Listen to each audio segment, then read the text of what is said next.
Good morning, everyone. Welcome to this seminar hall 2. Today, we have a very distinguished and a very powerful panel, and I'm going to shortly invite our esteemed panelists on the dais. But before that, may I request our colleagues in the room to kindly settle, please. Ladies and gentlemen, welcome to this important session on mainstreaming offshore wind in India.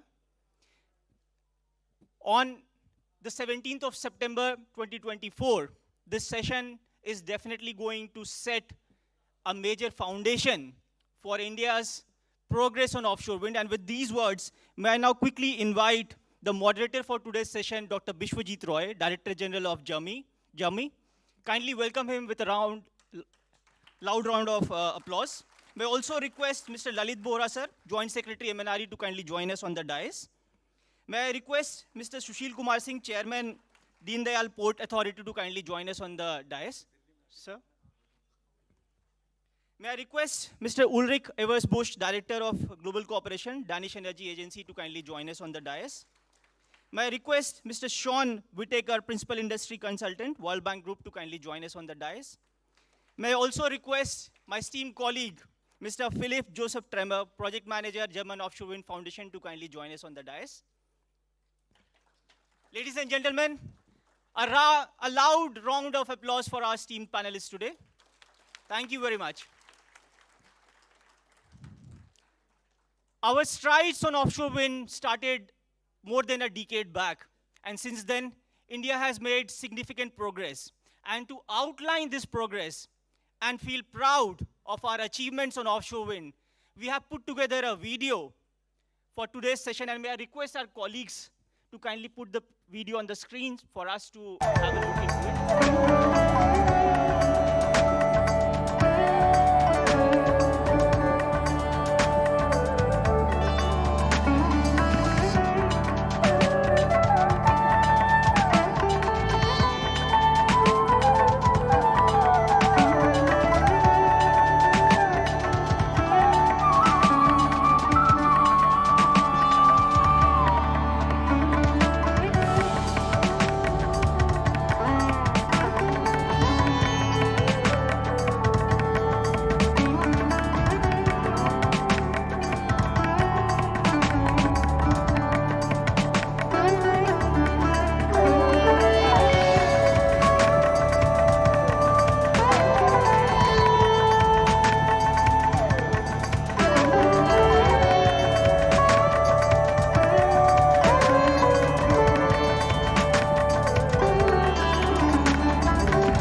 I think that's fantastic progress in a very short span of time. And I think we have our most powerful guests on the dais who will speak a lot about it. And they will also tell us what are the opportunities ahead of us. Sir, over to you now. The floor is yours.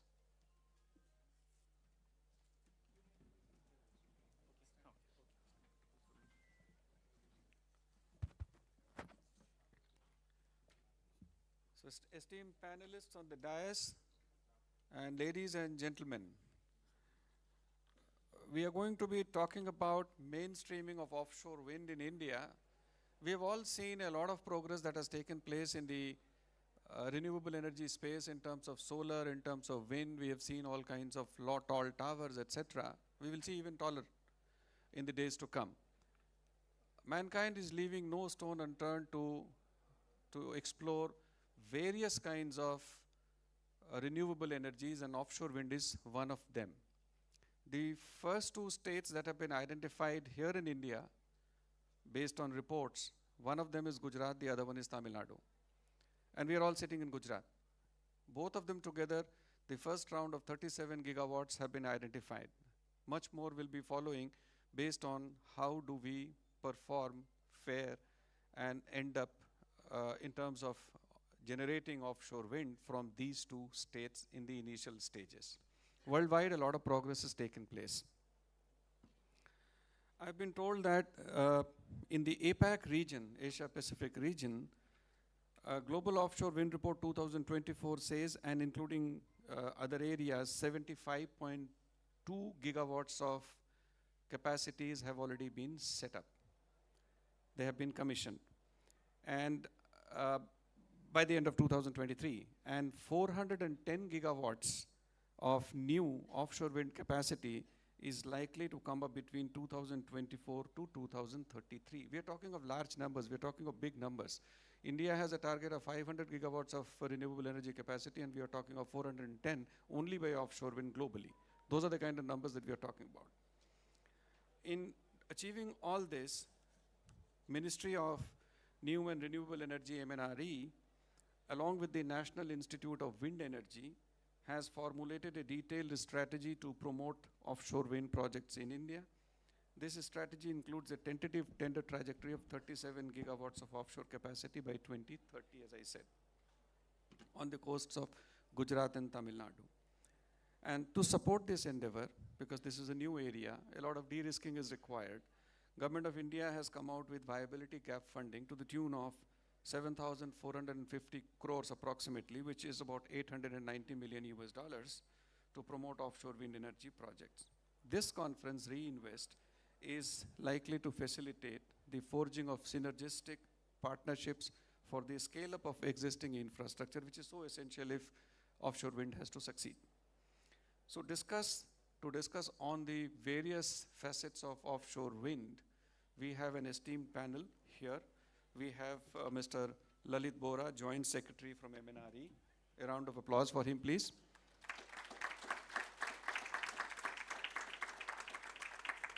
We have Mr. Sushil Kumar Singh, Chairman, Deen Dayal Port Authority. A round of applause for him. We have Mr. Ulrich Everbusch, who is Director of Global Cooperation, Danish Energy Agency. I hope I have pronounced your name correctly. We have Mr. Seen Whittaker, Principal Industry Consultant, World Bank Group. And we have Mr. Philip Joseph Tremor, Project Manager, German Offshore Wind Foundation. So I'll be asking them a few questions covering all facets of offshore wind generation capacity, setting up of projects in India. And after that, the floor will be thrown open, and you can ask questions in general or to specific panelists also. So to start with, Lalitji, India has taken a lot of pioneering energy, renewable energy steps in terms of energy transition by setting up of large PV solar capacities, onshore wind capacities, but this is for the first time that we are going to be setting up offshore wind capacity. What role offshore wind can play in terms of a catalytic role for India's plan for decarbonization net zero by 2070? What are your views on this? Yeah, good morning and welcome you all in this RE Invest 4. You see, the India's journey for renewable started initially with wind. Then we have a lot of emphasis on solar. But overall, as a consumer, the person needs a firm and a dispatchable power. So solar has its variability that it's available only during the solar hours. The onshore wind again has its variability that it's available only in few hours of the day, and in the few seasons when winds are not there, then wind energy is not there. But to ultimately going for the energy transition, we need a certain level of base power. And there the role of offshore wind becomes very critical. The energy demand in India is increasing at the rate of about 8 to 9%. In few industrial state like Gujarat, the demands has almost doubled in last few years. And this is all because this is the India's time. This is the time when India is growing, the industrialization is increasing, the demand of electricity in all sectors, like the data center or semiconductor industries are coming at a large scale. So the to cater to these increased energy demand, we have been able to absorb the solar power, we have been able to absorb the wind power despite their variability. But after a stage, it becomes very essential that we get base power. Uh, Last year only when we were visiting Denmark and my colleague was there, so there like the offshore wind is providing the base power, which in India right now is supported mainly by the coal. So their role of offshore wind becomes very critical. The CUF in offshore wind is about 45 to 50, 55%. And with this CUF, it is possible that in certain seasons, like the state of Tamil Nadu has done some study where they have found that in certain season, their offshore wind plant can work as a base load. And that is the time when they can put their thermal plants for maintenance and other things. So if we have to go for a final net zero and energy transition and energy security, then the role of storage, that is storage, solar or wind with the storage, and the offshore wind will become very critical. And there we have done our beginnings as it was shown in the video. We have already come out with the 500 megawatt bid for the coast of Gujarat. And this bid we are expecting to finalize by the month of November or December.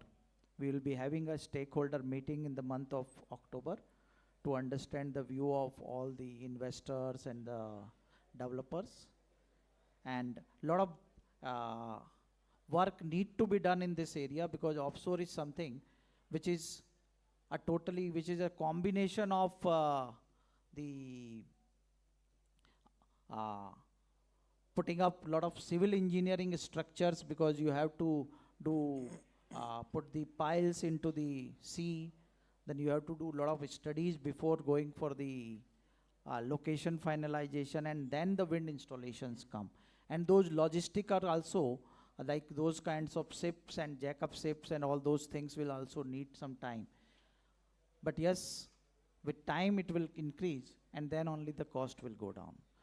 So offshore wind has a very important role as far as the India's energy transition is concerned. So ladies and gentlemen, what we understand based on what Lalitji has said, that we have now found probably, or we are looking forward to an alternative which can serve as a base load capacity instead of coal. And which is what has been studied and found out in Tamil Nadu, that during certain periods, offshore wind can actually act as a base load instead of coal, thermal power plants. And that's the good thing. The only issue that probably we will face is cost. And a lot of work is being done. A lot of infrastructural facilities are needed to be created, as he said. A lot of new technologies will have to come in because the foundations will have to be pile foundations inside the seabed. So all of those challenges will have to be met. But after meeting all those challenges, we are looking forward to something which can actually replace coal, which is a bad thing. We have all seen the effects on the environment in the days. Let me now move on to Singh Saab, Mr. Sushil Singh. Sir, what is your opinion in the relevance of ports for offshore, and what are the opportunities in Gujarat, since you have been heading Kandla port? So your views in this respect are extremely important. Good morning.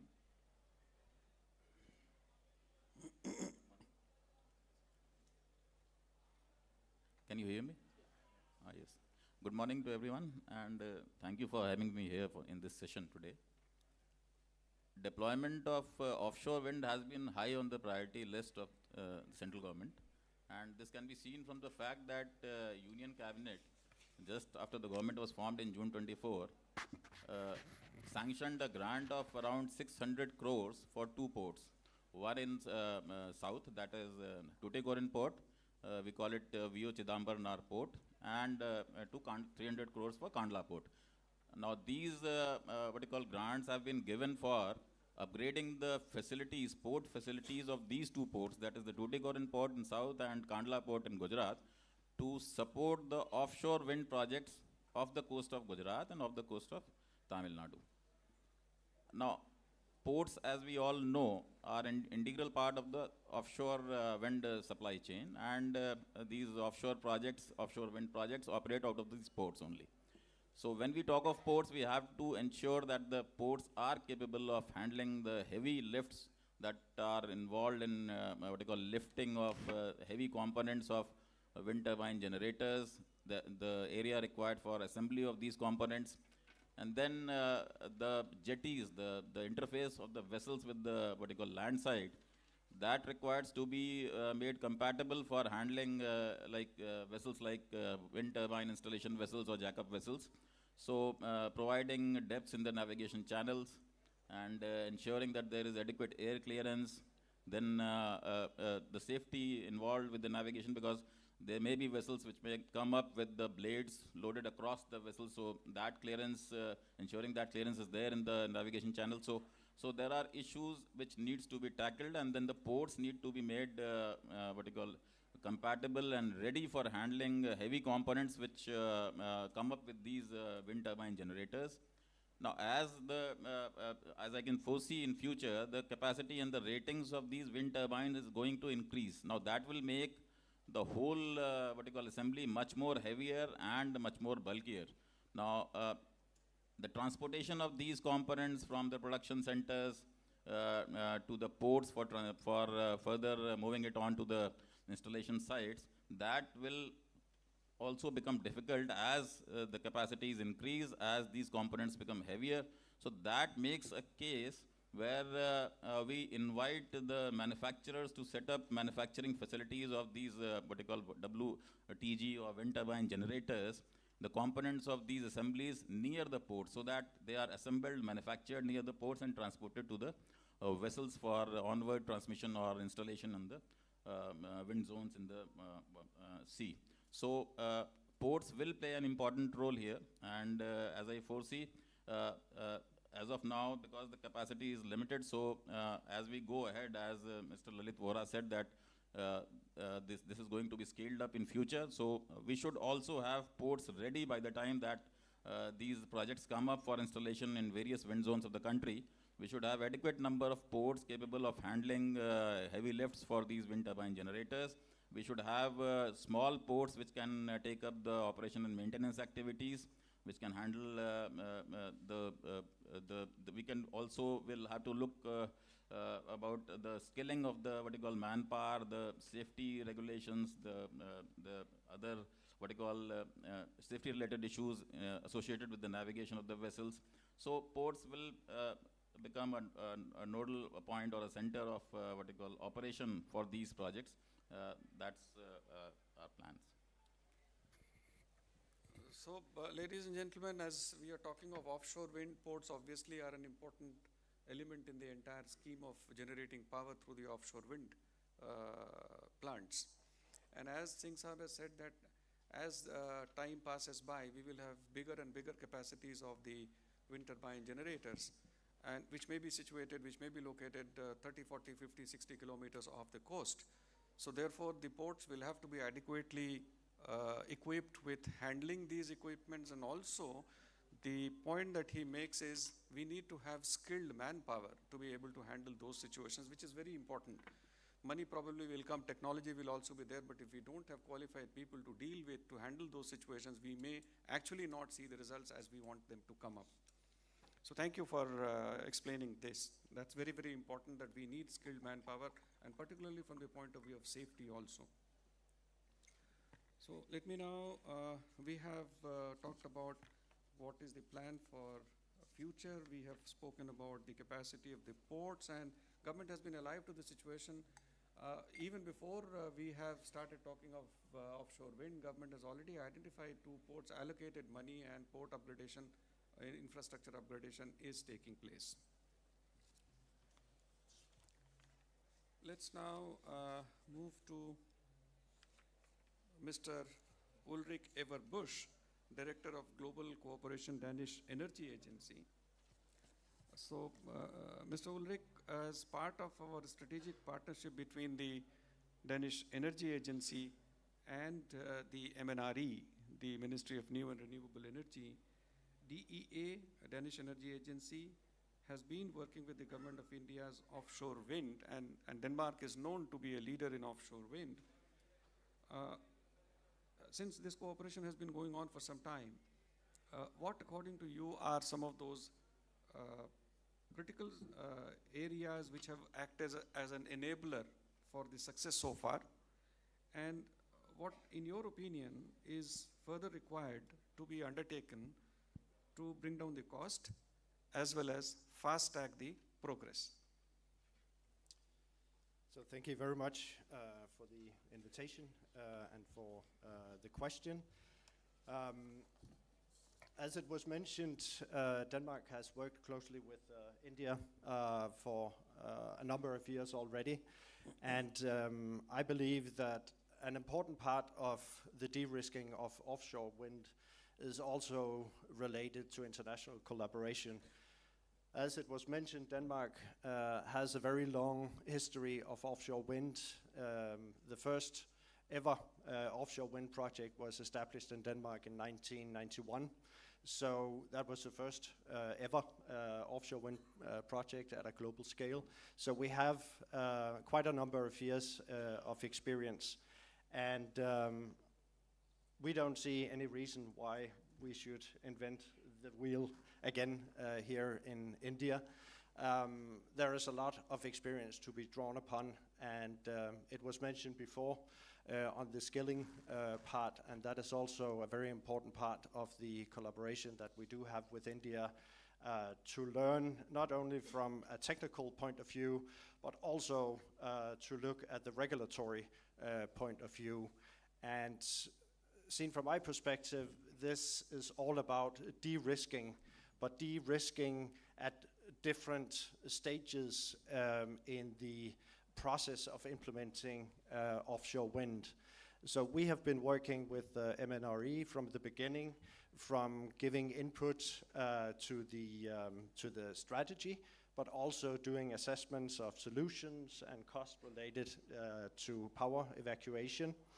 We have also done financial modeling to assess the business model, but also to calculate the funding required for offshore wind in India. And we are still looking into also helping create a test center for offshore wind turbines in Dhanushkodi. So there are a lot of different areas where international collaboration can help to de-risk offshore wind in India. I believe that right now the tenders are out. There are two different ones, one with viability gap funding, one without. It's very ambitious, and I believe it's actually good to have two different models. What we need right now is a reference project where we also get to know the price of actually establishing these projects in reality. I believe that the investors, the developers are looking for clear targets, clear long-term targets. We need to see a solid pipeline, more than the 500 megawatt going forward. That will be the enabler for attracting not only the investors, but of course also the value chain. It was mentioned before. We need to have sub-suppliers established close to the actual production sites, etc. So clear targets, but also a stable and attractive regulatory framework is needed. So these different elements, in my view, will all help to de-risk from different perspectives. So I think working at both a technical level, but also at a regulatory level to set the long-term targets and infrastructure which will attract investors and the sub-suppliers. Thank you. Thank you. So it's very clear what Ulrich has been saying is that 500 megawatt is just not enough. We need to have a clear path in terms of future.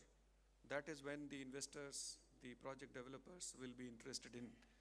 It's difficult for somebody to come in only for 500 megawatts when the path forward is not very clear. So while technology will play its role and there is no point reinventing the wheel, therefore it makes sense to have cooperation with those who have already achieved certain amount of success, and Denmark is one of them. What is also important is that there should be a clear path from the government side, and therefore he has been suggesting that there should be clarity in terms of the regulatory mechanism as to moving forwards what the plans of the government are. And that is something that will help the industry, this particular segment, grow faster.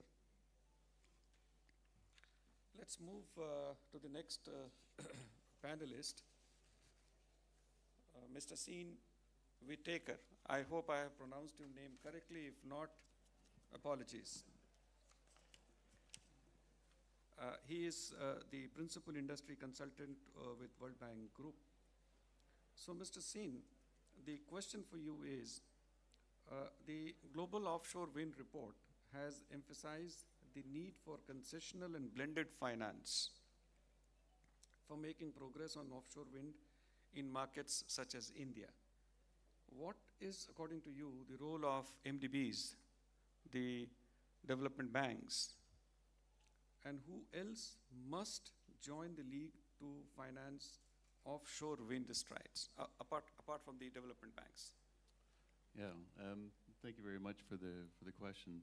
And I also want to thank Mr. Ladipora and his colleagues for inviting me to this session. It's a real pleasure to be with you. And I also want to congratulate you on the release of the documents of the request for selection from SECI on Sunday for the first 500 megawatts. Great congratulations to you and Dr. Dash and your colleagues for assisting in getting that out. So I work at the World Bank Group. I manage the Offshore Wind Development Program, which is a program we have had in place for 5 years now. And we've worked with 26 governments around the world on helping them to accelerate the uptake of offshore wind. And so the first time I came to Gujarat was in 2012 when we were working with the government, looking at the viability of a 50 megawatt offshore wind farm. It's impossible to think of a 50 megawatt wind farm in offshore wind. That's 3 wind turbines these days. But back then, that was a big thing. So it's a sector that has changed very quickly.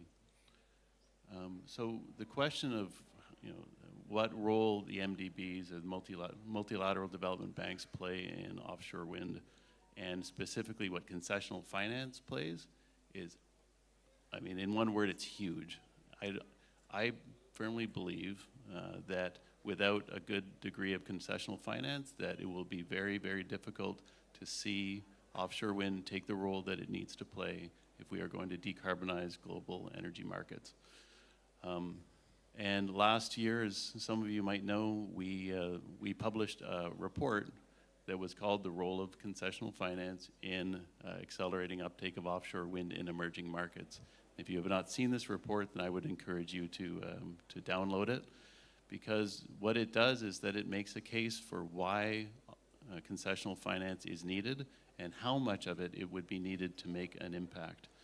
And we looked at a scenario where you are assuming you're starting from LCOE of $108 per megawatt hour, which is about 9 rupees a kilowatt hour.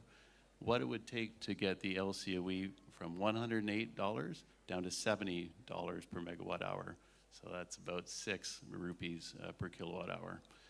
And our estimate was that you would need about $1.5 billion in finance, including $245 million in grants, and the rest of it being concessional debt, part of it for the private sector, part of it for the public sector. So, and globally, we projected that you would need $15.6 billion of concessional finance to make 10 gigawatts of projects happen across in emerging markets. So this is a tremendous amount. But it was interesting yesterday in the one of the sessions, one of the gentlemen from because this question of cost always comes up. We have to get the cost down. We have to get the cost down. And a gentleman from in one of the panels yesterday commented. He said, "You remember that 10 years ago, solar photovoltaic projects in Gujarat were getting tenders at around 15 rupees a kilowatt hour. Now they're at 2, right? So if you want to go from 15 to 2, you've got to get over a hump. You've got to, and we really feel that concessional finance has a huge role to play. Otherwise, it's always the cost is always going to be high. And from our perspective, there is no better use of concessional finance, particularly climate finance, to make that happen. So we have been engaged with groups like the GCF, Global Climate Fund, trying to mobilize the massed quantities of concessional finance that will be needed to make a difference. And we've seen this with even the 500 megawatt, the 500 megawatt RFS that's now out, and the amount of VGF that's been given, which is I think 6,800 crore or something like that.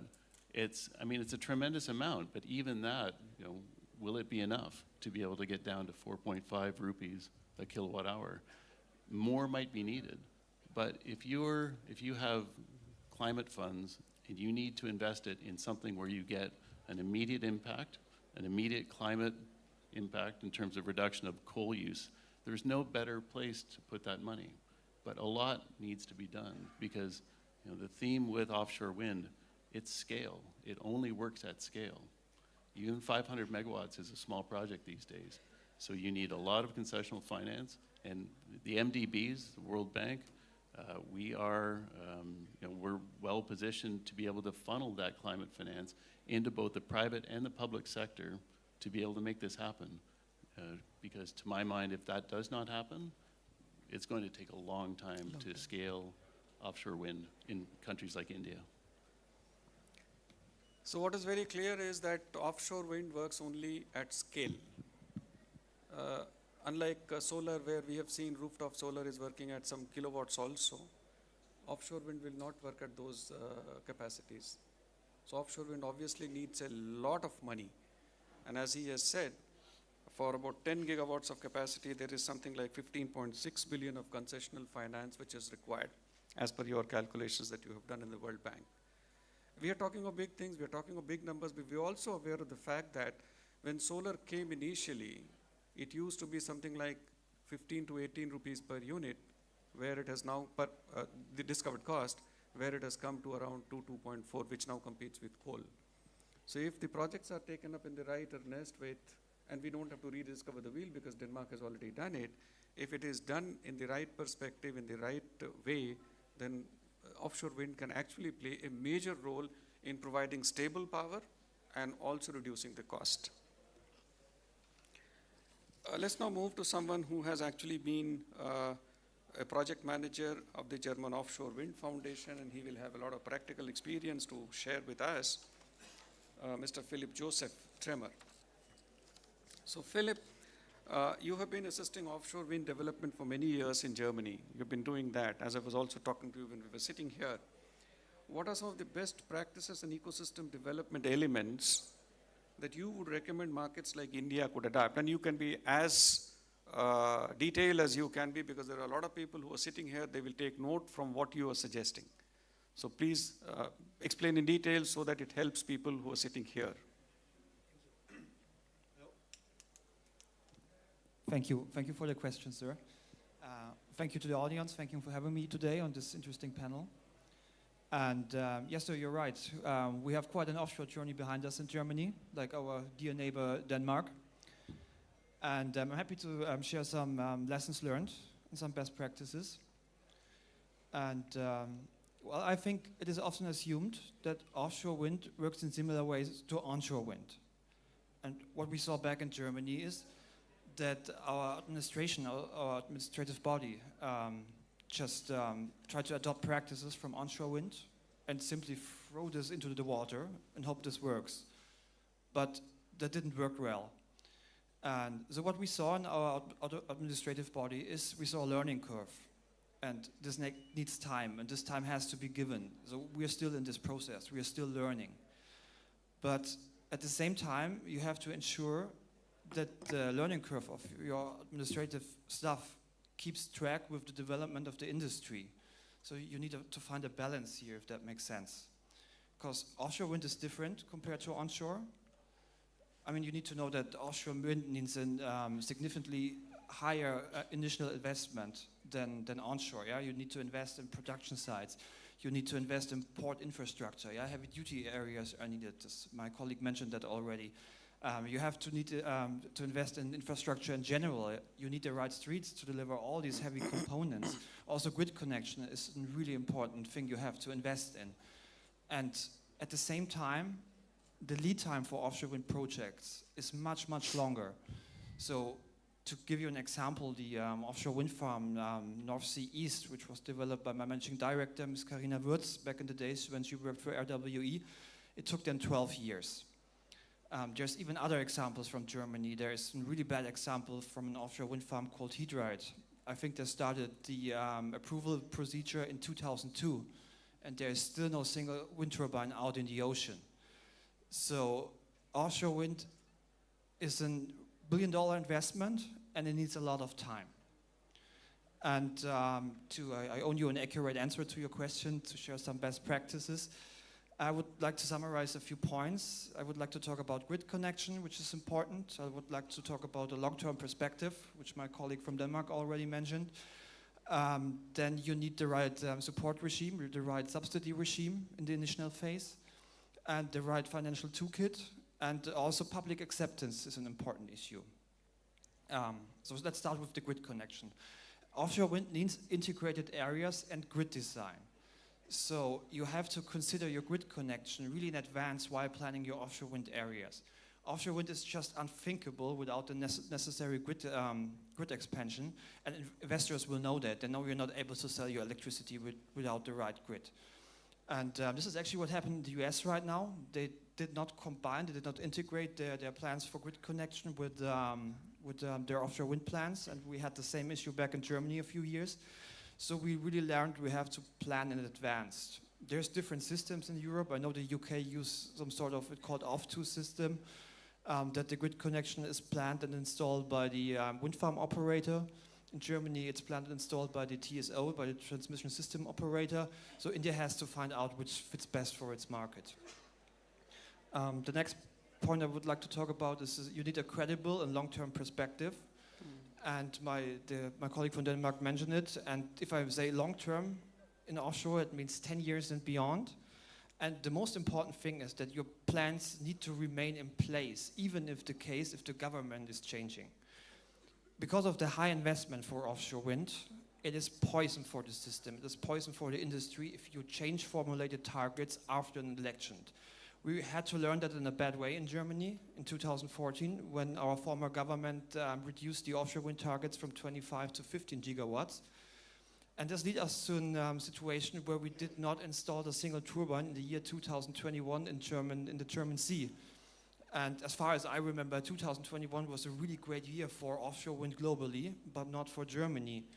And this caused an extremely high stress for German companies, for the industry, resulting in a lot of insolvencies and the loss of roughly 1/3 of all our skilled workers in the industry. So it is really important that your plans remain in place. The next thing I would summarize is you need the right support scheme, the financial support scheme, subsidy regime. In Germany, we worked with a fixed feed-in tariff in the initial phase. And this fixed fee tariff, while creating it, you have to consider the market-specific situation. This could be something like water depth, for example. Offshore wind foundations, they are super expensive. They're massive. They weigh 3,000 tons, up to 100 meter long. They have a diameter for more than 12 meters, made of specialized offshore steels. I think you can imagine they're super expensive. Also things like infrastructure, who pays for that? Who pays for the grid connection? All these things have to consider while creating a fixed feed-in tariff or a subsidy regime. And this fixed feed-in tariff proved pretty well in the initial phase for offshore wind in Germany. It works a bit like, to explain it, like a one-sided CFD. So if the market price is lower than the tariff, then you get the difference compensated by the government. But if the market price is higher, the operator could enjoy additional profits. Financial instruments. You have to consider, you need instruments to not finance your offshore wind project. You need to finance your offshore wind sector as well. So not just the end product, the offshore wind farm, also all the small and medium-sized enterprises behind, along the value chain for offshore wind. So I'm not an expert in financing, but as far as I understand, is project financing is different to company or business financing. And yeah, you have to ensure, because usually your small and medium-sized enterprise works together with your local bank, but you're not familiar with offshore wind yet. So therefore, the government has also to fund manufacturing and all these small and medium-sized enterprises along this value chain, or can mandate a bank to do so. This could also help. And last but not least is the issue of public acceptance. So really good planned projects came under pressure in Germany because there was an opposition formed among the public. And you have to avoid this. You have to keep your stakeholders in mind, like fishery, the coastal population, tourism as well. An intense and inclusive dialogue with your stakeholders, the industry, and politics, I think, will be key to success here. Thank you.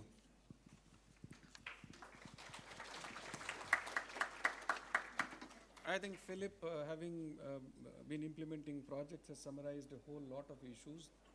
The most important of them being, irrespective of change in the government, the policies must continue because it's a high investment game. And people in Germany have suffered for a period of time when the government changed. So that's one lesson that we need to learn. The government will have to straitjacket them in a manner that even when government changes, the policies do not. Therefore, project developers are assured that things will not go wrong because they're committing large amounts of money. That's one. Second, what he has said very clearly is those of you who are project developers will need to understand that, and people from the government also, that an integrated planning is required. So power evacuation, setting up of substation, port infrastructure, regulatory mechanism, all of them together have to be synchronized in a manner that we are able to get the lowest cost production. So these are some of the things which are some of the important takeaways from what Philip has said. We still have a little time left, so let me go over for a second round of questions to the eminent panelists, and after that I will throw this session open to those who want to ask questions. So let me come back to Lalitji once again. Lalitji, based on a report, project finance determinants of the bank loan, it has been estimated that in the emerging markets and developing economies in many countries, the project finance premiums above LIBOR have varied from 218 in high-risk countries to 111 in low-risk countries with a public guarantee. Now the question is, what kind of public guarantees are we in India willing to put up? So any views on that? That's a very relevant question, and that was one of the main discussion point when our leaders of G20 met in Delhi, and the cost of financing for the global south is a big issue, and the cost for energy transition and especially financing for India in particular and global south in whole has to go down. I think the MDBs have been working on this, and in fact we also had a few sessions here just to deliberate on various financing models, including the role of MDBs into the project financing. So MDB is going to play a very important role, especially in the projects like offshore wind, which are very capital intensive, and the finance requirement, because it has two things. The project below 500 megawatts are not feasible. The individual cannot put it. even 500 is debatable, but with lot of experience sharing with Denmark and other countries where the offshore wind projects are already working, we came to this conclusion that 500 is the minimum threshold which is needed for an offshore wind projects to be financially viable and the project can be established. So 500 megawatt is one level. The cost of capital cost per megawatt is very high, though therefore as the Sheen has said and Philip has said that the capital requirement is very high and there are a lot of risk associated. There is no doubt about it. As a government, we have been doing to see that how those risks can be eliminated. And this again, I am thankful that we have partner countries who have been supporting us on these fronts with their experience. So the stage 1 study has been completed by the government at the public finance cost, just to ensure that the industry has a preliminary data. In order to, because offshore wind projects require a large number of clearances, and it is very essential that the government provides them a single window kind of system. So we came out that the NIWE will be a nodal agency which will ensure that they get the single window clearances. However, I know it's not going to be easy, but we have to work on it. If it's not easy, then it's more challenging, and that's a kind of projects which we have been doing now. The mechanisms are there in place where the meetings at the apex level are being held on a regular interval to see that the interministerial issues and the issues between the state and the central governments are resolved at a regular interval. So we have those mechanisms, we'll use them. We are coming out with some sort of a mechanism where we can coexist with the shipping routes and offshore minings and one issue which has been coming for the public acceptance. So that is also one area where we have been working closely with the state governments, and in that front we are confident that the initial 500 megawatt in Gujarat will not have much of a problem. The bid document which has been designed to ensure that the investors and the developers, they does not face the risk in terms of the change in policies. So although I'm quite confident that the way the policies are, they are going to continue for a long time, but those assurance also have been taken into picture, and we have taken support of World Bank in designing those documents. So and apart from that, we are expecting that when the transmission system is again one issue before I conclude. They are like just to ensure that the cost of project doesn't increase. It was decided that the initial transmission network will be provided by the power grid, and that was also part of our cabinet decisions which was approved by the cabinet, and power grid has been working. It has a flip side, that is that the developer is not sure that when the power line is coming in time or not. And in order to resolve those issues, we are planning to have a regular meetings, maybe a monthly or a quarterly, or to start with quarterly, and then as the project reaches their final stage of completion and other things, a monthly meeting to see that the developers and the transmission companies are aware that when they are supposed to complete their project. Because the transmission company will keep on thinking that if project is not coming. So it has both sides. Either we give entire project to one company, then increase their capital cost, and then increase their risk. So that is the mechanism which has been decided. And as Chairman Kandla Port has said, that to ensure that the port logistic is available before the project enter into their execution mode, the 600 crore rupees has been given as a support to those two ports so that they can develop the port infrastructures. And as per the Ministry of Shippings, those projects will be ready, those ports will be ready to handle the offshore wind by 26. So with this, we have tried to take care of most of the aspects where there are risks associated. But yes, we have to move together, the government, the investors and the developers, because this is going to be a first project of India.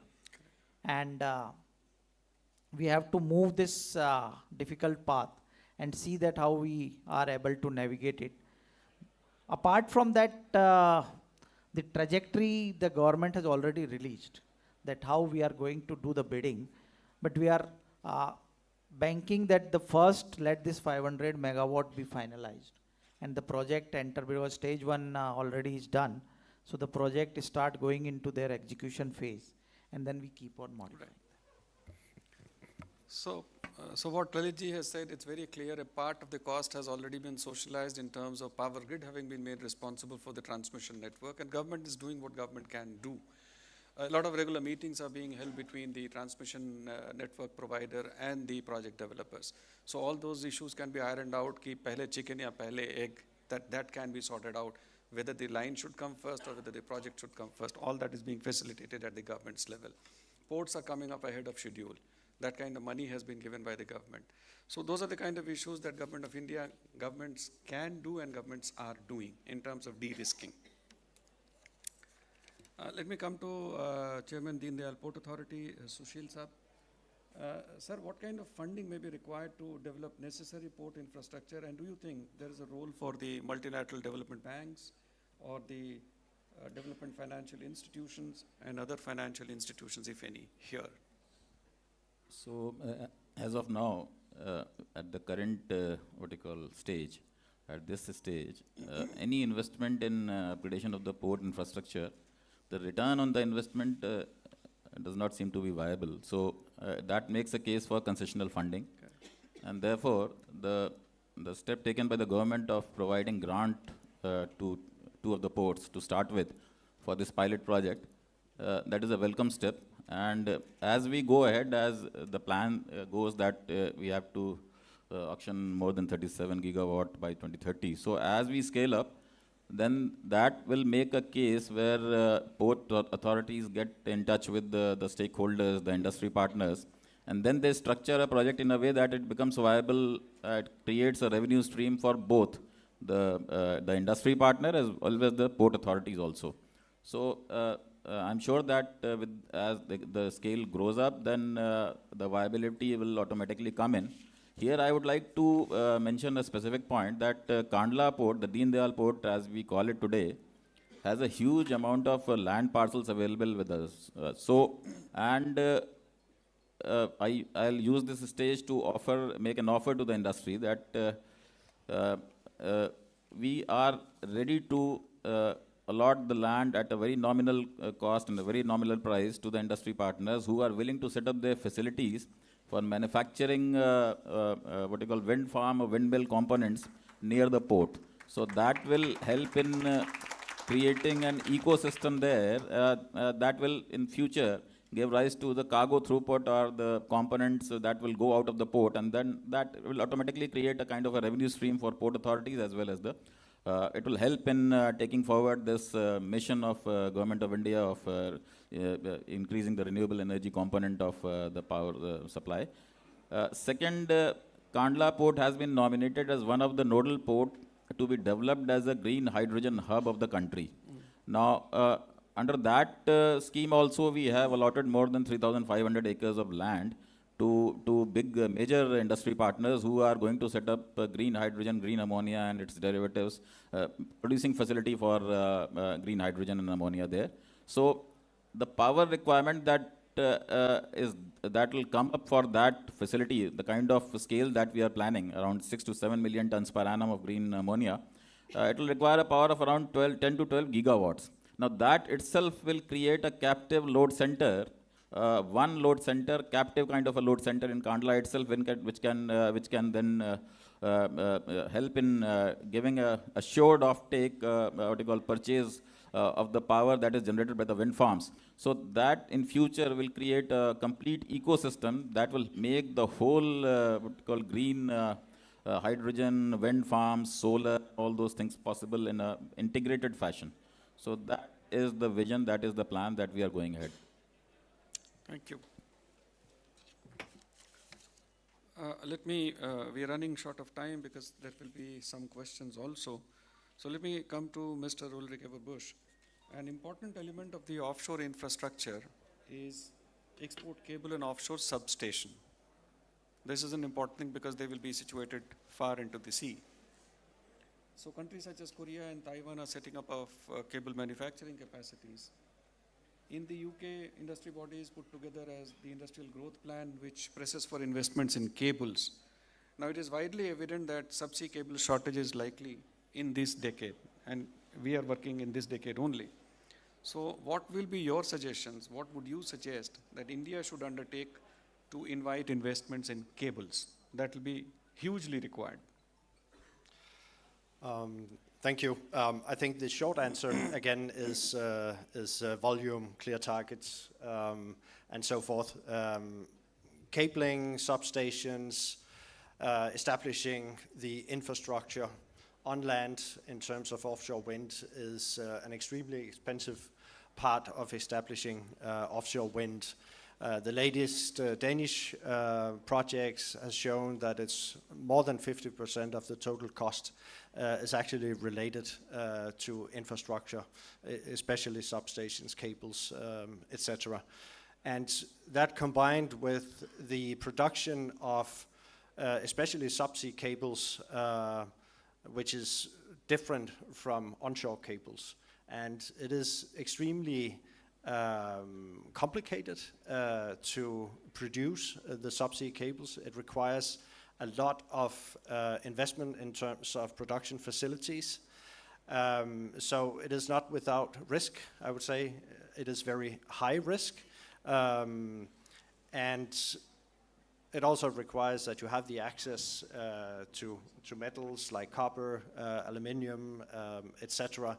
So it takes a long time to set up these production facilities, and as mentioned before,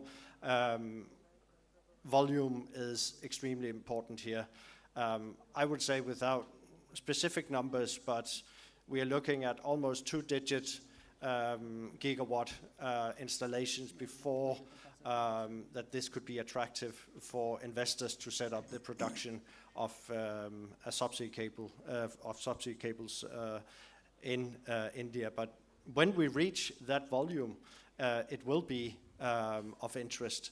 And at the same time, we see at a global level that there is a bottleneck when it comes to the production of subsea cables and cables in general.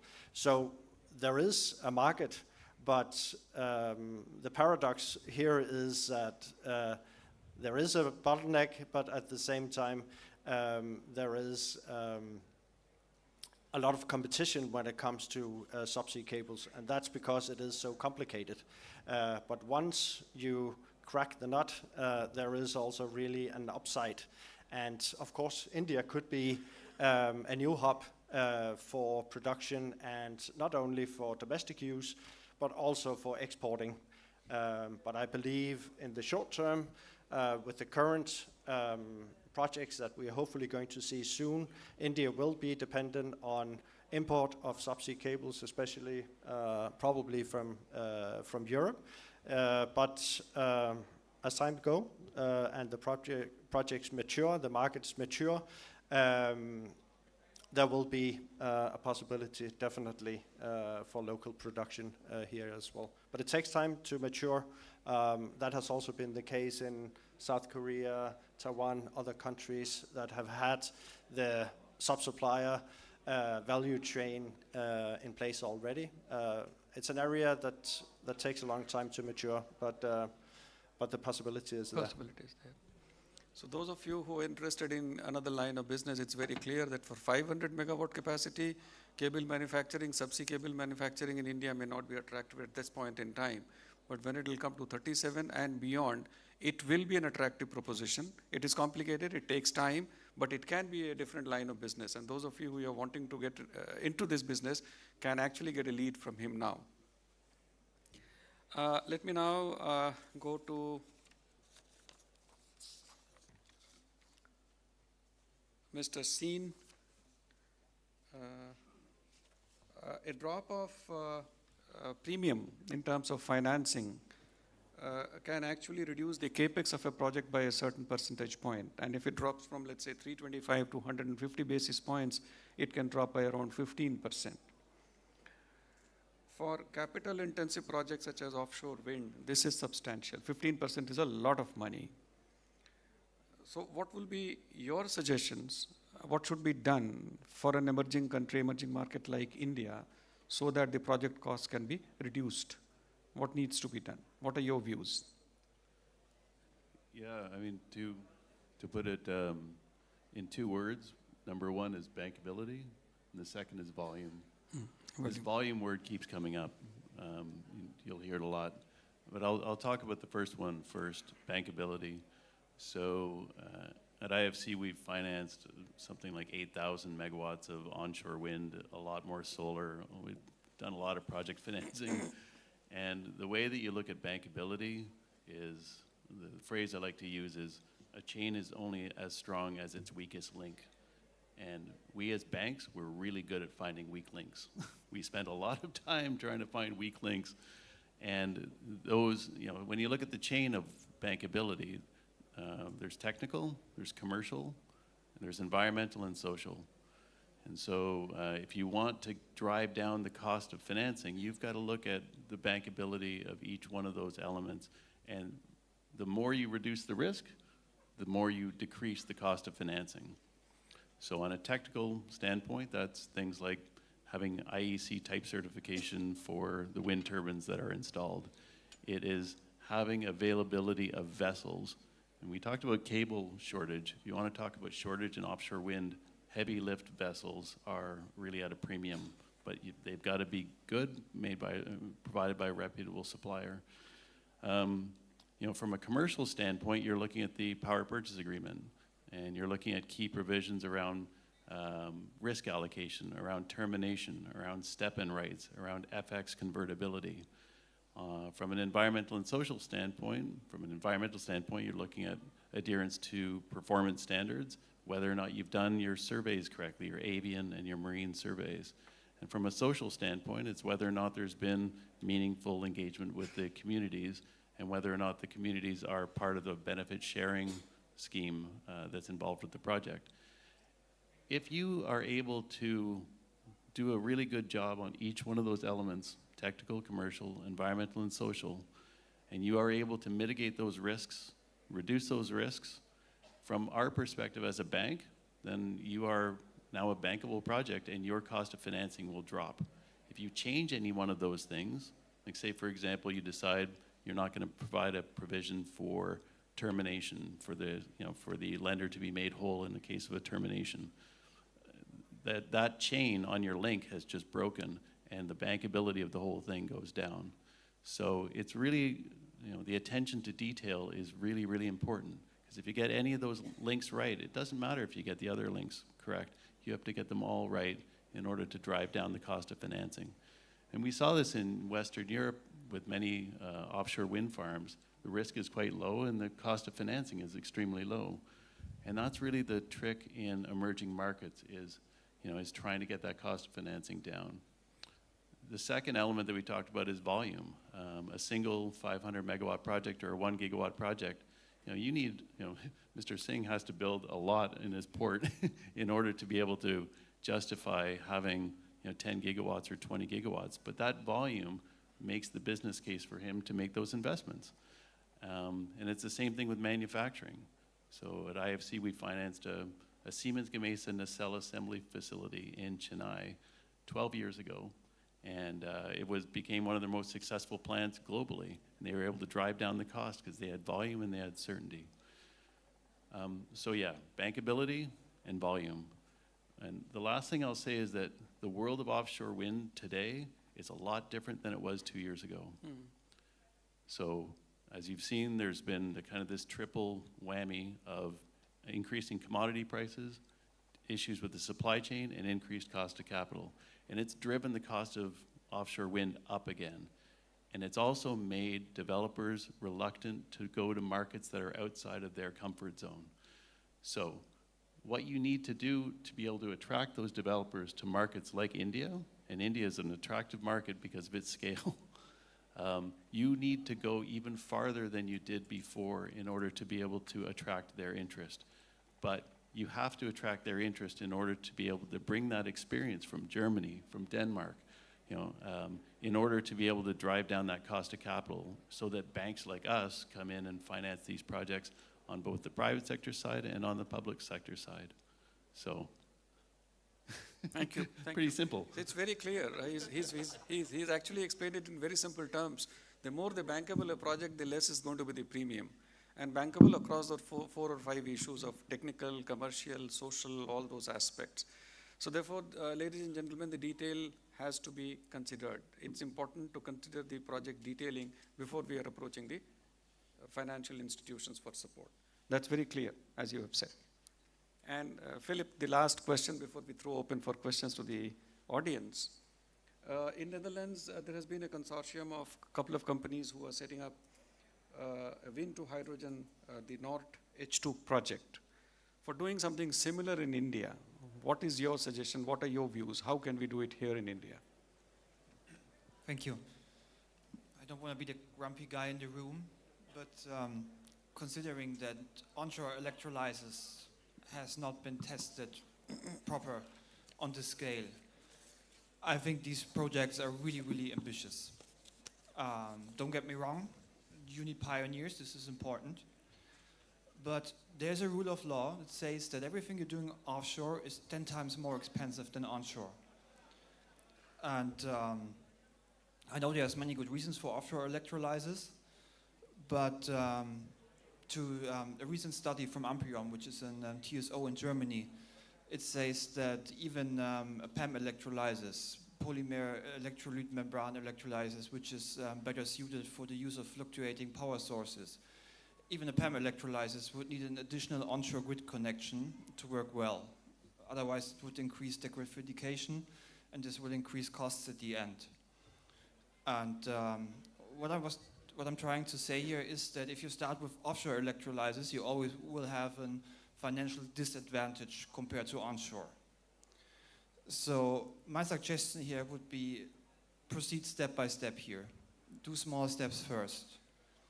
What you could do, what could help, is create real laboratories, create testing sites. That's what we did in Germany to gain more and more experience. But also allow your stakeholders, your players in the game to gain more experience. Do international exchange like today. This is also important. And so I would suggest first get a handle on offshore wind and a handle on onshore electrolyzers, and then try to combine it. That's very well said.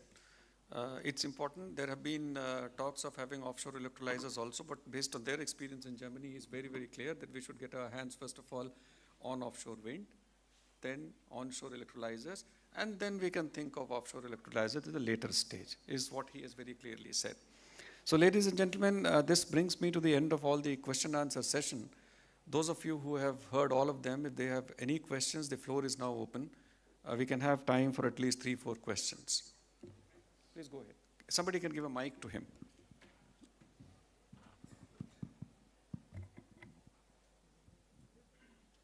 Very good afternoon, very informative session. One question I want to have from my Danish friend. What kind of tariff structures you are seeing offshore versus onshore? Can you give us a sense of that in your country? Tariff structures in the offshore versus onshore. So we get a sense that how the tariff structure is moving in your country, the current one. Am I clear? No, I just want to understand tariff structure that the offshore wind is commanding in your country versus the onshore wind.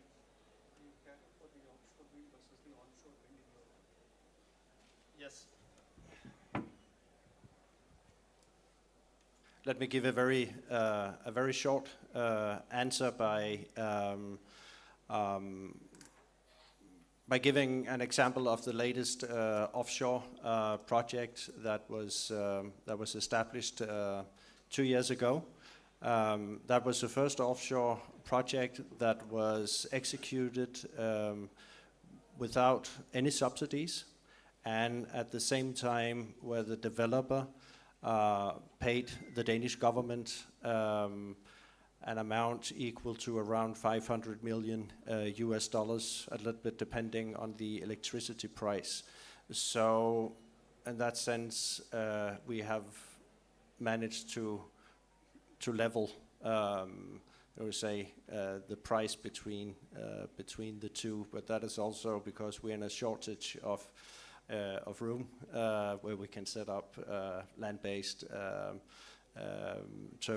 turbines today. But that shows the level of de-risking and technological development that we have been through, that we have been able to reach that level where the perceived risk is so low that it's actually a negative subsidy. Thank you. Thank you. Thank you. Good afternoon, everyone.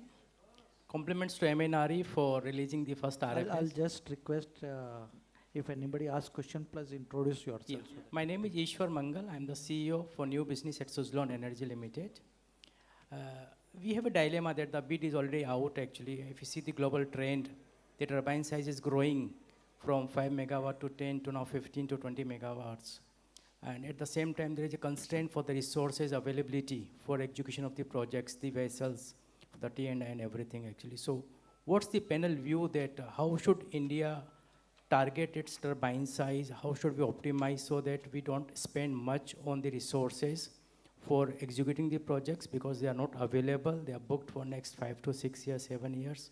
So what's your view on this, please? Yeah, so that's a very good question. There's been this trend of bigger and bigger machines, which frankly I think has been unfortunate. Because it goes back to what I said before about vessels. And the number of vessels that you have right now that are capable of installing an 8 megawatt machine, this is a jack-up vessel, there's a few hundred, maybe 150, 200. If you look at the number of vessels that are available to install a 15 megawatt machine, it's like 5. If you want to look at vessels that are available to install a 20 megawatt machine, it's like 1. So the problem is you make vessels bigger, then you decrease the availability of your vessel fleet that it's available to install them. And poor Mr. Singh, now has to accommodate a 15 megawatt or a 20 megawatt machine rather than the 8 megawatt machines that he dealt with before. So he's got to invest more. And so there's a multiplier effect that happens as the machines get bigger.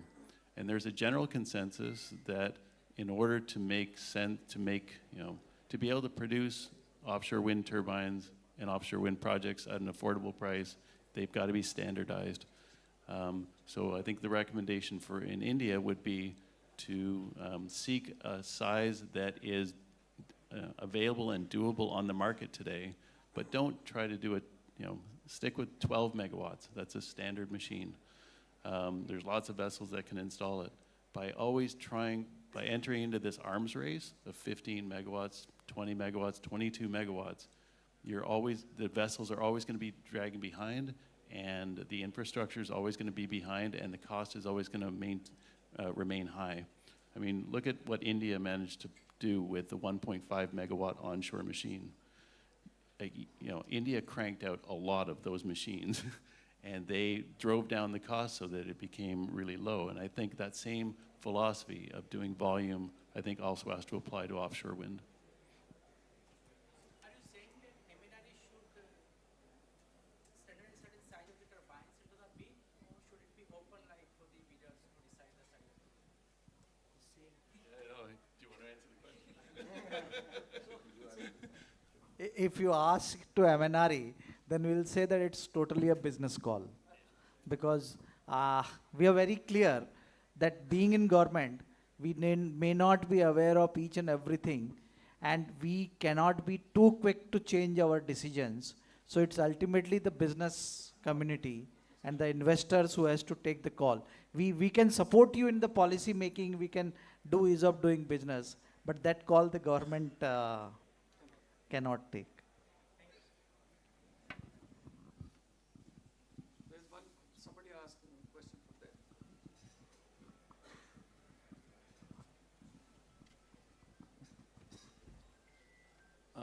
Good afternoon, everybody. This is Dipen Desai from EM Automation.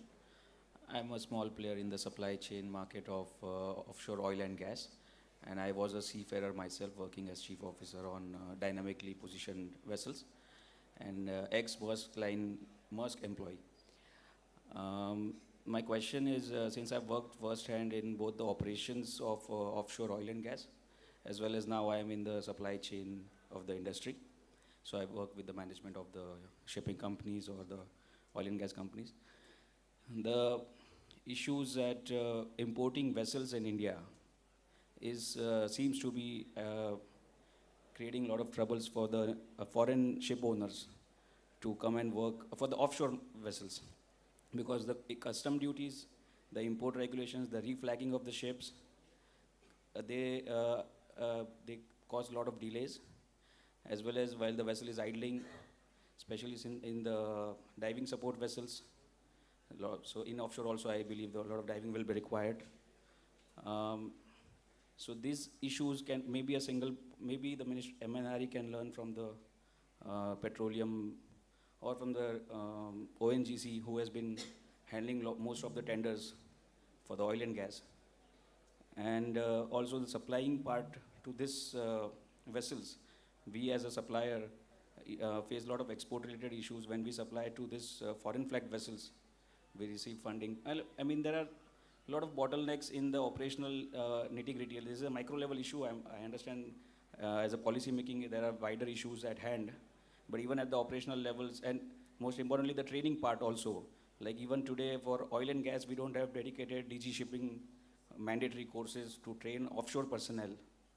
I mean, dynamically positioned vessel ships, a lot of anchor handling for the wind farms. So these are very specialized skills that one needs to have. And the government, from the regulatory part, the training can be handled properly. So that's the question to any of You've given more of a can. suggestion than a question, and I'm sure panelists sitting here will take care of all the suggestions that you have given in case. The Ministry of Shipping is aware of these issues, and we are working on it at the ministry level. We are trying to find out some solutions for these problems, that logistics related issues that may come up. So I'm sure that we will get solution to these problems very soon. So I've been shown on the monitor there, time is up. So no more questions now. And I would request Mr. Das from MNRE to actually felicitate the panelists. And then after that, we can call this session off. Aye. We can start from this side. So Mr. Ulrich.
and to our moderator.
Ladies and gentlemen, our next session of the day is solar cell technologies, novel manufacturing approaches from lab to production.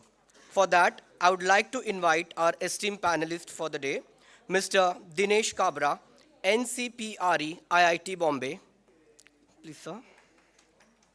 A round of applause. Thank you. Mr. Ivan Saha, CEO, Vikram Solar.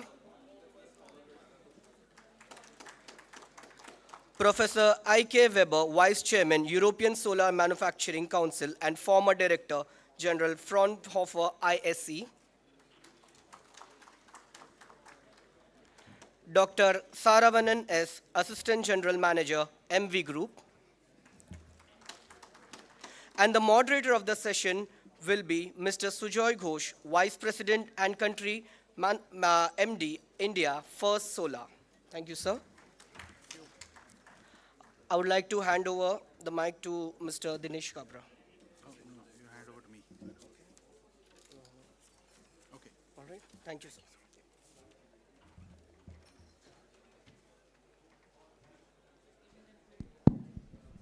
Very good afternoon, everybody. My name is Sujoy. I lead First Solar's business in India, and I'm going to moderate this session today, which is on solar cell technologies. We are about an hour before lunch, and I'm sure that the kind of panel we have today will whet your appetite in a positive way on both learning about solar cell technologies, but also, give you more food for thought, no pun intended there. The theme of RE Invest has three taglines: invest, innovate, and inspire. We heard from the plenary session yesterday about all of the investment commitments which have been made by the industry in building, thousands of gigawatts of capacity on renewables, solar, wind, battery, electrolyzers. We also had a very inspiring session around how the clean energy transition is reaching the last mile with the PM Surya Ghar and the PM Kusum Yojana, and I think the missing link is really around innovation, right? We don't hear a lot about, any investments happening for innovation as part of this RE Invest, right? And why is that? The reason is, as we think about the whole clean energy transition, the themes around resiliency in supply chains, building manufacturing, unless we also link it with innovation in this country, the other two aspects will not have, long legs to run on. And that's precisely what we're going to discuss and debate today in the context of solar cells. And I'm sure the same analogy will apply to other aspects of the clean energy value chain, whether it's batteries, electrolyzers, wind turbines, et cetera, et cetera. We've come a long way in terms of deployment in this country. We've come a long way in demonstrating that the Indian renewable industry can deploy at scale at a very competitive cost point, right? From a service delivery point of view, our installation costs on wind and solar are one of the lowest in the world, right? However, when it comes to innovation, we don't again hear any of those, benchmarks, right? And today we have a panel which comprises of academicians, which comprises of industry captains in the solar industry, and also our esteemed colleague, Professor I.K. Weber from Germany, which has had a very successful track record of innovation in the solar PV supply chain, right? And what we're going to go through, is firstly a round of introductions, and then I'll open it up for a few questions which I have, and then open it up to the audience because we want this discussion to be as interactive as possible. With that said, I'll maybe go around the table quickly and have everybody introduce themselves, a couple of minutes. Yes, it is a big pleasure. Thank you so very much for the introduction. It is a big pleasure to be here, and it's not the first time I have been here at solar events in India for many times, and I really believe we are right now at an extremely important point in time, because this decade is a key decade to really turn the world around towards a low-carbon world. This is really what has happened. Of course, in 2030 we will not be at zero emission, but at 2030 we must put the world on the right course. And of course, solar is one of the most important ingredients of this course, because solar allows to harness nuclear fusion energy in the most sensible way by directly converting it with a solar cell into electricity. And of course, this fundamental process of conversion is really indeed till today a process where a lot of interesting new ideas, innovation is happening. As a matter of fact, a solar cell is of course the heart of the full PV value chain, which goes from polysilicon to wafer making to solar cell making to module making, and at the end we have as well the electricity and inverter technology which is there. As a solar cell technology is the heart, and of course in this way we must make sure they are not dependent on a single country in the world, which right now supplies 95% or so of all solar cells in the world. We are very much interested to diversify this production of solar cells. In Europe we are working on it, in India we are working on it, and I think in the United States we are working on it, and there are lots of synergies. In terms of the technologies, there's a lot to be done, and I think this will be the topic of our discussion. I don't want to go into this before, but I just want to say solar technology will at the end of this decade be 1,000 billion euros per year technology, which is similar to automotive technology. So the solar sector in 2030 will be as big as the automotive sector, and many people in industry have not yet recognized this, because we are replacing $1,000 billion industry, the old fossil oil industry, and this is where we are heading at, and therefore it is so important that we are collaborating in the most effective way, and that will be our topic, and I'm looking forward to our discussion. Oh yes, of course. I'm very sorry that I missed to introduce myself at the beginning. I'm a physicist, I'm a scientist, and after my education in Germany, I went to United States to the University of California in Berkeley, was 25 years on the Faculty of Material Science. My field is silicon and other 3,5 compound materials and materials problems. I noticed that microelectronic industry and photovoltaic industry have the same problems. If you have copper in silicon and iron in silicon, it's bad for integrated circuits, it's bad for solar cells. So this is my background. In 2006, I took over the directorship of the Fraunhofer Institute for Solar Energy Systems in Freiburg. At that time, we started with 500 people and 25 million budget. 10 years later, we were 1,200 people and about 75 million budget. So very successful. And last word, I think that the Fraunhofer institutes in Germany in all technology areas can be a very interesting partner for many companies here in India, because they are open to work with India. They have restrictions with certain other countries in the world, but they are very open, and I have even heard that our President Hans Elka will come in a few months to visit India and to talk about increasing the cooperation. So this is really very important, very exciting. Thank you. Thanks. Thank you very much, Mr. Sujay Ghosh, for kind introduction and taking the last moment this job of being moderator. We had somebody else, but he could not join because of the health issues. So I like to thank Sujay Ghoshji for accepting this last moment moderator job, and I'm pretty sure he's doing a wonderful job, and he will be doing. And I also want to thank MNRE, Dr. Anil Kumar, for giving this opportunity to conduct this session. As it was mentioned that innovation is needed, and this is the example that we are conducting this session, and so we are on that path, and we'll be discussing that how to make it successful. I come from the NCPRE. It's a basically MNRE sponsored research project from JNNM SM. It started in 2010. Since then, MNRE is constantly supporting this particular National Center for Photovoltaic Research and Education. We are close to 30-40 faculty members of IIT Bombay from various departments working on single goal to ensure that we can add innovation part component in the complete PV cycle integrated, whether power electronics, whether cells, whether modules, whether the battery. And that is being supported. We had a hiccups in basically bringing the industry partners, but we are witnessing the changes. I'm sitting here. Across me, there are the industry partners. That's the very good sign. So certainly we are on the path of what is being targeted using this session.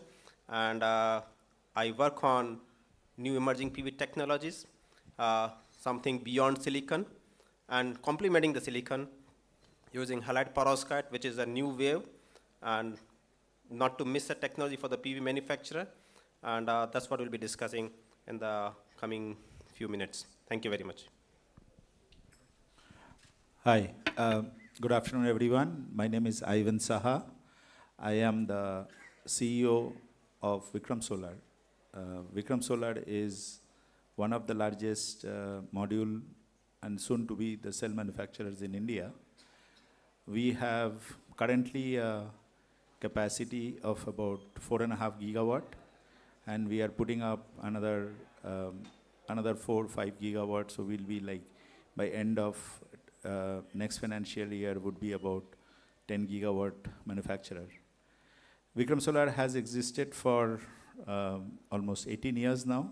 We have been one of the early stage manufacturing companies in India with a lot of focus on quality, innovation, and high technology manufacturing.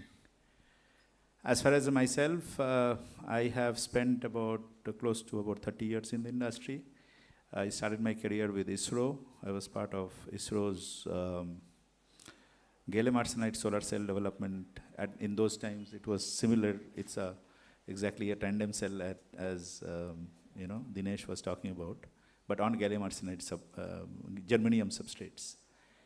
And then I was part of Mozaber, and then with Vikram Solar, and for a couple of years I was also with Renew Power as the CTO. So I'm happy to talk about innovation because I have myself been involved in a lot of industry-leading innovations, and I'll take some examples as we speak over the next few minutes. And looking forward to a very active conversation. Thank you. Good afternoon, everyone. I am Saravanan from MV Group. MV Group is around 32 years in a PV manufacturing industry. So we have currently around 3 gigawatt of module manufacturing capacity, and in another month time it will be around 5 gigawatt. And we are one of the largest TOPCon solar cell manufacturers in India now. We are in the 2.5 gigawatt of TOPCon solar cell manufacturing at Bangalore. So we proudly say that we have our technology partner from Fraunhofer Institute of Solar Energy, and we have around 1,500 plus employees, and we have around 40% of that employee with woman power. And this group is led by our founder, chairman, and managing director, Mr. Manjunath, and our president is Mr. Suhas. About myself, I am Saravanan again, and I worked for Tata BP Solar, which is currently called as Tata Solar, and subsequently I was with NCPRE. So, and I was one of the key persons to set up the solar cell pilot line in NCPRE, and after that I was working for Renewable India Private Limited. Now I am with MV. Thank you.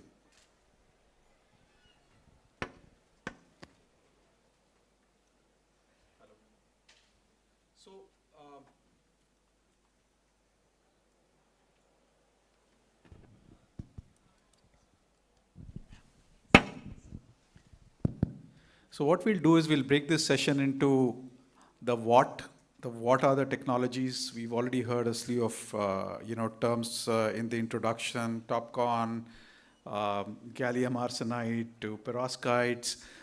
So we'll go through the what do each of you see in terms of the next 5-7 years, in terms of the way the technology is going to evolve. And then we will try to understand the how. Right? How will those technologies get into commercial production, if at all? And what's the right approach? Because today, one of the things which we lack in India is really a connect between what, let's say, Professor Kabra is doing in his lab versus what Ivan is manufacturing in his factories in West Bengal and Tamil Nadu, right? There is a disconnect there. And I think as we look at innovation, academia and industry have to come together. We got to spend some time understanding the how, and maybe make some recommendations to Anil Kumarji, because he's the government, and that's hopefully a good outcome of this session. So I'll go round the table, asking each of you, in your view, in your opinion, where do you see technology evolving in photovoltaics broadly, right? Individually, you can answer. Yeah, so let's start very quickly in 1950s when the solar cell was invented at Belabs. We just celebrated 70 years of this event.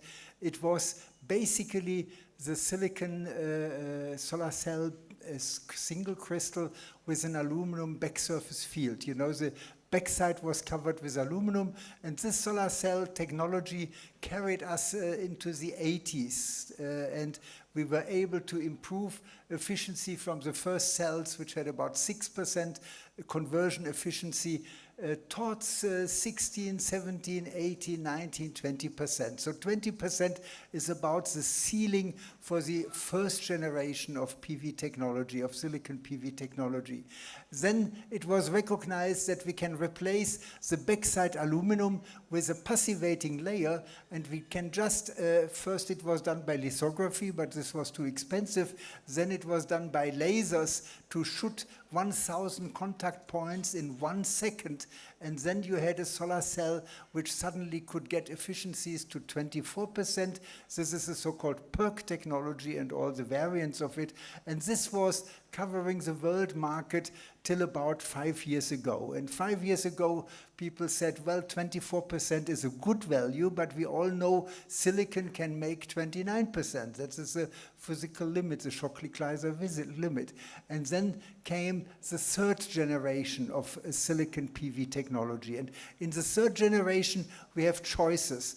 The first choice is a so-called TOPCon technology. For each physicist, it is very exciting because TOPCon is still PERC technology, but you now make the passivating layer so thin that it simultaneously allows carriers to tunnel through. So you must make the passivating layer 1 or 1.5 atomic layer thin, and then you have both passivation and contact in one and the same layer, and this is the so-called TOPCon technology. TOPCon is extremely exciting for all the present huge PV manufacturers, especially in China, because you can easily transfer from PERC technology to TOPCon technology.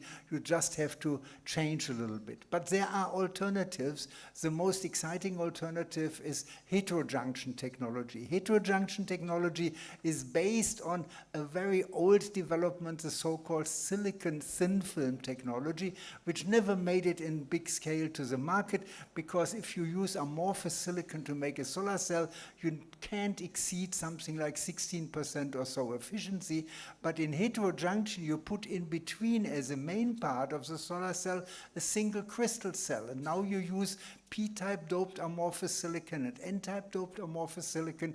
And again, it is a perfect passivating layer because you have only silicon-silicon bonds at the interface, and it is a contact layer. So heterojunction technology allows to reach the highest efficiencies at the moment. 27.6% or so is the world record there. And therefore, heterojunction technology is a serious competition to TOPCon technology. There are as well others, the integrated back contact, but I don't want to really talk about it because I want to say we don't want to stop at 27%. We want to go to the fourth generation of PV technology. And in the fourth generation, if you want to go beyond the Shockley-Kleiser limit, you have to use a different material on top of the silicon. These are the so-called tandem cells. And the tandem cells allow to use a wide bandgap semiconductor on top of silicon and therefore go beyond 30%. The most promising tandem cells right now are actually perovskite on silicon tandem structures. 34 or 34.5% are already reported from full-size solar cells. So this is development which is going right now very critically. By the way, if you want to go beyond 25%, you have to go into the more expensive 3.5 technologies. The world record, which I'm very proud that it was achieved when I was director of ISE, is 49.6% with a 6-junction complicated cell, but this is so expensive that it's good for space applications, not yet for Earth-type applications. Current development is very exciting because we are now introducing the third generation, TOPCon or heterojunction, and we are preparing to introduce in a couple of years fourth generation cells. And besides perovskite, there are alternatives. It could be 3.5 on silicon, or it could be cadmium telluride on silicon. This is not yet decided. We will see this in the next couple of years. But this shows that this is an extremely active, innovative area. Lots of progress is still going on, and we should not say PV modules and PV cells are a commodity. No, they are extremely interesting, innovative structures and being worked on in many places of the world. And I just wanted to set the stage for that. You can continue. Thank you very much, Professor Weber. So Professor Weber basically gave the big pictures, the way basically we started everything in 1950, though the solar cells were discovered much earlier, but the real solar cell was introduced by the Bell Lab, and it was all around the New York Times. And, but we were not willing to use them because of the price parity. And then we are talking about the single geography, but that the single geography is the one who basically made this what we are seeing today. Bringing the cost down where we are ready to use it, a two-terminal device which can meet the humankind's 40% energy need by 2030. The PV cells, a two-terminal PN junction diode, will beat all kind of possible energy sources. It was never thought of by the humans, but what we are witnessing today, terawatts are just coming by a single PN junction diode two-terminal device is doing. And that the same two-terminal device which can beat the Shockley-Queisser limit by going the tandem structures is like another new, most disruptive technology. According to the current MIT Technological Review survey, after the artificial intelligence, the next biggest disruptive thing which is going to happen in the technological space is silicon perovskite tandem, solar cell technology. And in SNAP 2024, when the LONGi introduced 34.6 at the 1 centimeter square size, it's just 1 quarter gone, and we are finding that this commercial wafer size 34.6 is available now. This is amazing. The way the pace, and the kind of the trust which basically industries have, and the governments are basically sponsoring these kind of things. I think it's the right moment to embark on the solar cell technologies. As Weber said, this is the heart of the whole value chain. Yeah, we are talking about the modules, we are talking about everything, but everything starts with this two-terminal device. If you don't optimize the two-terminal device, whether in the single junction or tandem, there will be always something missing. So we are all up for that, and hopefully with the government, industry, startups, these all things will make it happen. Thank you very much. Professor Kabra, before I let you go to Ivan, what specifically is NCPRE working on, or you are working on, in terms of R&D? You're the premier R&D institution for solar photovoltaic research in the country. So what is your goals over the next 2, 3, 4 years? So thank you very much, Joyce, for putting up this question. We right now have perovskites, which is basically solar cells. Efficiency-wise, we are as part of some of the best international group, and at the smallest scales, because that's the way we. If we have the funding, according to funding, we could make the scale as par, and thanks to the MNRE for providing that support. And now we have been realizing that until and unless industry come on board and we go beyond academic research, we cannot really do that innovations which is needed. And hence NCPRE is one of the center where we are constantly churning out the startups. And those startups are basically taking those specific goals. So in particular in silicon perovskite tandem, we do have a startup from NCPRE. It's called RTPV India, Advanced Renewable Tandem Photovoltaics India. I put India because I just wanted to ensure that the world knows this is happening in India. And then there are the industry partners for that. And there's a government support as well. And certainly we need to understand the scale, because this technology, solar cell technologies are expensive. And the kind of scale of funding which is needed from government as well as from the industry partners, those are always needs to be checked with respect to the international level, because the things are not cheap in India. When we talk about the research level component items, it's become more expensive here. Overheads are more here. But overall, I'm all positive about this thing. NCPRE has got fantastic infrastructure support. We have fantastic team. And we have got adequate support. We'll be starting with that one, and we are very hopeful that in coming 2 to 3 years time, we should be having commercial wafers with the tandem solar cells. Thank you, sir. And we'll get into the how, where we'll try to expand on. You mentioned the word funding several times, so we'll get into more specifics given MNREs in the audience and listening. But Ivan, to you then. Thanks, Sujay. Yeah. One is what's your view on technology, and then Sure. how do you connect with Professor Kabra's work? So Thanks, Sujoy, for the question. And I think Professor Weber gave us a pretty good history of how the solar cell technology development happened. While the route of technology development went from aluminum BSF to PERC to tandem now, we must also remember two companies. And I'll tell you why I'm making this point. There were two companies. One was Sanyo, who had gone away from the tide and developed HIT technology, which is a precursor to HJT that we have today. And that was done in 1980s. And there was another company called SunPower, who made a back contact IBC, interdigited back contact technology, using, both of them used N-type wafers. And this technology was in very small volume, deployed across the world at an extremely high premium. I remember Sanyo panels were selling at almost $1 a watt, when the normal solar module prices were about 50 cents a watt. This was somewhere in the middle of 2010. So what it means is that the technology innovation in solar and the scale of deployment of technology and the cost, they are very closely interconnected. I mean, Sanyo had hardly a 500, 600 megawatt of capacity. SunPower had slightly bigger capacity.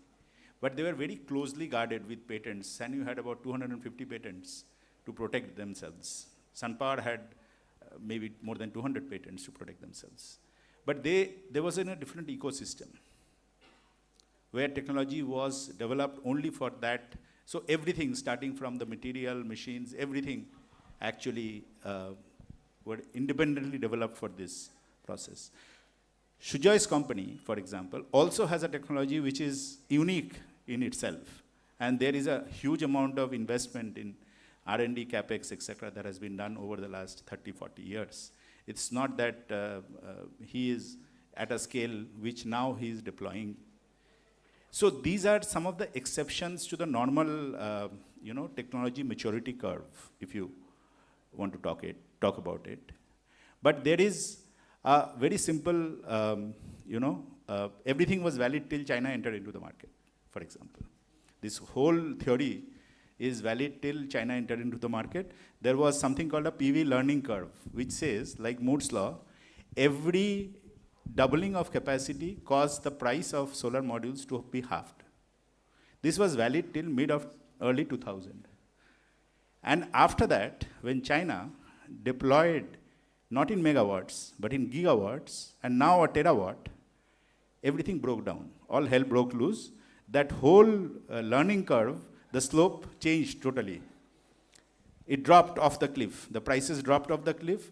And this was done with standard technology, which was available, with very small incremental innovation, but deployment in gigawatt scale. I still remember Suntech. I was seeing an old ad I was in US last week, so I was looking at some old literature. SunPower announced their first gigawatt fab in China in 100 megawatt fab in China in 2004. There was a 100 megawatt fab. Now today, whole of China has more than 1.2 terawatt of cell capacity. Can you imagine the scale? Can you imagine the innovation that needs to come in to sustain that scale of investment that has been put in? So the investments have to be protected by some kind of innovation, some kind of advancement of technology on cell side alone. So as the previous speaker said, there is always a choice that one has, whether you to go to tandem, whether to go to HJT tandem, whether to go to TOPCon and then tandem, there is always a choice. But to do it successfully, with the vision in India of putting up 300 gigawatt and maybe about 100 gigawatt, 300 gigawatt of deployed projects on site for solar and 100 gigawatt of manufacturing capacity, it's not going to be easy if you do not develop something internally within the country to sort of protect yourself from the future. So we might have a solar mission, but we still don't have a solar innovation mission. I think that's the need of the hour, and the technology choice will always come out of what is prevalent. Just to talk about the cell technology, but there is a huge amount of things that are happening on the module technology also, in tandem with the cell technology and in wafer technology, because the sizes of wafer has grown. Sanyo demonstrated heterojunction 20%, 21% efficiency on 5-inch wafers. Today, wafer sizes are 210 mm. Okay, so it's completely different production process or manufacturing process to control between a 5-inch square to a 12 or 13-inch square wafer, because the area increment is almost like 300, 400%, and then you have multiple possible shunts that can appear on the cell to reduce your efficiency. So the technology choice in scaling up, another case is how to take contacts from the top to the back, because with efficiency increasing, you need to have more area to absorb light. So contacts will cast a shadow, so all the contacts have to go to the back.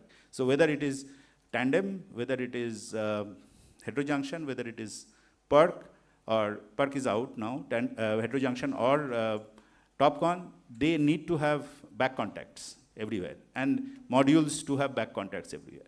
So there's a whole plethora of, I would say, technological suite that has to come together to support this very ambitious program of ours. And I'll talk about many other things, I mean, in due course, given a chance, Shujoy, but I think that's what is the gap now between what we are making and what, Dinesh is producing in his lab. Yeah. Because the gap is too wide. So let me put Mr. Sarvanan on a bit of a spot. You just said that you invested into TOPCon, you're setting up a TOPCon cell line, middle of 2024.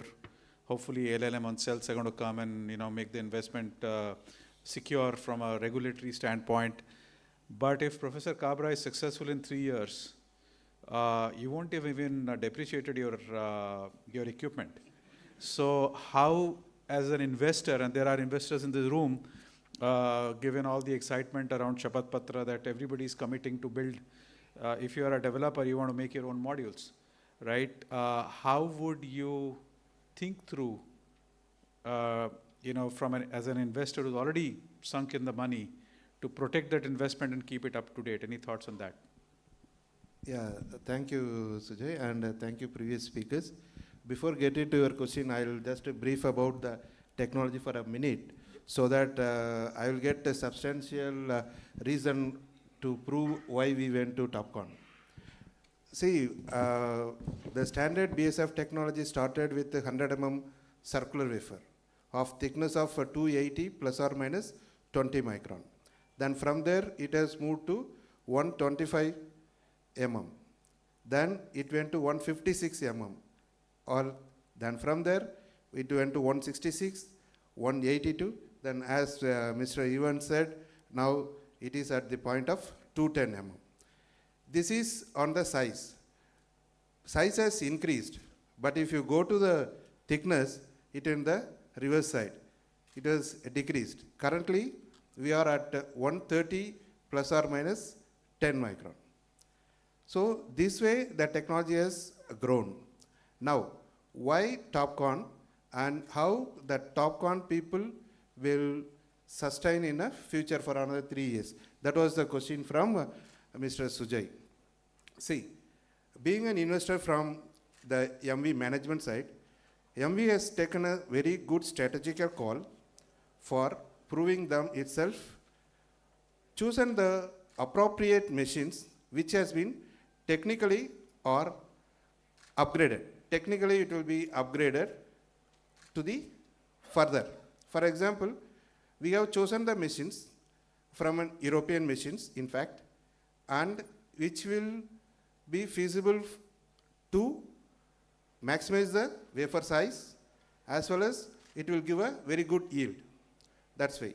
And we, from the technology perspective, we have a technology partner from Fraunhofer Institute. As you know that TOPCon is the baby of Fraunhofer Institute, and they are our technology partner to take a day-to-day update from the technology, whatever come up in TOPCon. And apart from that, we ourselves have chosen the processes, like for example, the selective emitter, which is the process which is good for the high performance solar cell. And we have chosen a process called ALD, atomic layer deposition, which is give the very good passivation. And similarly, we have chosen a process called laser enhanced contact optimization. So these are the processes will make us to be dominated in a solar cell technology. So am I answered your question, Sujit? You did, and warm welcome to Shri Tarun Kapoor. He's the energy advisor to the Honorable PM. Sir, pleasure to see you as always. So now we've got an even more,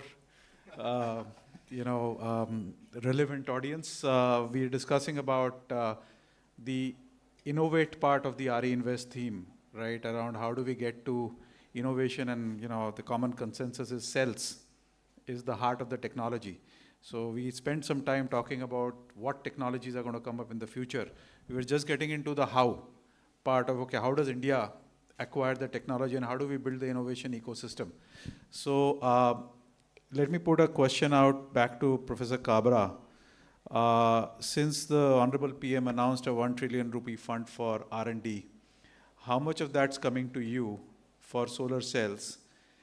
And as you think about the bright young students at IITs and our institutions all traveling to America and the Western world to continue their research, how hard is it for you to retain them and apply them on projects of this kind of national importance? Is there something special which you're expecting from the government? The second part of the question is very relevant to what Sarvanan said. They've selected TOPCon as a technology, but they've selected tool suppliers with whom they can work on a long-term basis. As we think about tandem and perovskites, developing TRL 1, 2, 3 level product is fine.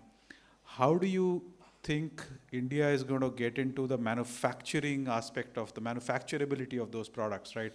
How do you build the CapEx ecosystem in the country? What are your thoughts on that from your standpoint? Thanks, Sujay. So let me split the questions. One, the brain drain. It's very difficult. The very first aspect comes, I will not say the finances.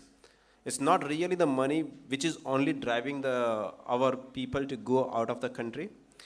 There is a sort of bit of insecurity as well. They are not sure whether the things will last long. If new companies coming up and they are trying to get the people in the technological jobs, so certainly the salaries are definitely much lower than what basically Western companies are paying. But if I say that, okay, fine, you will be paid less, but if I can assure them, okay, you are secure for these many years, and there is an ecosystem in the country, that is basically right now not there, and hence our own trained people are slowly leaving the country and they are basically doing the job outside. Many times even like they are joining the labs which are not as good as the lab where they have already worked. That is also the case. But still that sort of insecurity kills them. If they stay back here, the system will not recognize them.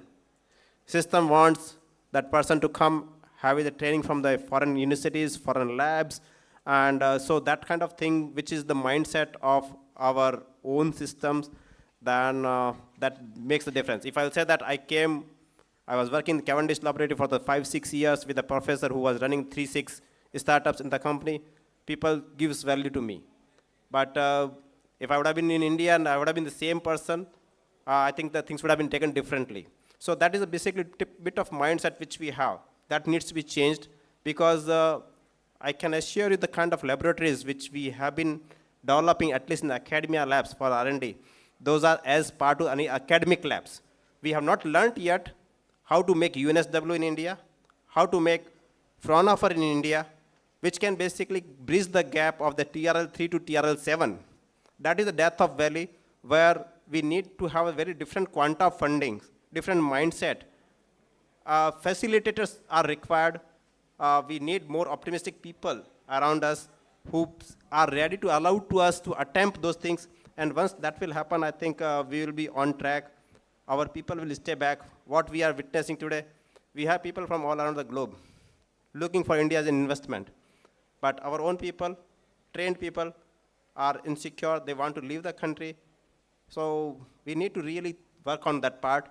And slowly, I think that will happen. Okay, Ivan, maybe the same question to you, right? What does it take for us to create a Fraunhofer? And I'll ask Professor Weber, his journey in the end, he'll be the final voice on it, but what do you think about idea of creating a Fraunhofer here? What does it take from the government side and from our side as an industry? I think everything that we are doing in India today to set up these large manufacturing capacities is ably supported by a very strong policy from the government on PLI. There are bits and pieces of things like innovation in an indirect way, like local value content addition, etc. in that also. But what is needed, or the need of the hour is, you talked about equipment innovation, you talked about process innovation. Just for example, the TopCon technology has its own challenges because there are right now companies being sued for using TopCon. Okay, so so we need to develop, between the private and the government, this whole innovation ecosystem which can be focused on developing at least one or two institutes like NCPRE and supporting them to the end from the beginning. And their job is not only to create technology, but also to create IP, also to create infrastructural, wherever infrastructural support is required. For example, today I don't have a compelling choice for making a module line or a cell line equipment from anywhere other than China. Saravanan talked about European machines, but those are, for different reasons, may not be viable for the project, commercial reasons. Some of these European suppliers have gone through the crest and troughs of the solar industry. They have suddenly been, bankrupt. But so, Ivan, just for that, so on the commercial reason, you think they are not viable because you're competing against a dumped cell from China at 3 cents? So if there's... Yeah, so that's another topic altogether. But if that is solved, then you think a collaboration with Europe would be more viable? I was coming to that. So one is, like if you are delivering higher capacity indigenous technology, what is the best way to incentivize that from the government side? Besides setting up these kind of innovation hubs or places like NCPRE, I think on the demand side also, the incentivization can be higher if you are delivering, let's say, a 700 megawatt module with domestically developed technology or with your own manufacturing. Yeah. And then you get higher incentive for pushing that product into the market. So creating a market for that kind of modules itself to start with, where you are not competing with a 3-cent cell, you are bidding and winning, and that also for a short period of time. Yeah. I think creating the market is the best way to support innovation. Okay. China did it. China did it with their, what do you call that? Top runner programs. There were 2 top runner programs that were run, where the incentive was at least a few cents higher than what general purpose. I mean, if your efficiency is above a certain band, then you get a higher incentive from the government for government projects in terms of the PPAs would be done at higher prices. And those are difficult choices to make in the current situation. I understand that with the power cost going down, etc. But this has to be balanced somewhere. Otherwise, private players, private developers really do not have any incentive to use the modules that are made in India, for example. I mean, domestic protection can work up to a certain limit, but beyond that, it's never going to work. A trade barrier is never going to work. Sure. That's my thoughts on that. Since we talked a lot about Fraunhofer, maybe let me just hand it back to Professor Weber. What does it take for India to create a Fraunhofer equivalent? How much time did Germany take to create the Fraunhofer? Interesting. Interesting to observe that in the whole world, no country has succeeded to copy the Fraunhofer model. Many countries tried, I know especially France. And having been a Fraunhofer director, I can really tell you about the secret of Fraunhofer. The secret of Fraunhofer is twofold. First of all, of course, the topic is indeed TRA level 789. This means application-oriented research. Fraunhofer is not going for Nobel Prizes, although probably one would not mind if a Nobel Prize would come. Fraunhofer really works with industry. But the second element is Fraunhofer institutes have to earn their own money. The Fraunhofer Gesellschaft in Germany has a budget of 2.4 billion euros, but only 400 million euros coming from the government, and the rest is raised through projects, competitive projects from industry, from government. So this means Fraunhofer is not a government-financed research organization. Fraunhofer is a research organization which has to find its own money through competitive projects. And the most interesting projects are projects with industry and government funding. Because if the industry says, I give you money for research, but of course we don't have enough money, and then the government says, okay, if industry gives money, this is a sign of a very exciting research, we will double this money, and then you have a real good project. This is really how it works. So the Fraunhofer model is indeed quite interesting, but it is impossible to convert existing institutions into a Fraunhofer model.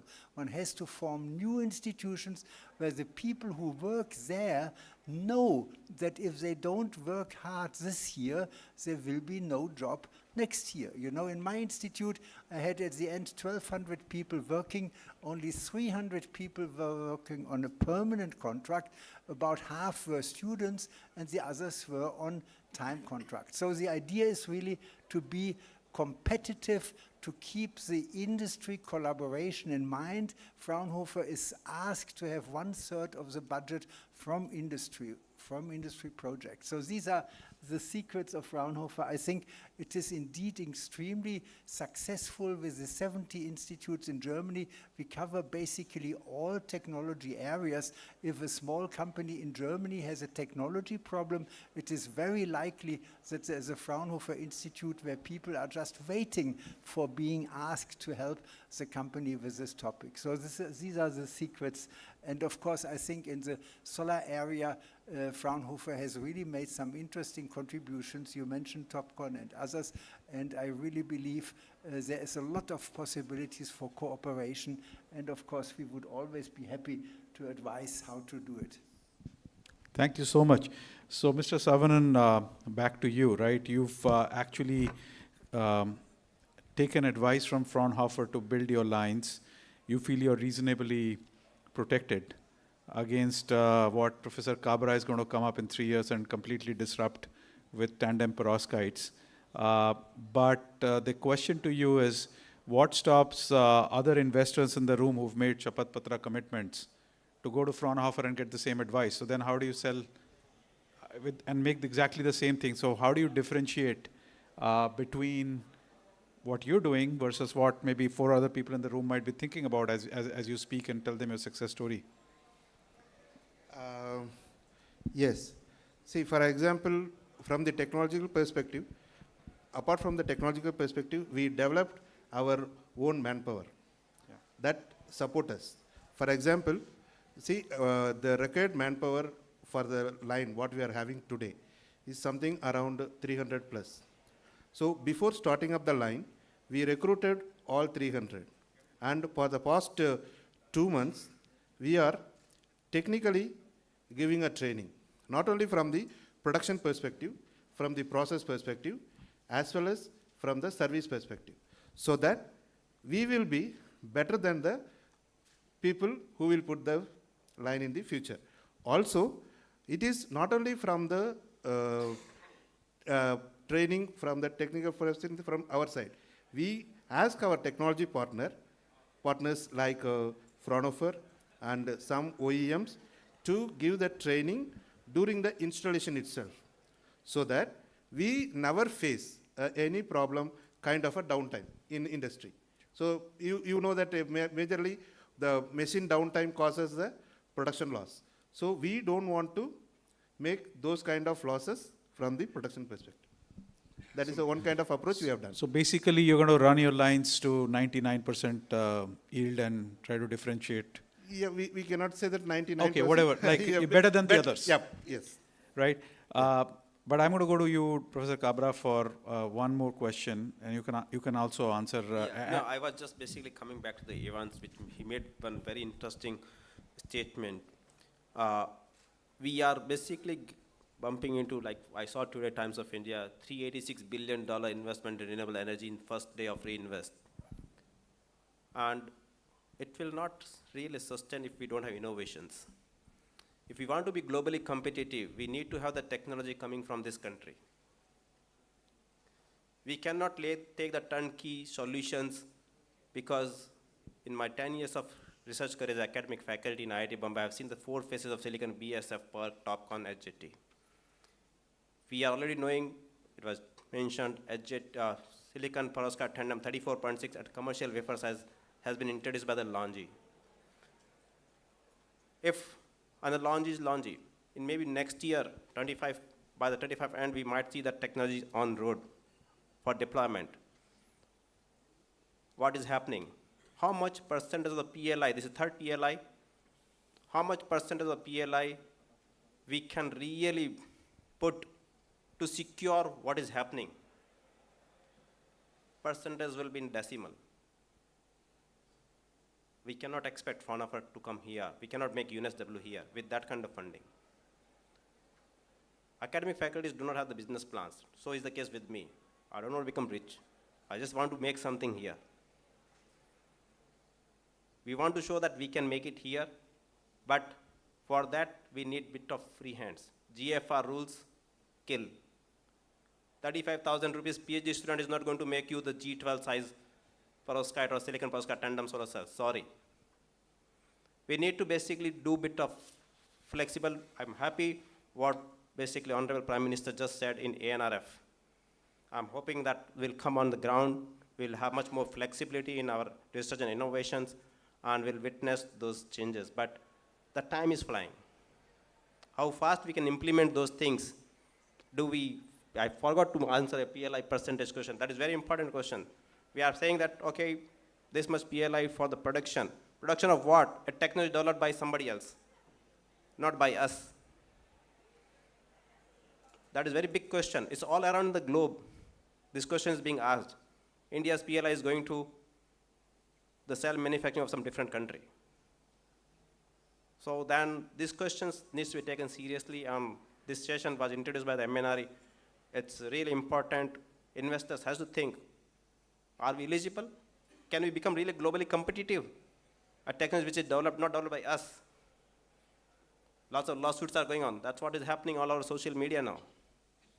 So these are the questions which needs to be taken bit of more seriousness, and whether Fraunhofer can be made. Same planet people have done this. We will be doing it. Thank you. Yeah, I think he's right, and I mean, I'll just quote a very interesting episode. I was in US last week in RE+. So a very well-known European manufacturer came up and asked me the question that, China has killed us. We make excellent tools, excellent machines, but I'm not able to get any orders from India or wherever investment is happening because the Chinese are at 1/4 the price. Okay, and this is true also for modules. I mean, this is a machine manufacturer. Okay, I gave him a suggestion, and he was sort of bamboozled. I told him, "Have you seen that machine which is at 25% price? Have you seen that machine? How did the Chinese beat you?" He said that he reverse engineered my machine, which is, let's say, $100,000, and he made it for $25,000. I said, you take his $25,000 machine and you reverse engineer that.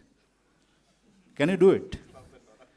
Can you do it? Maybe you will not be able to achieve at 25,000, but even if you are at $30,000, you will get a market. And he was floored. He said, I have never thought about this way. So there is a way, if you think, if you put on your thinking hat and think how to beat your biggest competitor in the market, how do you do that? You have to think through these kind of issues. And then he told me, can you buy a machine and supply it to me? I said, I'll do it. And I'm going to try that out and see whether it works. Now, if a European manufacturer can say that, why can't an Indian manufacturer stand up and say that I want to do this also? That's what we need. That's the spirit that we need from young entrepreneurs in India who are coming into this industry, who are very bullish about the PV and the renewable sector.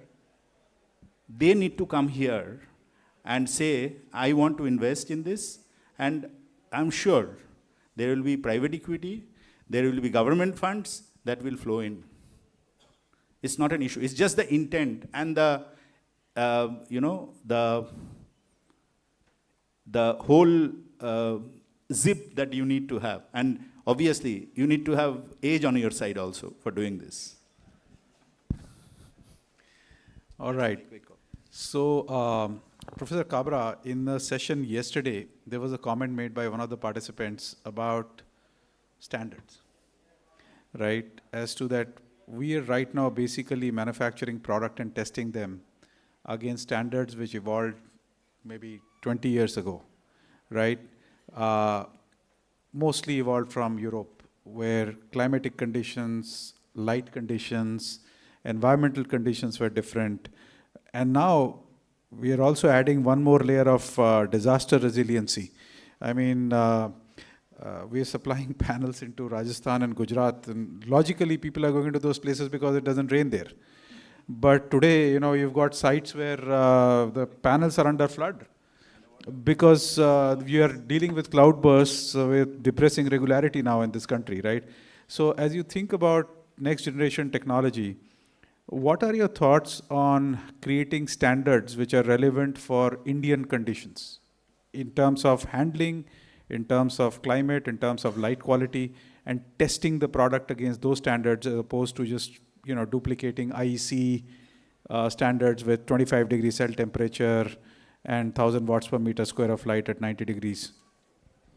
It's a very important and questions. Renewables are known for the local. It has to be local and it has to be made for the local, made by local. Standard test condition 25 degrees Celsius never going to happen in this country. We live with 35 to 40 where the panels are going to be put up in the farms. Temperature will never go below 50 degrees Celsius. So we need to basically certainly evolve on terms of standards. Means we have our businessman who wants to basically sell the modules to the outside India. But that's fine. But for our country, we certainly need NICE and MNRE and set up the new test standards at the lab level, and as well as the finding the solutions. Climate change is the known phenomena. How are we basically going to tackle those kind of issues?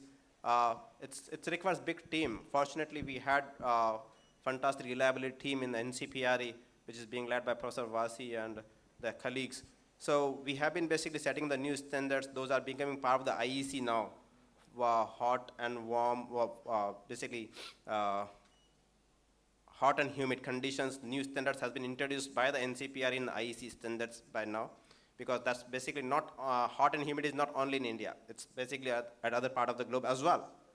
But as I was telling, that here we are putting our money, taxpayers' money as well. So we need to ensure that we need to know the standards which has to qualify, and once somebody puts those panels in the field, we identify the right degradation rates. We should not be finding that our insurance company basically starts getting the litigations.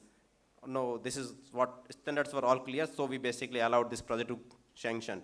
So the investors also need to be a bit more literate in what basically they are investing in. But what in the science side, we certainly need to rework on all the standards and test conditions.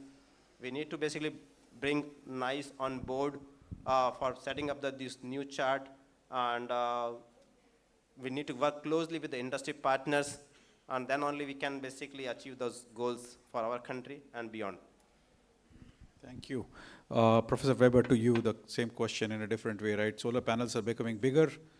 Cost innovation, quote unquote, is basically taking material out of the module. So glass is becoming thinner, cells are becoming thinner. Where do you see reliability standards evolving, given that the environmental conditions are also becoming harsher? Yes, I think there's a widespread recognition worldwide that the old standards were absolutely insufficient. And I think right now, my former institute, ISE in Freiburg, is as well very active in this. We have a special collaboration, not with TÜV, but we work with the VDE, which is the Electric Safety Organization in Germany. And there we really developed jointly more ambitious standards which go exactly in the direction which you just described, because this is absolutely essential in order to make sure that people are really aware of this. And of course, this is as well a very important topic in conjunction with talking about innovation, because you know how wonderful it is to reach higher efficiencies, what we just discussed in detail, but if these efficiencies mean that you have a higher annual degradation, then of course it gets only interesting for niche markets where modules might be used only for a couple of years and then they are replaced for whatever reason. But for the widespread utility rooftop market, then you really want to have 20, 30 years. And I don't see why we shouldn't achieve 50 years of really reliable operation, because actually the silicon core solar cell has no trouble to work 50 years. Degradation are issues like moisture creeping in, mold developing, and all of these secondary issues. So I think all of this has to be done really correct for the Indian environment, climate, as well as future climate conditions, which will be harsher than what we have today.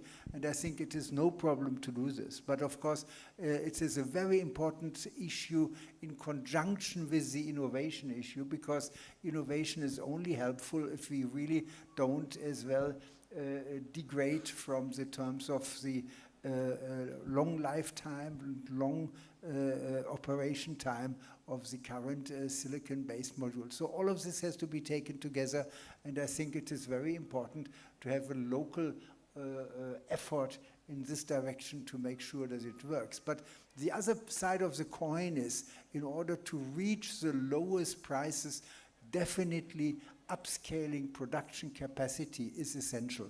As long as we are talking about hundreds of megawatts of production capacity, there is no way to come close to the low cost of imported modules. So I think we need to make plans, and we are working on this in Europe as well. In Europe, we have exactly the same problem, that we have the low-cost modules flooding the market from China, even sold below production cost, because China has built up much too much production capacity, and therefore companies who have produced modules are ready to sell them below production cost just to generate cash.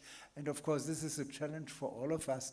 This is one of the issues I am very much involved in Europe, is how to rebuild our solar industry in this very special situation. And the solution can only be that for a certain time we have very intelligent programs in order to make sure that we build up this local capacity. In Europe, what I am promoting is really to make sure that companies who sell PV voluntarily subscribe, that they sell a certain percentage of domestically produced modules, 2026 5%, 2027 10%, and then it can increase. And in this way, we can make sure that we get customers for our new capacities, for the new gigawatt scale capacities. And that's what we have to do here too. And therefore, it is so very interesting to talk together about it. Thank you so much. We have about 10 minutes left in the session. I think I'll open it up to the audience. If there are questions from anybody, this is your time. Yes, Jain Saab. First to you.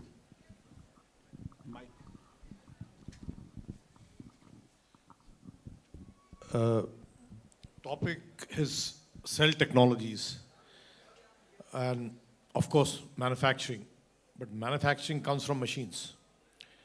We have PLI for solar cells, polar modules, but we have no PLI for the capital equipment which goes into manufacturing of solar cells. And I think so if we have our own solar cell line manufacturing, equipment manufacturing companies in India, your lot of technology problems also get solved. Because what happens is that when you are investing in new technology in the lab level also, you don't know how those things will be produced. And then what happens is you go back to China to import the machines. Then the government imposes restrictions on the Chinese manpower, and you are stranded. Now, if you have a domestic manufacturing of capital equipment, which is almost, if not exactly, similar to the semiconductor, this thing. We are privileged because semiconductor and cell manufacturing equipment is sort of similar, and government focuses on both. Yeah. So my suggestion would be rather than giving PLI for this production of solar cells and solar modules, we should move in a direction of PLI for the manufacturing line. So Absolutely. what is your take on that? And number two, you've been asking him about what happens in 3 years and all. Don't worry, within 3 years, we'll be asking for advanced restriction on technology production so that if new technology comes, no new technology should be implemented in India till people recover their capital costs. That is the scene I'm seeing because you are absolutely right. People won't be able to recover the cost the way technology is moving. Yeah. And until unless we've got new equipment which manufactures new technology, we'll always be talking this. Yeah, point very well made. I think Professor Kabra alluded to that, Jain Saab, that we need to have the tooling ecosystem. And there are synergies with semiconductors. So it's a great opportunity. I mean, unfortunately, Tarun Kapoor Saab left, but that's probably a recommendation we should make to him. Yeah, yeah. Sir. Yeah, please. So, Jain sir, exactly the same thing which I was basically constantly being asked by the MNRE ministers, earlier R.K. Singh ji and then later on. We identified this thing. For the new technology, we ensured to the MNRE that tool will be developed indigenously with the local equipment manufacturer. We would be having some component which will be imported, and that was my basically suggestion to our German delegates when I met them, that your cost is never going to work out here, your timeline is never going to work out here. I have stopped taking the equipments from the foreign countries now. I get everything made here. I just buy some small component which we are not able to make it. But everything is being made here. Whatever results we have got, we made it using our own tool manufactured in the Vasai, Mumbai. And that partner is with us on this tandem project as well. We ensured to the ministry that we will be buying one commercial tool, we will do the reverse engineering, 100 se 25 karenge, and then we'll basically, that tool will be available in India for the all manufacturer, non-exclusive manner. I can just follow up on that. In addition, of course, these are the things which are missing from Europe and from Germany. We can help in production technology, industry 4.0, artificial intelligence. The production machine at the beginning should know what is the efficiency of the cell at the end of the line in order to optimize its parameters and so on. All of these things are very, very interesting for cooperation. Thank you. Sir, your question. Yeah, so I'm Sumit. I'm from, can I hear? So I'm Sumit, I'm from Avada Group. So we are primarily an asset owner, and now given the, we are going to backward integration to have the supply chain resilience. So technology as per se is not a forte for us, but that is what we are looking at the market, how the things are developing and taking a leap. We are putting our own TOPCon cell manufacturing line. So in light of that, if you see, we are moving from an era where we are getting the green electron, now we are going to green molecules. So the need of getting the LCOE or LCOH or whatever the lowest cost to get the end product is the necessity of the day. And this can come either at the scale or through the breakthrough in the technology. So we have heard the panelists and they were talking more about the silicon materials, the material science, and how the different technological pathway that they'll take to improve the efficiency. The world record that sir has mentioned has been like 45.9% efficiency. And I think you are there on the panel, Sujoy, today, and you are doing, First Solar has a thin film, the cadmium telluride, and the other material science that you use. And what is, I want to understand from you now, not from the panelists, because we have heard too much of them. So I heard from you that in your technology, what is the technical limit that you see? What is the next level of efficiency, or how would you like to scale, look at the scale implementation and the technological pathway that you see in your specific line to achieve that LCOE? So. I'm the moderator, so maybe we can have this conversation offline, but very quickly, I think Ivan alluded to this when he was introducing that there are differentiated technologies. So thin films have a very completely different manufacturing ecosystem, right, which is very unique to us. And there is alternate thin film technologies which have their own individual manufacturing ecosystem because we play with different materials, right? And we do a process of deposition to make modules. So it sounds very simple, but it is extremely complex. And it takes years and years of failing to perfect that.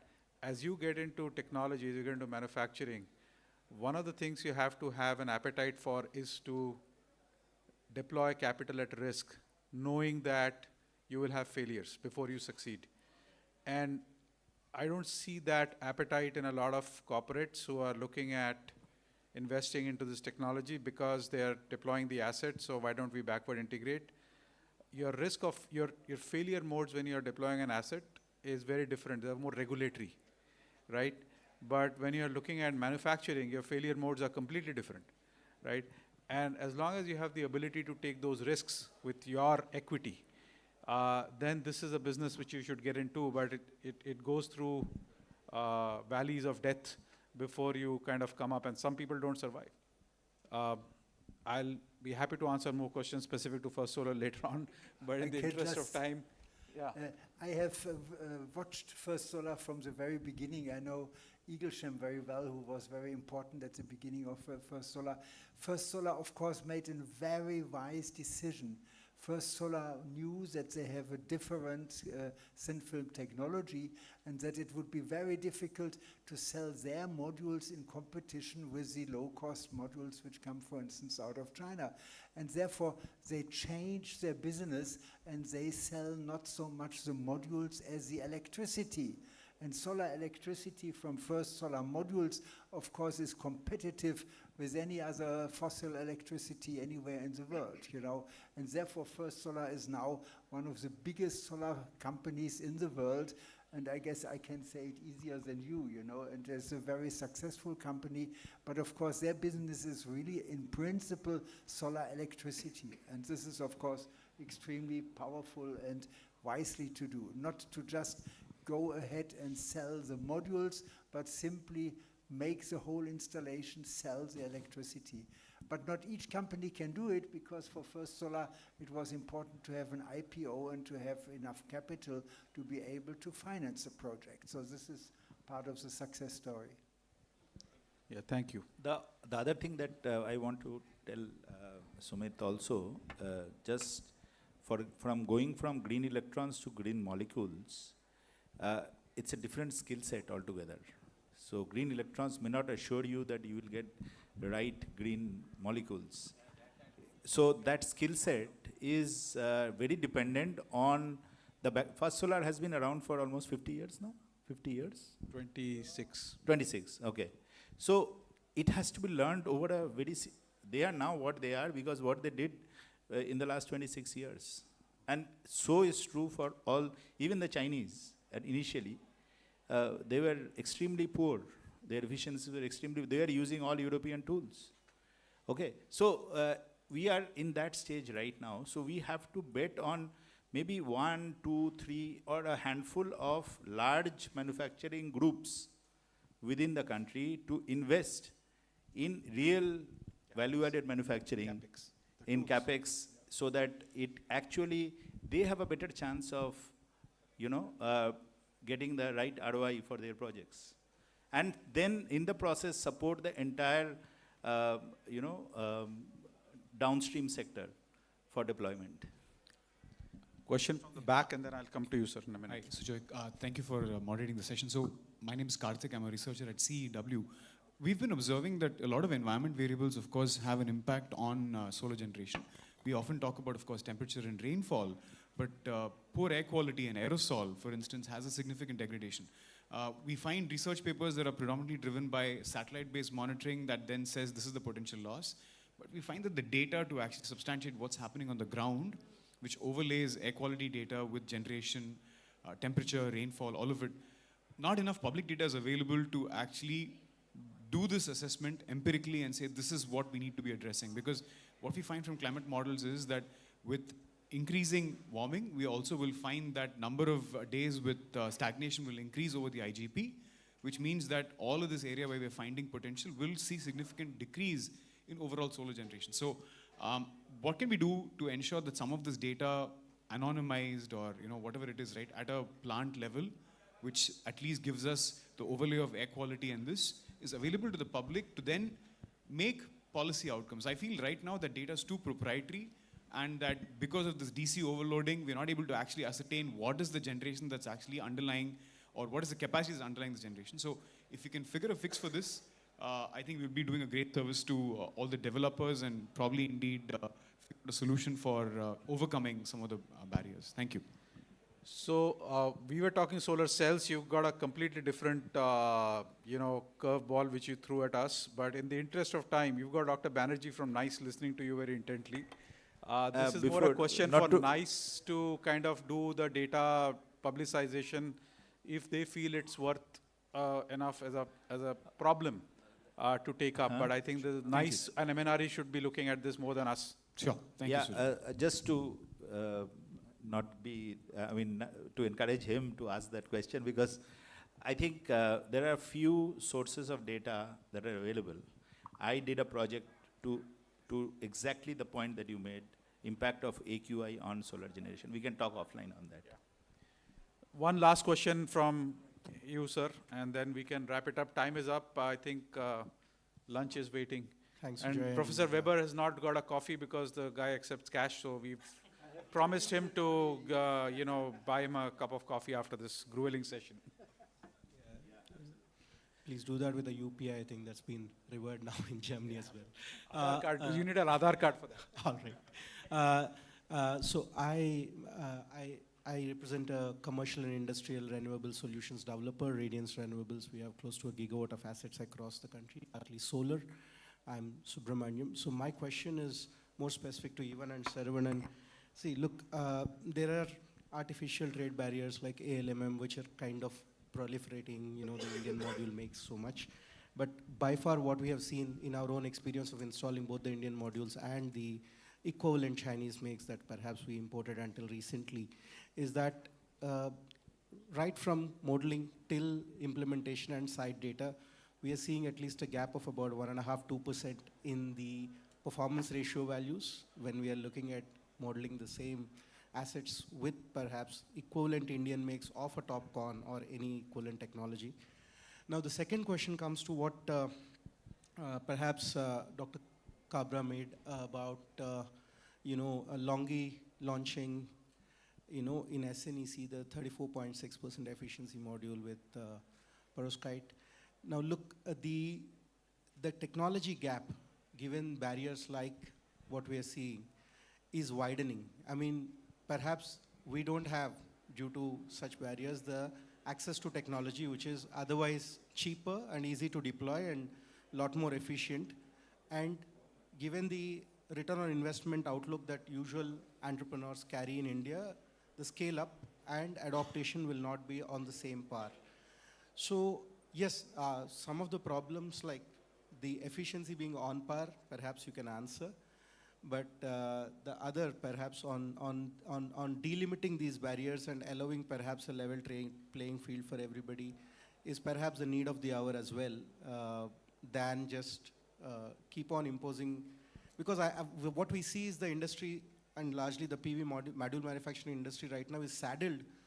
The deliveries that we were otherwise expecting, let's say we want to deploy 500 megawatts in a quarter.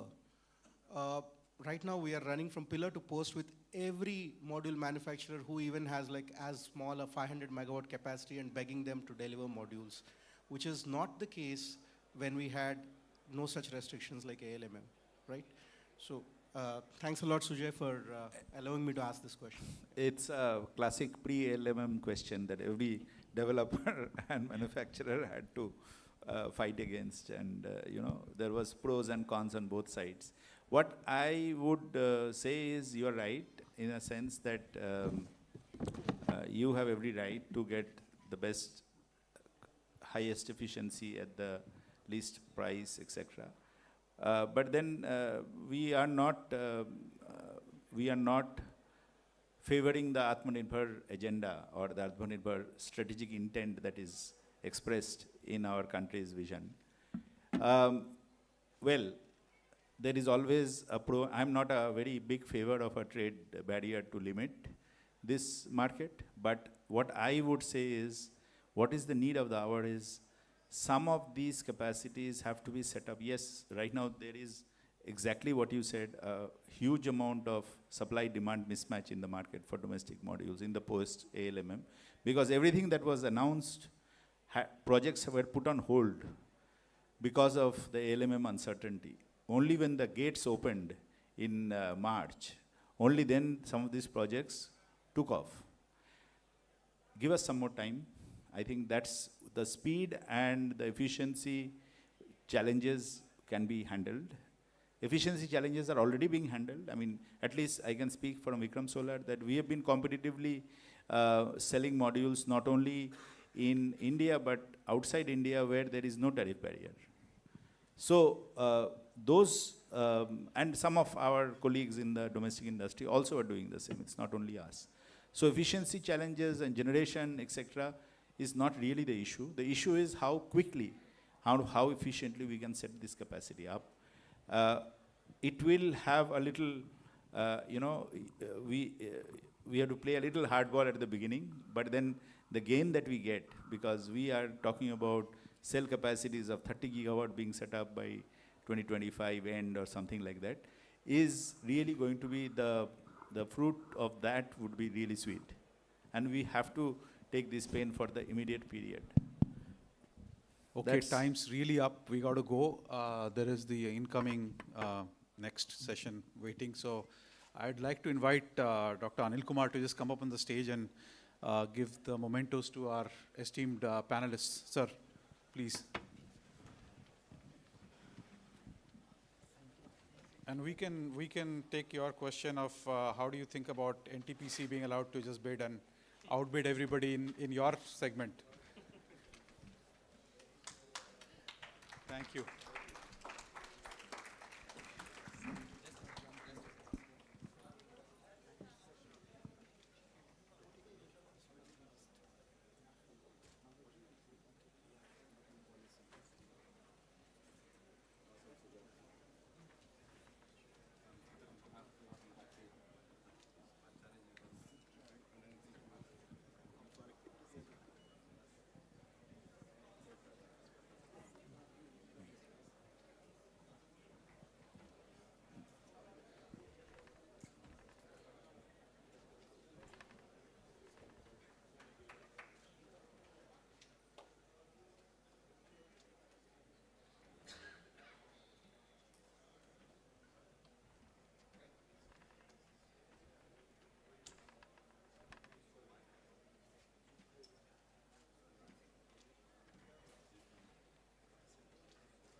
So today we are here to discuss on a very important session on making solar PV central to citizen-centric energy transition. My name is Surabhi Prakash. I'm a senior consultant at KPMG. I'd like to begin by expressing my sincere gratitude to all of you for joining us. Your presence here today underscores the growing recognition of solar PV as a crucial component in our journey towards a sustainable and equitable energy future. The global climate crisis has intensified the energy for clean energy solutions. Solar PV, with its scalability, adaptability, and decreasing costs, has emerged as a promising avenue for transitioning away from fossil fuels. Today's session will delve into the potential of distributed solar PV to drive a citizen-centric energy transition, empowering individuals and communities to take control of their energy consumption and generation, fostering energy independence, resilience, and economic growth. To kick off our discussion, we are honored to have with us Ms. Sujata Gupta, Director of the South Asia Team, Energy Sector, Asian Development Bank. She joined ADB in 2003 and has worked on public and private sectors of ADB, as well as for resource mobilization from development partners. Before joining ADB, Ms. Gupta was Senior Fellow and Director of the Policy Analysis Division at TERI, New Delhi. She has also worked as a visiting researcher at the International Institute of Applied System Analysis in Austria and was a member of United Nations. With her extensive experience in the energy sector and a deep understanding of the challenges and opportunities facing developing countries, Ms. Gupta is uniquely qualified to provide a comprehensive overview of the current landscape and future prospects of DRE, in particular distributed solar PV. Over to you, ma'am.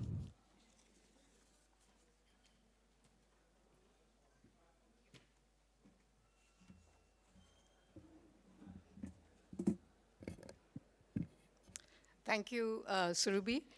You took away a good 2 minutes of my 10 minutes. So I'll try to stick to that. So a very good afternoon to everyone and namaste. A warm welcome to all delegates to this session on citizen-centric solar PV energy transition. Our common objective is how to make India more sustainable and resilient while achieving its goals of socially inclusive growth.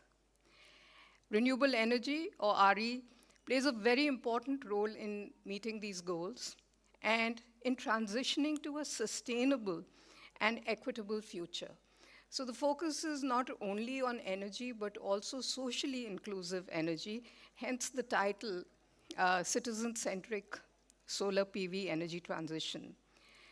So while we see that the global energy transition is picking up pace, renewable energy deployment is growing very rapidly, yet globally, there are 675 million people without access to electricity.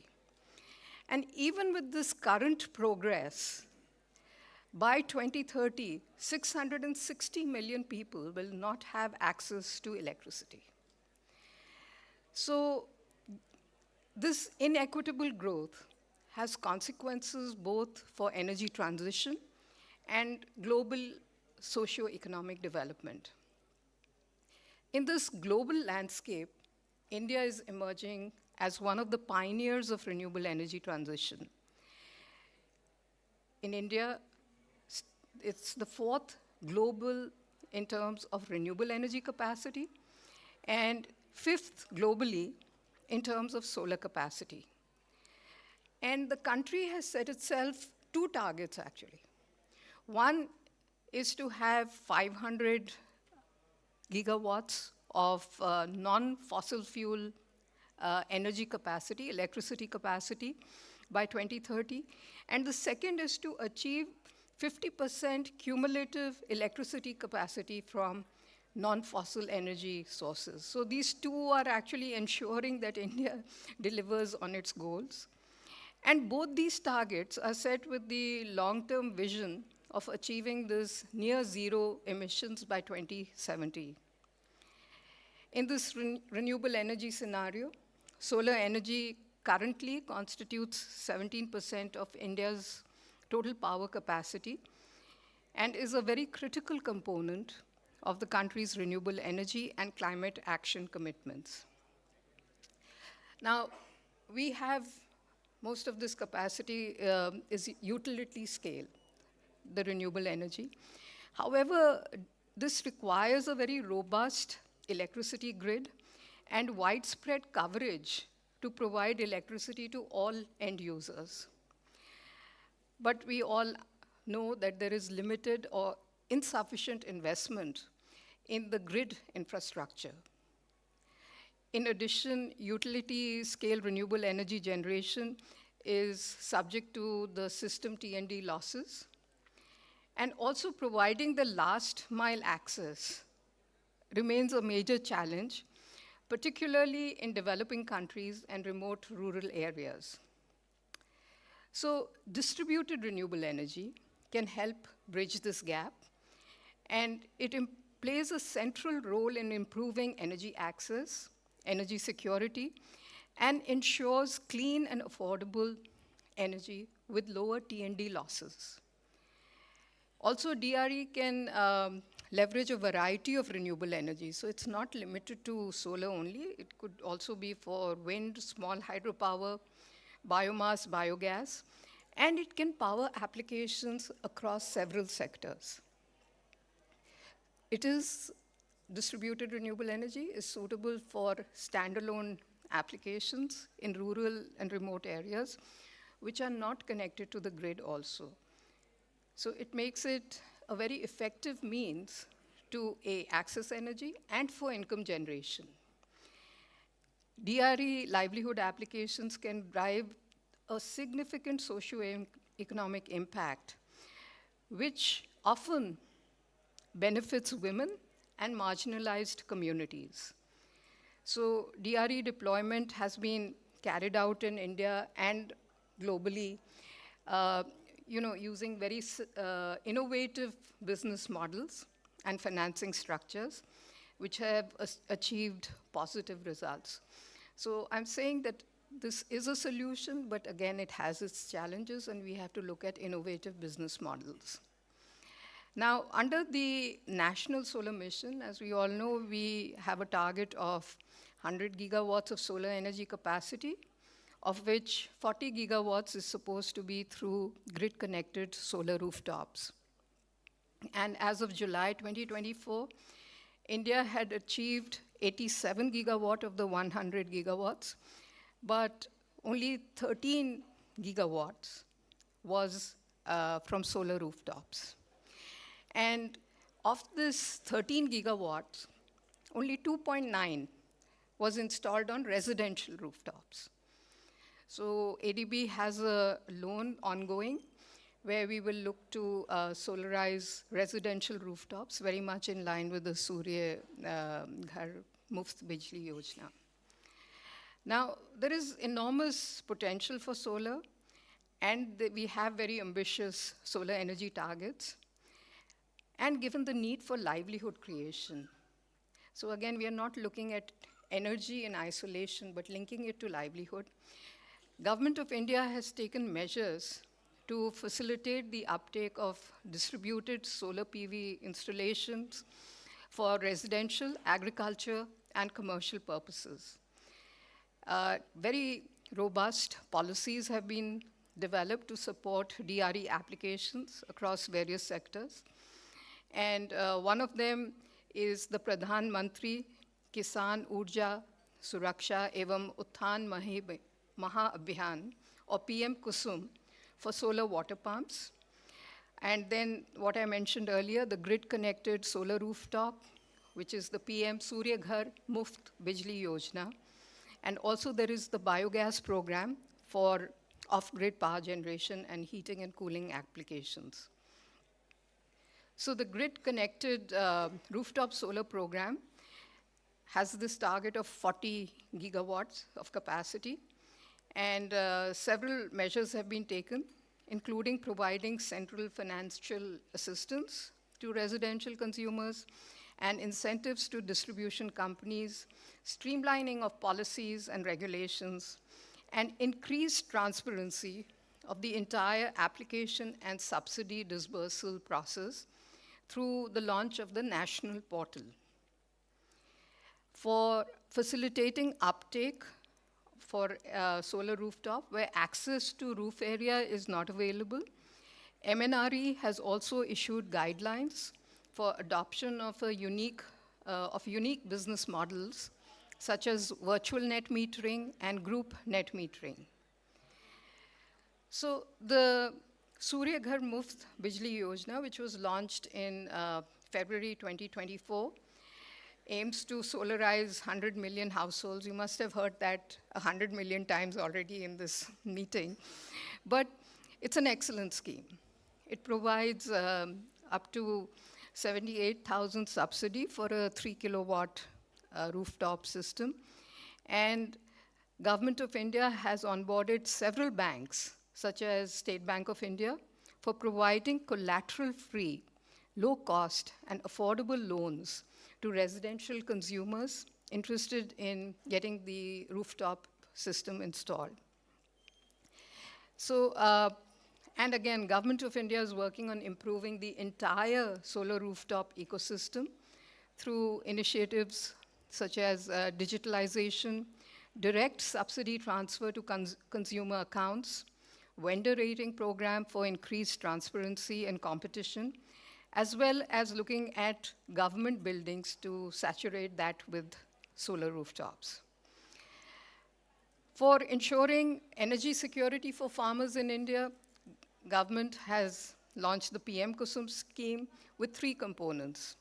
Component A looks at renewable energy-based power plants with a cumulative capacity up to 10 gigawatts. Component B looks at installation of 1.4 million standalone solar agriculture pumps by replacing existing diesel pumps in off-grid areas. And component C looks at solarization of 3.5 million grid-connected agriculture pumps, where the farmer can use the solar power generated to meet the irrigation requirements, and when there is surplus energy, it is exported back to the grid.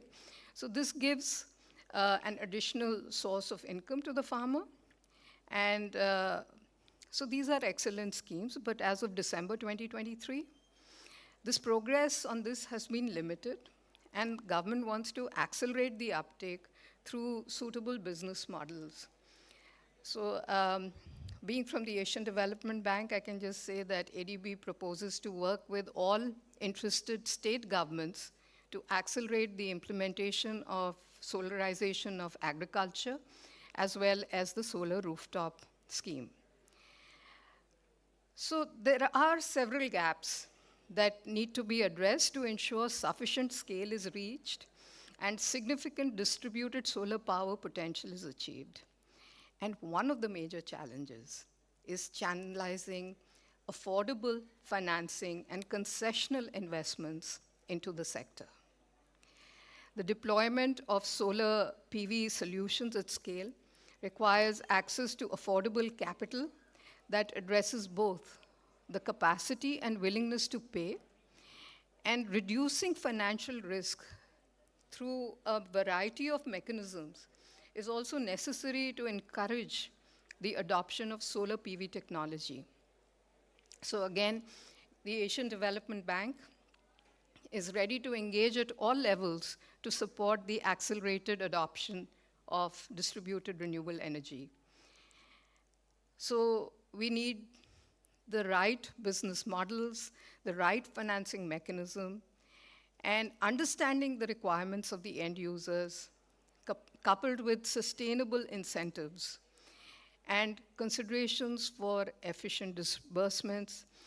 All this can increase the adoption of DRE technologies and help accelerate citizen-centric energy transition.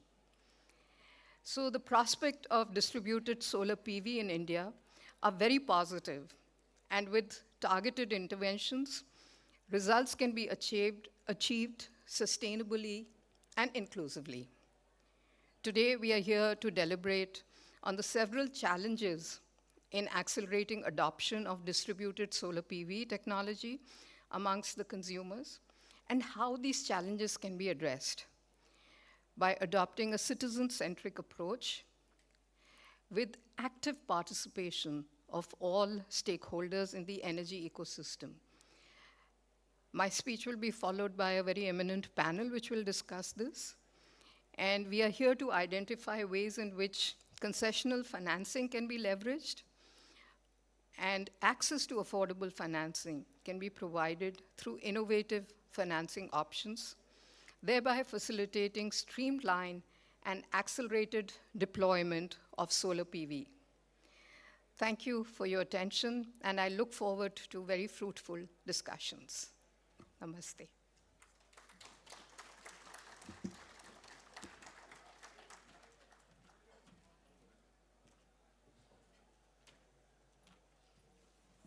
Thank you, ma'am, for your welcome address. Next, we have a esteemed set of panelists for taking the discussion forward. First, we have Mr. Ashok Kumar Sharma, who is currently positioned as Deputy Managing Director and Chief Credit Officer and Chief Sustainability Officer at SBI's Corporate Office, Mumbai. Mr. Sharma is responsible for overseeing the credit portfolio of bank and setting up of policy directions. He brings a wealth of experience across various banking verticals. Sir, please welcome.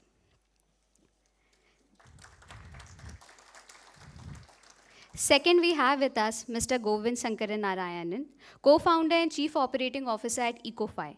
Mr. Govind has over 30 years of experience and has played a pivotal role in ideating and building Ecofy. Welcome, sir. Next, we have on board Mr. Rajat Sarawat, Executive Director of Energy Markets at the Economic Regulation Authority in Western Australia and a partner at the Lantau Group. Mr. Sarawat is a distinguished energy industry professional and a consultant with over 25 years of exemplary senior management and leadership experience. Hello, sir. Next, we have with us Mr. Pashupati Gopalan, Chairman and CEO of Fennis Energy. Mr. Gopalan is a thought leader and a visionary in energy and sustainability. He is currently focused on building a distributed clean energy platform to decentralize, decarbonize, and democratize energy access to humankind. Welcome, sir. Moving on, we have with us Mr. Raghav Agarwal, Director at Rotomag Motors and Controls Private Limited, a leading Indian manufacturer of solar water pumps, solar inverters, and EV drivetrains. Mr. Agarwal is a professionally qualified technocrat with over 4 decades of rich and varied experience in public and private sector. In the last 15 years, Raghav sir has made valuable contribution to the solar water pumping program. Welcome, sir. Next, we have with us Ms. Shreya Mishra, CEO of Solar Square, India's leading residential solar brand, which is backed by marquee international investors and entrepreneurs. Owing to her dedicated efforts and multiple achievements, Ms. Mishra has been named in prestigious global lists such as Forbes 30 Under 30, Entrepreneur 35 Under 35. Welcome, ma'am. Last but not the least, we have with us our moderator, who would be moderating our session. Our moderator of the session will be Mr. Gagan Sidhu, Director of the Center for Energy Finance and the Council on Energy, Environment and Water, a leading independent policy research institute. His work at CEW is focused on accelerating the flow of sustainable finance, including for India's energy transition. Welcome, sir, and thank you for moderating this session. Over to you.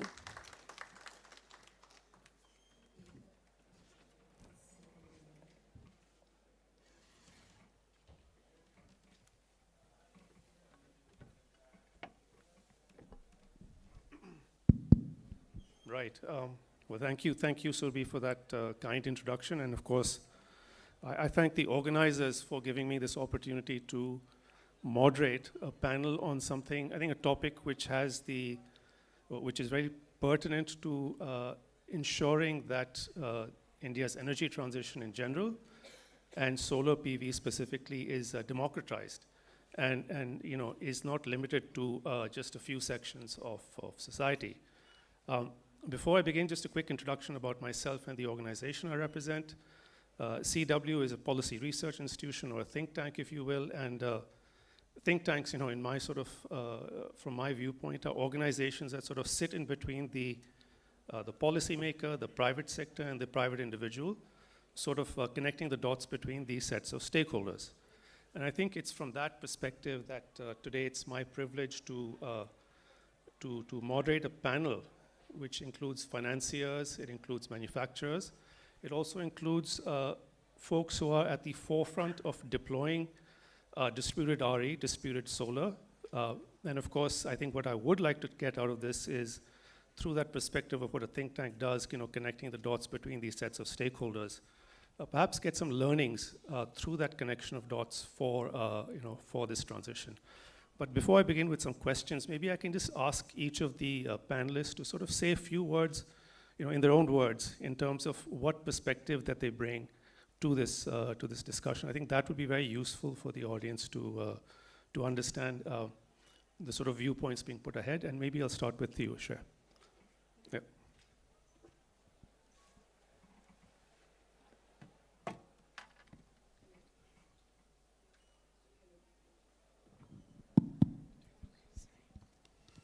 Hi, so I'm Shreya, I'm the CEO of Solar Square. We're a residential solar company, so working at ground zero for the Pradhan Mantri Surya Ghar scheme, helping homes switch to solar. The perspective I will bring today is of last mile ground challenges, both as a company helping homes switch to solar and also the last mile ground challenges as well as opportunity, that consumers and the beneficiaries of, which are putting up solar, what is their perspective. So that's what, hopefully I can bring today. Great, thanks. Pashu? Yeah, I think we've had a phenomenally good start to this segment of the industry. After nearly 10 years, I think 2024 has become the year where the floodgates have opened up to distributed and rooftop solar in the country, thanks to a lot of effort by the leadership in MNRE, and we're grateful to them. But like in any other new thing that happens, there's a lot of learning that needs to go, and we have many challenges that we will face, some of which are already apparent and some of which we're going to face over a period of time. So it'll be good to start talking about that so that our learning curve is fast and we can learn from other countries where these systems and asset classes have opened up more than a decade ago. Thanks, Pashu. And Rajat? Thank you. That's a perfect segue to when you said learn from other countries. I bring an Australian perspective. I've been working, I guess, in Australia for about 3 decades. And DRE, or DER as it's called there, it's been hugely successful, and it's gone through different phases, which I can talk about during the discussions.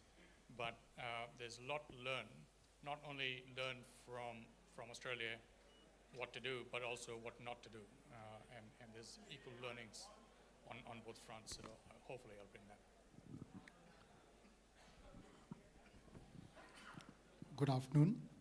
Thank you, organizers, distinguished panelists on the dais, off the dais, ladies and gentlemen. See, distributed and decentralized, which is now citizen-centric energy, and energy as a transition. So what we do is basically go to the farmer level on the ground in the agriculture irrigation sector. And we have been working in this sector for the last 15 years, and Mr. Pashupati Gopalan too has been in this sector long ago. So what we see is that the last mile, as mentioned, is very, very important. They have limited resources. They want the best of products. The services has to be provided, and possibly make in India and made in India could be one of the factors duly supported by the financing options, so that the consumer is able to access the energy which is decentralized at a faster pace, which is also available on demand. Thank you so much. Thank you. Govind? Thanks, Gagan, for having me here. It's great to be at Reinvest. I lead an NBFC called EcoFi.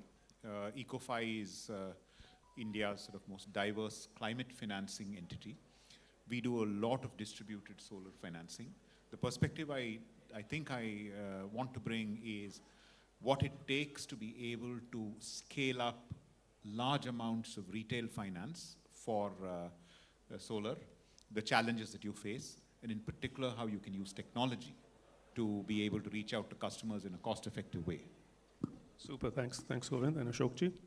I will use a jingle to explain the intent we have. Roti, kapda aur makan, roti, kapda aur makan.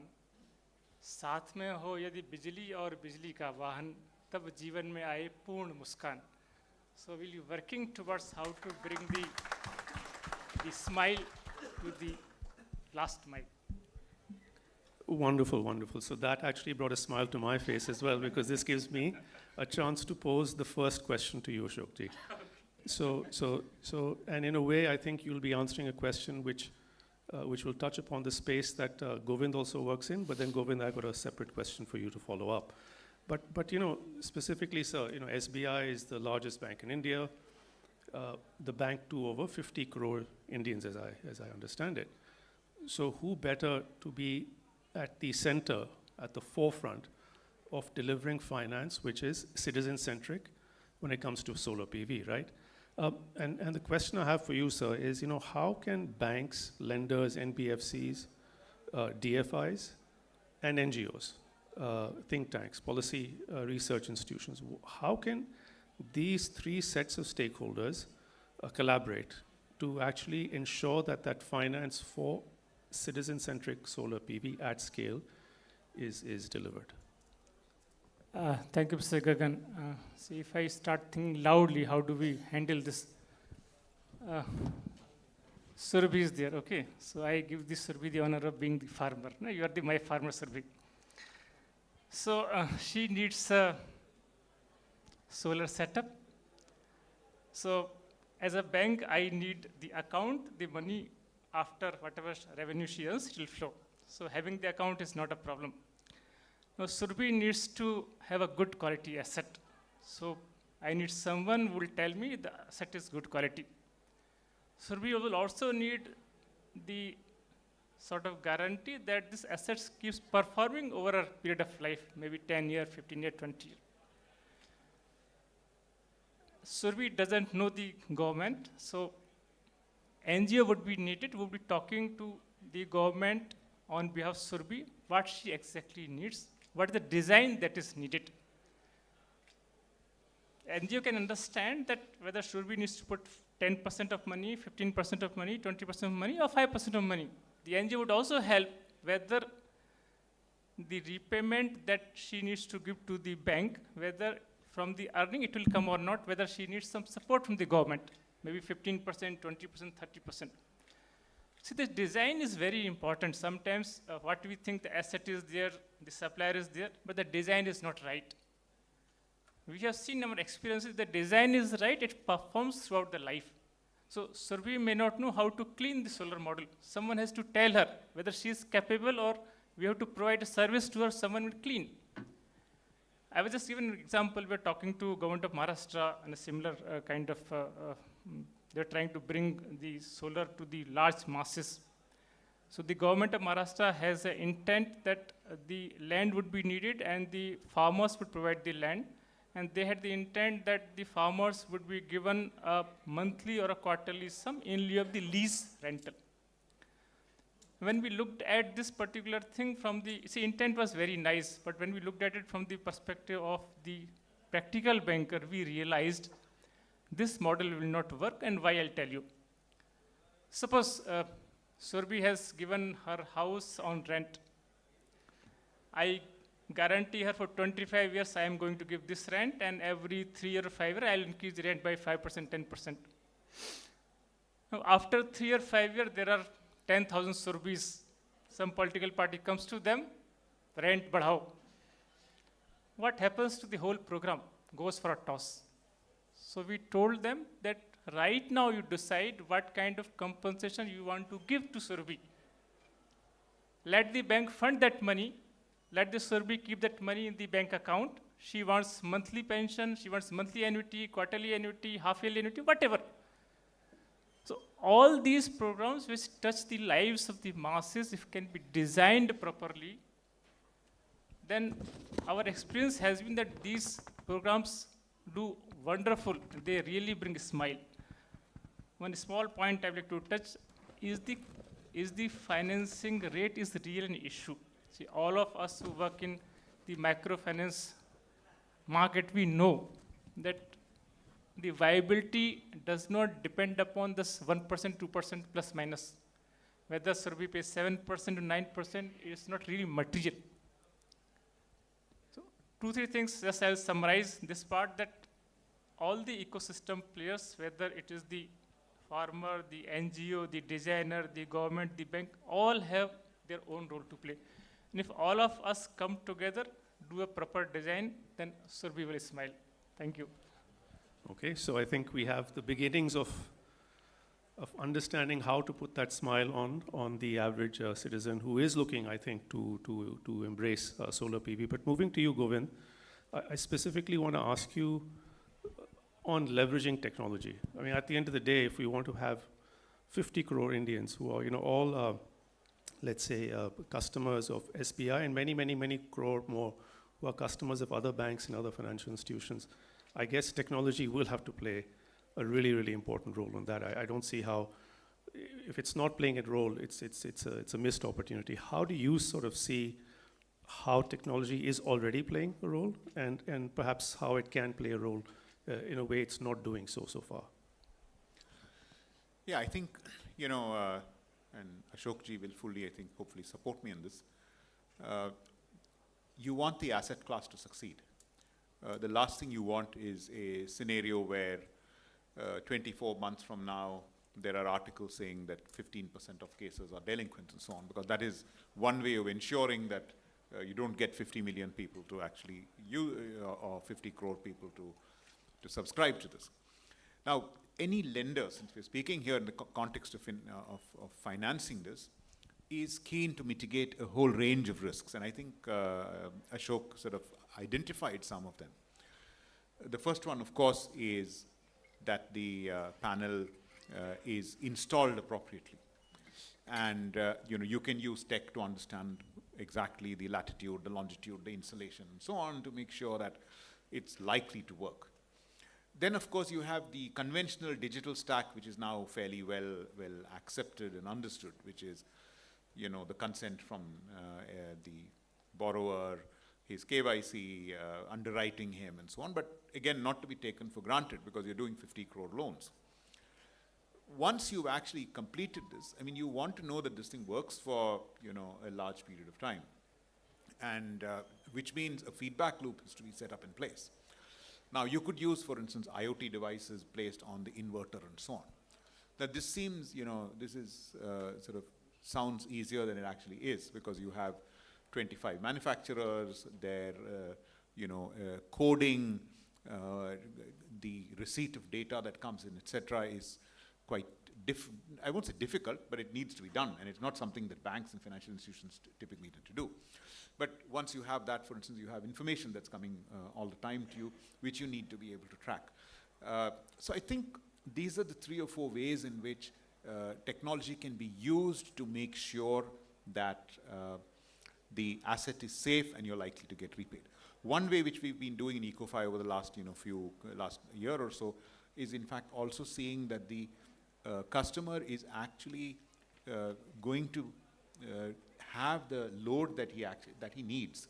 So, it's possible, for instance, to get an electricity bill straight off the DISCOM using some kind of an API, and say that, look, he typically uses only 3 kilowatts, so if he's asking you for 10 kilowatts, then you really, it raises a red flag. So, again, you fund him just what he needs rather than overfunding the dealer or overfunding the customer. So I think there's a range of ways in which I think tech is going to be used. It surprised me the first time, for loans which are as low as like 2 or 3 lakhs, nobody usually uses this kind of tech. These are conventionally done, very simple sort of personal loan kind of thing. But I think that we've used this, we found it very successful, relatively low delinquency so far. So I think this is quite important in firstly, being cheap in the way you reach out to the customer, and ensuring there are no sort of defaults. I think that's a really important point, because at the end of the day, lenders going to lend if they have confidence that they will, or the money will be repaid, the loan will be serviced. And I think at least at the large utility scales and end of the spectrum, we've seen ample evidence that points to the fact that NPAs in that space have remained really, really low. And what you're saying, Govind, is that that's the same example when it comes to distributed renewables. That, is I think the point you were making. So, which is really, I think that's a very important point to absorb. But moving to Raghavji, and I want to change it from tech to end use, and specifically talk about the let's say the agri sector. Now, I think we have a very prominent and a very successful PM Kusum scheme, which looks at for which solar pumps are at the heart, right? But that's one application. And I want to ask you, sir, in that broader agri space, what are the type of technologies you think hold potential? What type of end uses hold potential for solarization, which perhaps can be the subject of future schemes or can be the subject of a future investment? Thanks, Gagan. Appreciate your question. But before I answer that, I just touch upon a little bit on actually what entails into a solar water pumping system. We are a company who's been a manufacturer of brushless DC motors for the last 27 years. And we started implementing the MNRE program for solar water pumps way back in 2009-10 onwards. And in these 15 years, we have installed about 3 lakh systems in about 12 states, distributed everything. And the capacity ranges between 1 to 3 kilowatt till maximum up to 7.5. And now recently, 10 kilowatt system, 10 HP pumps have also been established. So our company's tagline is water from the sun. I mean, if you use this tagline, I think it gives you what you get. But I add little more, water from the sun without an electric pole. So that's the whole concept, that a farmer becomes water secure by installing this solar-based water pumping system, which has been amply supported by MNRE and the state governments in terms of subsidies to the extent of 85% and in certain cases even 90-95%, which is actually a boon for the farmers who have no access to electricity, who have no access to a grid line in and around their fields. So what you need is water for irrigation in your field. So having said that, moving on to Gagan's question as to solarization. Solarization is basically to have an existing pumping set, which could be 5 kilo, 5 HP, 7 HP, or 10 HP, 15, 25 HP. Basically to have that run on solar energy, and whenever it's not being used for irrigation purposes, upload the power to the grid, which is an extremely successful program requiring certain technology issues. For example, the transformer. You generate at, let's say, 415 volts, put it into the transformer of the grid, which in turn puts up to 11 kV agriculture feeder. So for most of these agriculture feeders, they have a little unstable voltages. But then sometimes they run, sometimes they don't run. They run 8-hour shifts, morning, evening, night. So those are the considerations. Yet, this is an extremely successful program of solarization by the government of India. Even though this will go on, but this is limited to those farmers who have access to the grid. But those who don't have access to the grid is basically, that's where it becomes citizen-centric. Most of these farmers do not know how to, what is the technology. They would not know what are the government schemes, and government is doing a lot to educate them through the they call it central CSC, the computer centers which have been opened up in various panchayats and villages. So there is a system, so digital mode, which is happening. So what this needs is basically a robust technology the farmer should get it with a high warranty guarantee of 5 years, which is mandated by MNRE in the specifications, and the entire system is insured for 5 years for any theft, floods, calamity, damage, whatever it is. So it's the responsibility of companies like us who have to ensure that the farmer gets trained fully, feels comfortable in that 5 years period. So these are the two combinations which will work, which is working, and which should be scaled up on both sides of the spectrum. Thank you so much. Thanks, thank you.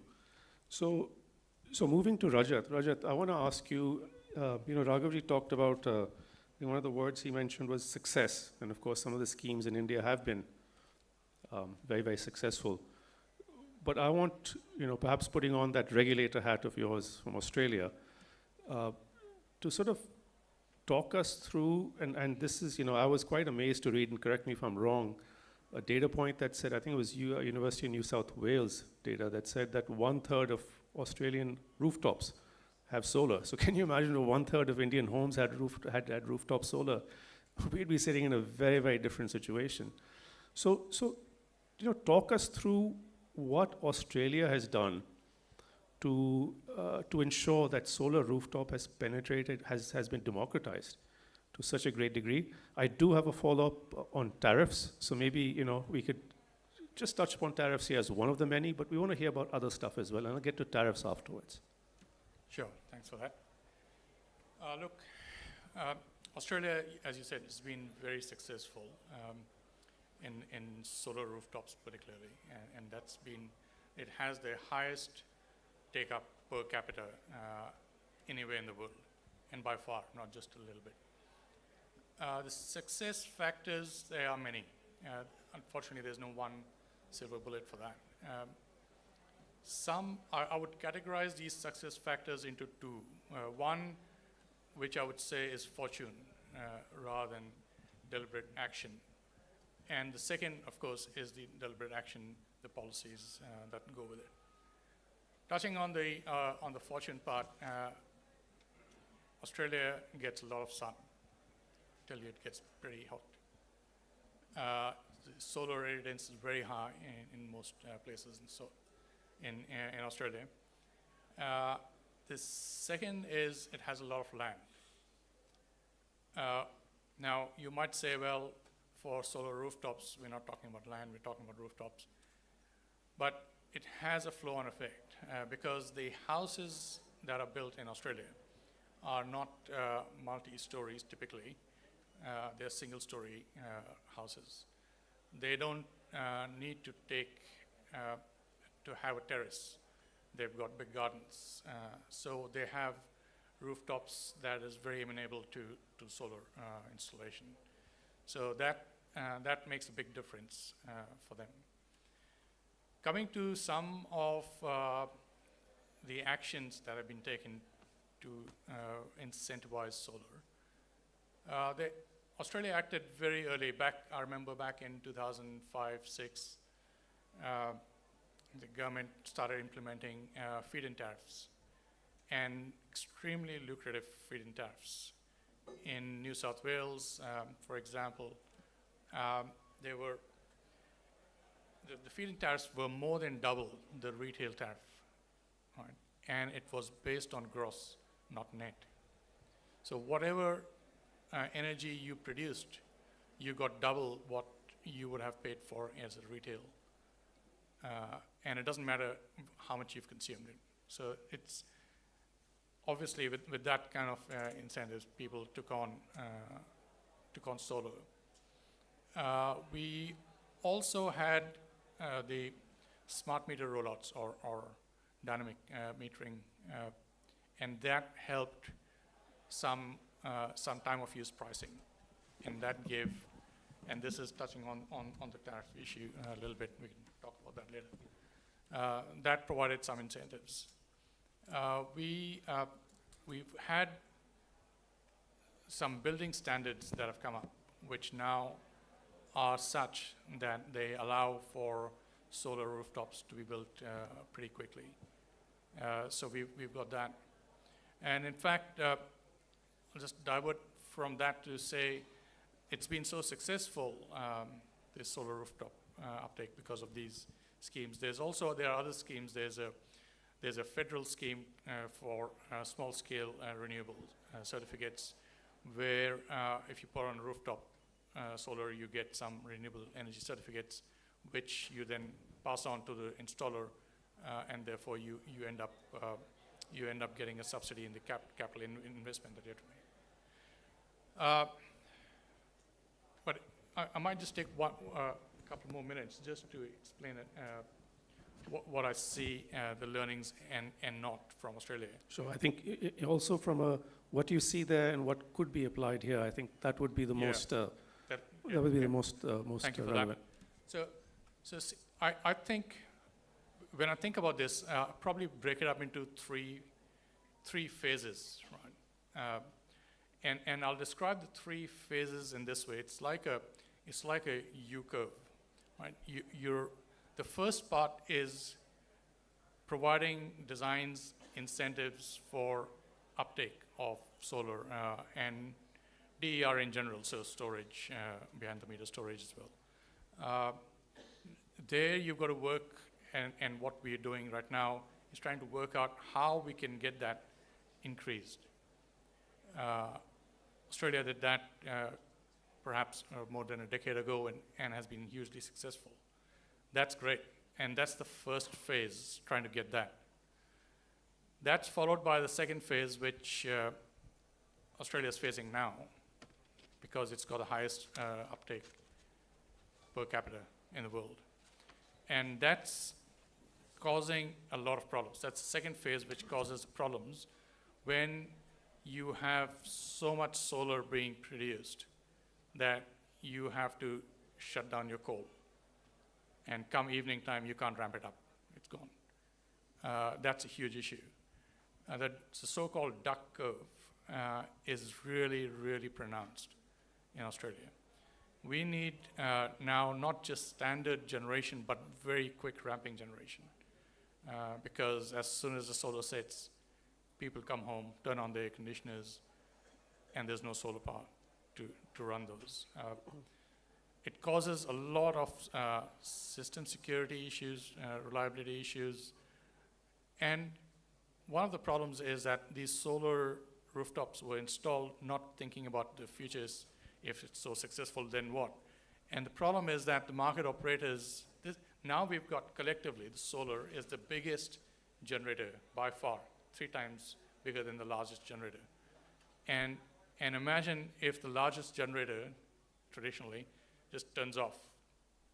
And if you got 3 times that, 3 of the largest generators just turns off. Well, that happens when a big cloud comes around. Imagine the big dark cloud coming on Perth. Certainly solar drops, demand picks up.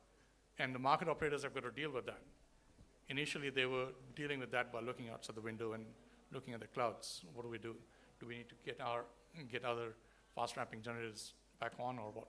So we've got those problems, and the market operator couldn't tell how much solar is there because they had to estimate it.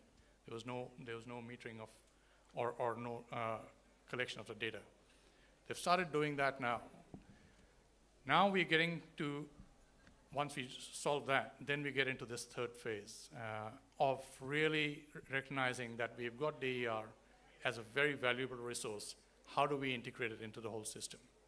And that's where we start looking into developing regulation policies, distributed energy resource management systems, the customer protection policies, distribution system operators, all of that work that goes into integrating DER as part of the system, not just being there at the customer end. That's the issue. Sorry, Thanks, Raj. No, great. I'm gonna come back with a follow-up on the tariff structure.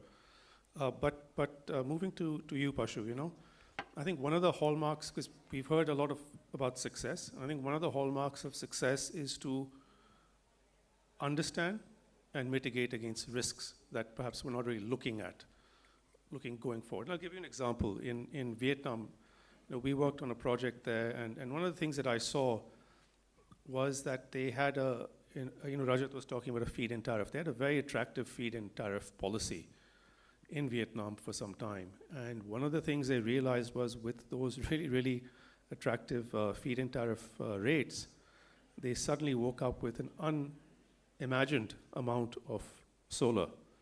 You know, so sometimes it's things one isn't looking at and considering. So I want to ask you, Pashu, you know, what are the kind of risks that we should be looking at in this space, which perhaps we're not looking at enough, and then what can be done to address them upfront so that we don't really, so that those risks don't really manifest, is my question to you. I think Rajat already pointed out to one risk, which I think personally, there's no need for us to wait for a few years and figure out that, you know, India will also have a duck curve and have people write papers about it. I think a lot of this has been done in California, Germany, Australia. We used to own the second largest residential systems company in Australia, and we used to face these issues every single day. And so I think the sooner we start addressing that, and the way to address that is also getting a lot cheaper. I think we need to very soon have a storage attached policy for our rooftop solar, incentivizing the customers to use storage so that the discoms are not hurt. I think right now what we're doing is we're using the discom as a storage service, right? And discoms are already hurt, and they are going to get even more economically hurt, and that can be avoided because the economic incentive available to the customer is actually very, very high. It's obscenely high. So you can use some of that to start attaching solar and address that. But anyway, that's a system level issue which we need to think as a country. But if you go back to the citizen, the society, the person that's buying solar, and if I put myself in the shoes of a consumer, I think one issue, the consumer doesn't care, and also the regulations don't care. But other industries and other asset classes do have the concept of safety.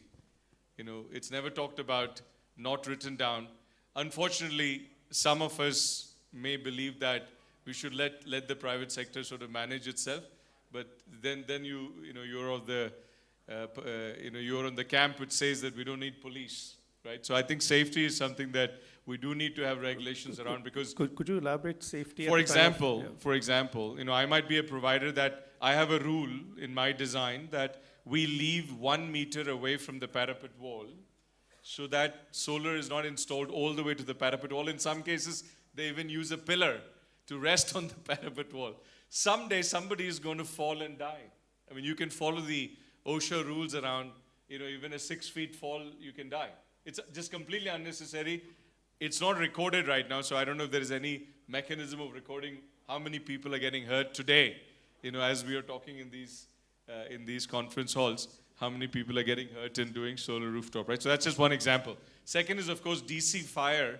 You know, people have seen, and I'm sure there are a lot of good YouTube videos that we can pick up, that DC fire is self-sustaining and can really burn through even concrete and metal. So we really have to have very good quality cables. That's just 2 examples of safety.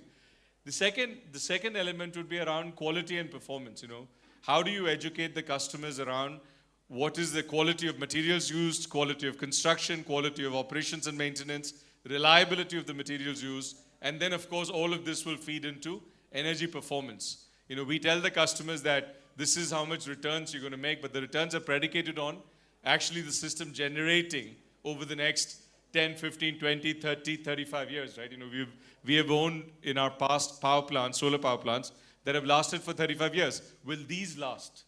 I mean, not at the, you know, nothing wrong about, you know, it's good that there is so much entrepreneurship in this sector and there are 10,000 odd providers already registered. But I think that something needs to be regulated. Otherwise, I feel citizens are going to end up with lemon, and it's going to be sort of difficult for them to get out of it. And the last bit is the poor, as well as the residents living in apartment societies, do deserve solutions as well as rural. So if you take 3 segments, rural, the poor people, and people living in societies, those 3 segments, if you take the market like the US has been addressed with community solar, I think, which is called virtual net metering in our context, I think that has to be accelerated. Otherwise, what you're doing is the program is defined for others. And if you look at it, I think 50-60% of new dwelling construction is all in apartments. And rural particularly has the issue that the service cost of delivery is also very high. So when you displace a rural customer and allow them to participate with community solar virtual net metering, the economics will not be that bad for a utility. So I think the virtual net metering program has to be pushed quite hard, I think. Got it. No, thanks, Pashu. Shreya, I'm going to move to you.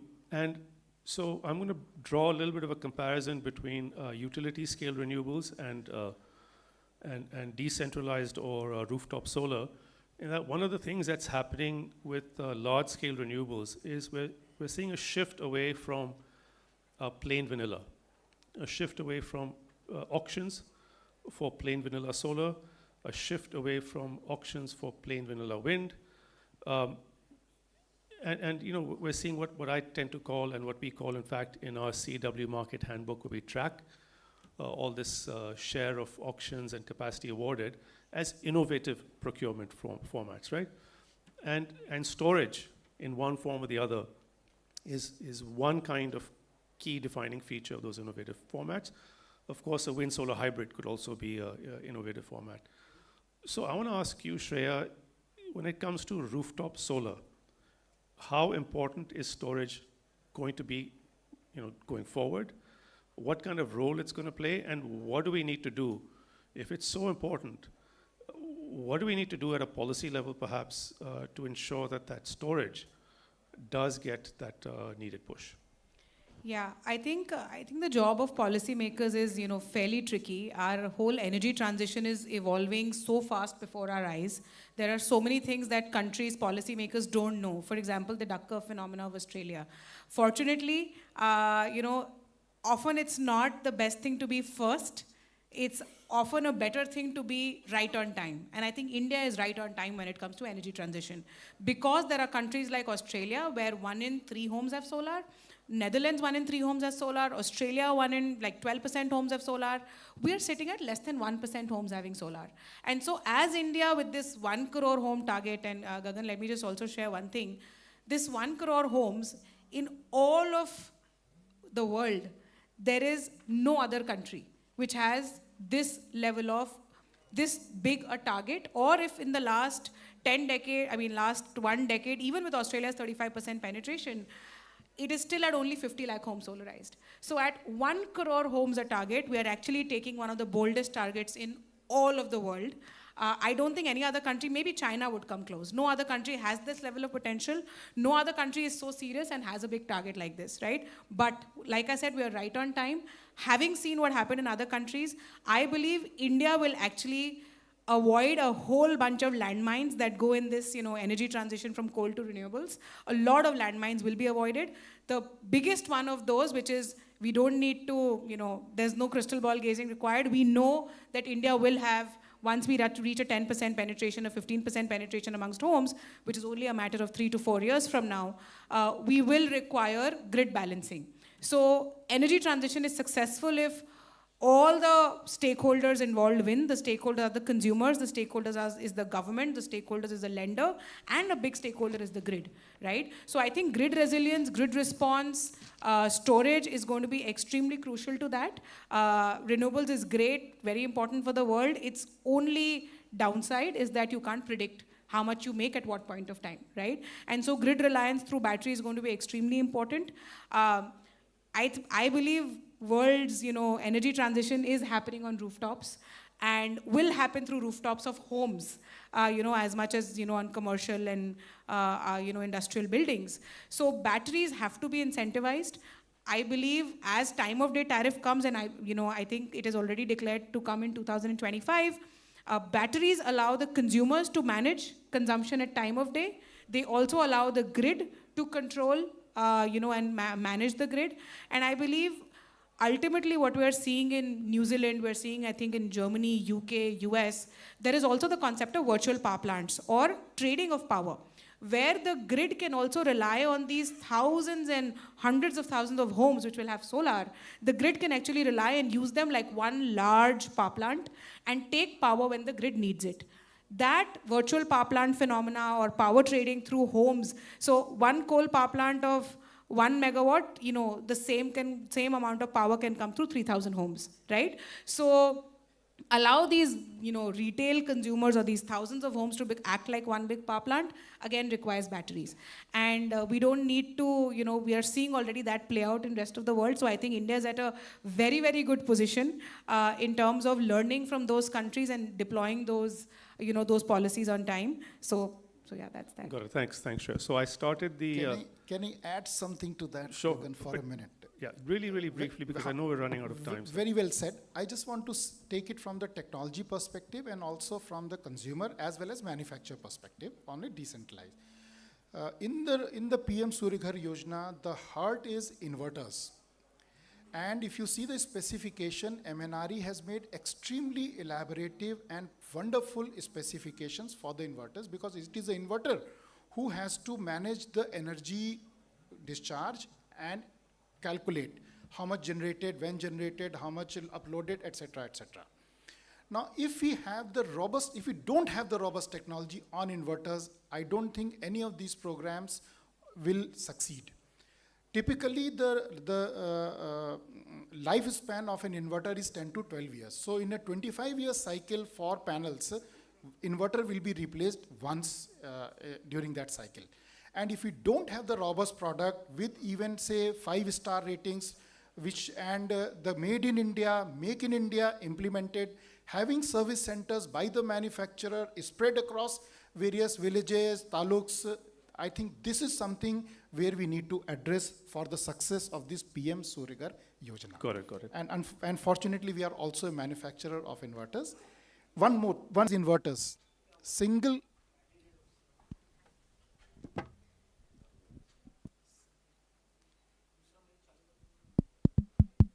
Am I audible? You're all there. So single phase inverters are going to be 60 to 70% crore installations, which means 3 kilowatt, 5 kilowatt, up to 7, 8 kilowatt. So we have to distinguish between a 3-phase system and a single phase system. And if we make the single phase system robust, 3-phase will automatically become robust. Thank you so much. Thank you. I hope that turning off the mics was not some hidden signal to No, I got it. I get that. We'll be quick with this session. I get that. To all of us. But I started from that side with the initial introduction, Shreya. Started the questions from this side.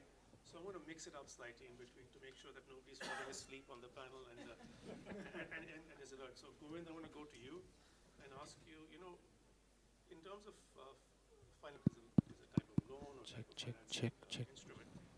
Is there something that we're all not looking at? I think the first point is we need to keep it simple.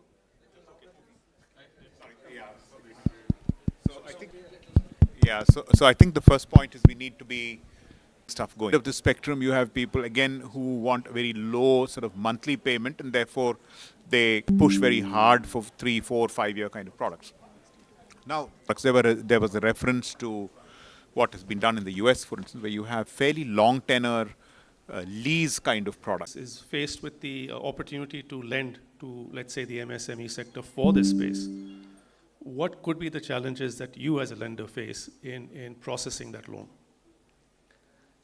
See, whenever we are looking at the scaling up large numbers, let us say, for example, PM Surya Ghar 1 crore, and as you are aware, we are, our target is 40 lakh out of that 1 crore. So if we are able to develop a what we call end-to-end digital journey for the entire product from the onboarding of the client, delivering the loan to them, repayment, doing KYC, everything. So these kind of loans, wherever the digital journey is 100%, the scaling up is very easy. It's very convenient to the client because they really don't need to run around at places. Maybe we also use what we call the business correspondent at various locations, so they can go to the client, sit with them, onboard them to the bank's systems, record the needs, then make the payment to the vendors who are supplying. Beyond all this, one thing which I was making in the beginning, see, we need to standardize systems. So as I was mentioning in the beginning, that what kind of systems the farmers is suitable for them. For them, it is very difficult to understand whether the monofacial or the bifacial or the top cone, what do they need. So someone has to work on the design part of it. In terms of the product that you're referring to, the loan product, so they need a 1 year or 5 year, 10 years. There's a full flexibility. It's like you go to kitchen, you want to eat 1 chapati, you want to eat 1.5 chapati, you want this vegetable, you want another vegetable. Entire varieties available without the asking for. What is need to be fixed up that this whole design of the product in terms of the technical specifications, in terms of the revenue which the particular segment can bear, the incentivization part, if this is designed properly, I think it can take off with the support from the digital journey part of it. So that's how I would like to take it. Got it. Thank you. And I'm just going to ask Shreya a follow-up question, and really quickly, and follow up with you, Rajat. But I'm finally going to ask you to summarize tariff structures in 2 minutes. So that's going to be the challenge for you. So let's see if that is even possible. But Shreya, first you. Ashokji talked about the need for, let's say, the small scale segment to understand, what are the options for them and what are they supposed to make of it. So the question is on integrating literacy programs, let's say, with the delivery of that solar rooftop product, right? Now, is it enough to just say, hey, this is solar rooftop, you should use it? Or does something more need to be done to make sure that folks understand? Yeah, no, Gagan, that's an excellent question. I think in every category, solar starts from utility scale, then goes to large commercial, small commercial, SME, and then residential. I think every category of consumers have had a adoption curve and a learning curve. Now, adoption may be driven by, there are accelerated credits, there is so much, awareness and chatter about solar. Once our Honorable Prime Minister even announced the Pradhan Mantri Surya Ghar scheme, the awareness, solar is a dinner table conversation. If you look at the Google searches, they are up 150% in a single month. So very much like Lakshadweep went viral, so has solar gone viral, and everybody is talking about it. But understanding solar sahi hai and understanding sahi solar kya hai. I think the literacy required is for what is good solar. In the history of mankind, we've never bought a power plant for our families. When we buy a fridge, we know what to look for. When we buy solar, consumers do not know what to look for. And I believe ultimately the whole residential solar program wins if quality solar that performs is installed on the ground. So we all discuss kilowatt, कि कितना kilowatt लगा, कितना megawatt लगा, कितने घर लगे. The real conversation which is very tough to track is कितनी बिजली बनी. How many consumers are actually realizing their payback? How many solar are actually performing on the ground, right? If good solar is installed and solar performs, the consumer wins, the government wins, the lenders win. If poor solar is installed that doesn't perform, the consumer loses, the companies lose, the lender loses big time, right? So I think literacy is extremely important. Literacy for what is good solar, literacy for how to finance solar, literacy to understand economics of solar. I think all of that is extremely important. In fact, we at Solar Square spend a lot of time just creating that general education and awareness. And I think this has to be done at a large scale. Great. Got it. Thanks. And Rajat, last word to you to summarize, tariff structures, what they can do really quickly. And after, I'm going to turn it over to the audience for a few questions. Sure. So very briefly, if you think of the electricity supply chain, let's say in generation, about 50% is fixed. In your network business, about 80-90% is fixed. But when it comes to the right end, to the tariffs, it's all variable. So the customers, whenever they put a solar rooftop, they're reducing their energy. They reduce, let's say, half their bill. But does the cost reduce by half? The answer is no, because it's largely fixed, 80%, 50%. And those costs are then transferred to someone else, because somebody's got to pay for it. And those are the cross subsidies. And those are implicit, not explicit. They haven't been necessarily designed and thought through, unlike subsidies that are. And that has a flow-on effect, because if they are going to CNI, that has an economic effect in export, trade, and so on. Or if they're going to customers who can't afford solar rooftops, they obviously are being hard done by. So that's the imbalance of tariff structures that needs to be looked at. Got it. Thank you. Thanks. I think I've been reminded again that time is running short. So we've got time for a few questions from the audience. I think a lot of topics have been covered out here. I think there's enough food for thought for many, many questions over there. Could you just kindly introduce yourself very briefly before you pose the question? I'm Divyanshu Jha, I'm Deputy Secretary in MNRE. I want to pose it a question which I'm personally very interested in. In the power sector, there is a lot of data that is getting generated.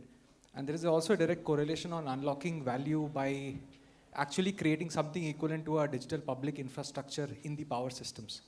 So the question is to our eminent speaker from Australia, I think, Raghav, right? Rajat, yes, Mr. Rajat, on whether you've experimented or is there a possibility of creating a digital public infrastructure layer which basically looks at all the data that is getting generated and how do we leverage that? And that question I'd also like to kind of divide it to Mr. Govind on does this actually help unlock finance, especially in a organic growth segment like rooftop solar? Thank you, Divyanshu. Yeah, look, very good question. In fact, I think Australia has one of the most transparent in terms of its data. A lot of work has gone in to make sure, say, the market operator puts out data that's very open and transparent. And that is an absolute essential for not just solar development, but general power market development. And I think we should be working in India to try and get as much as we can. And in everyone who wants to do a bit of a study, empirical study, even if it's an academic, they go to Australia. And why? Because the data is freely available. So I'll just leave it at that. Govind, that follow-up for you. So, Divyansh, I think the data is certainly extremely useful for the consumer in question because, they get to see exactly what's happening with the load, how it varies, seasonality, and so on. It's also useful for the lender in question because it is an early warning in some senses of things that are working or not working. In particular, an early warning of whether the solar system is actually generating what was expected because you can, that is a fair predictor that you won't get paid. Now, if the question is, can it be converted into digital public infrastructure, I think the question in my mind is, what would the public be really interested in getting sort of aggregated data about this? Would they be interested in knowing the relative performance of different kinds of sort of equipment? Would they be interested in knowing exactly how equipments operate in different geographies and at different times of the year? And can that be useful in some of the choices that they make? I mean, this is the way I would sort of react to saying that might be the infrastructure layer that, that one might be thinking of. Right, any other questions? We have If you allow me to just add to what Mr. Govind said, that this data, if you intend to do it as a part of government, can also be utilized to give more money to the consumer, because if the generation data is higher than the repayment currently being done, then he can take a top-up loan. This question here. Just two small questions. I think so one could you thing just is quickly introduce yourself, sir? Yeah, I had a utility there in Tamil Nadu. I held the distribution utility in Tamil Nadu. I just had two small questions because now this rooftop solar is being talked about, and what Shreya says is what is the right solar is very important. So what should we do is, like, we can buy a fridge across any shops. There are 10 shops available. I can go and buy a fridge and install it there. When that is going to happen, why, because now so much of demand is there, why companies are not coming up and making ready-made 1 kilowatt, 2 kilowatt solar panel you can buy and install in your rooftop? When that white good kind of revolution is going to happen, and what should we do? So that's an easier question. The tougher question is, how do we design sustainable solar? Because in the sense, solar rooftop, the price of solars have crashed. I think last few days before it was 25% in the market, and it has never crossed 1.5. So beyond a point, how do we sustain the solar revolution? And we are going continuously up. So how do we design, as Shreya ji had rightly pointed out, right kind of solar so that it's sustainable for longer generation is what my second question maybe perhaps you can ignore, but the first is very important in the present context. Shreya, since Shreya, and then No, and maybe Raghav after that. A quick Sure. word. So I think it's a great question. I think solar is not like an off-the-shelf product where you go into a showroom, buy a refrigerator or a car. The nature of solar is that it's a solution. It's no one-size-fits-all. It's different for every home. Every roof is different. Our construction, is not uniform like Europe. Every roof is different. And to add to that, we have to design solar for extreme weather phenomena. We're going to see 2 cyclones a year in this decade.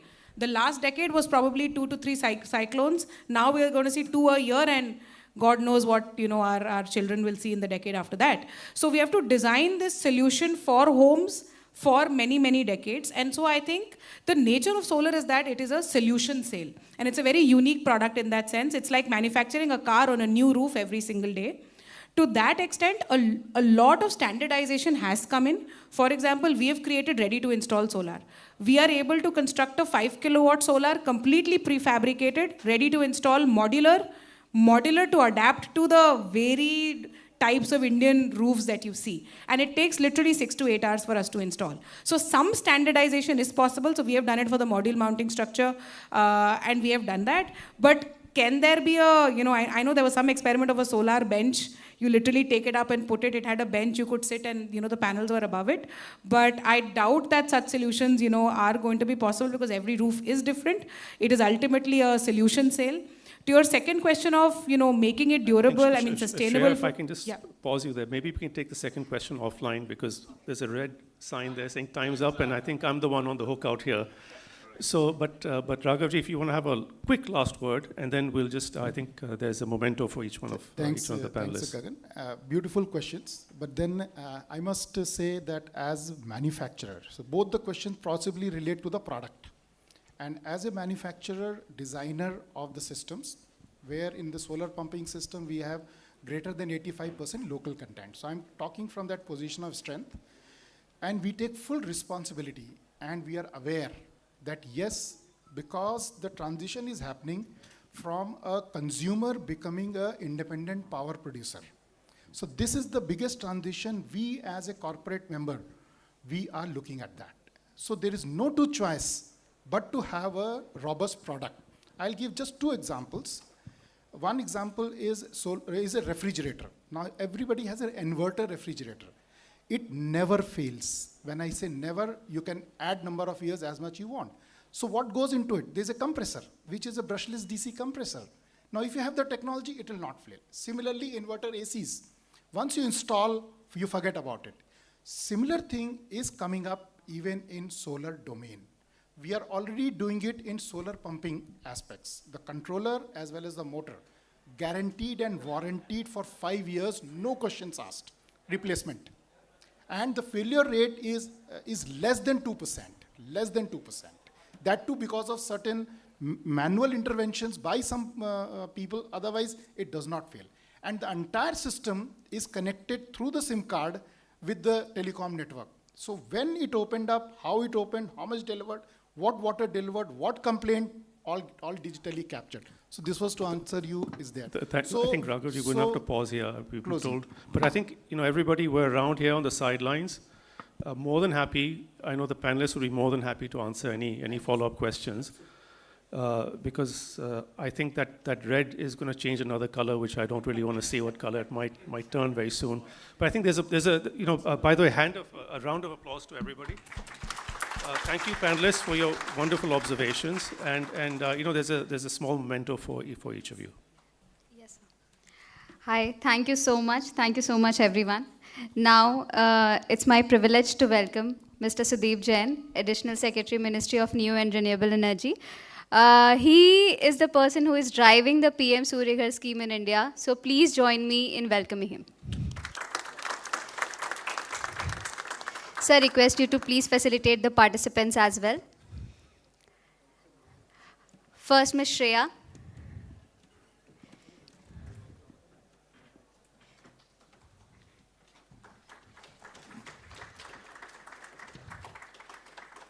Mr. Gopalan.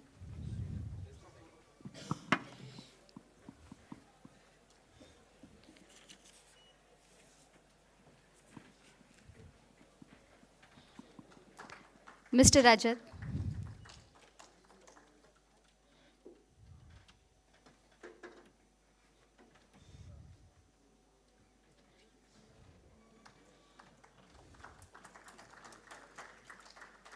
Mr. Raghav.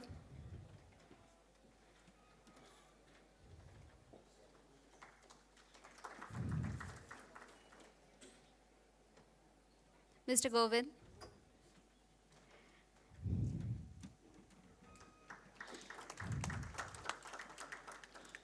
Mr. Ashok Sharma.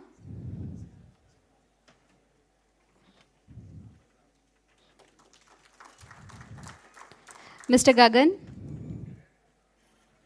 And last but not the least, Mr. Jata.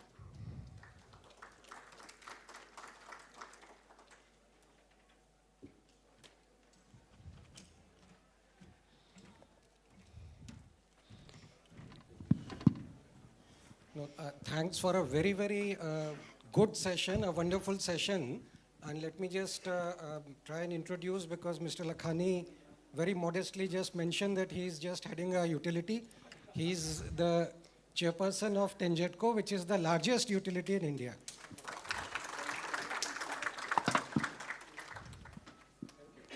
Sir, for Sujata ma'am.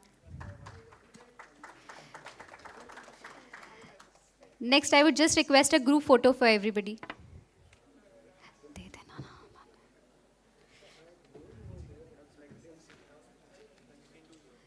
Sir, we can come here downstairs for the group photo. Yeah.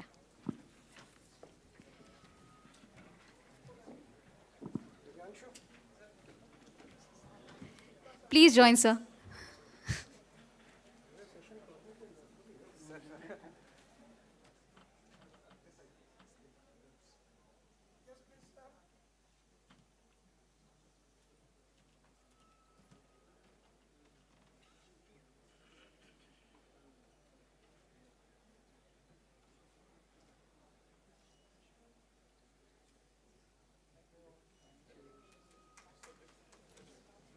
Thank you so much.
Ladies and gentlemen, request you to kindly settle down. We will soon begin with the next session, that is ensuring climate resilience of renewable energy assets in India.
Hello.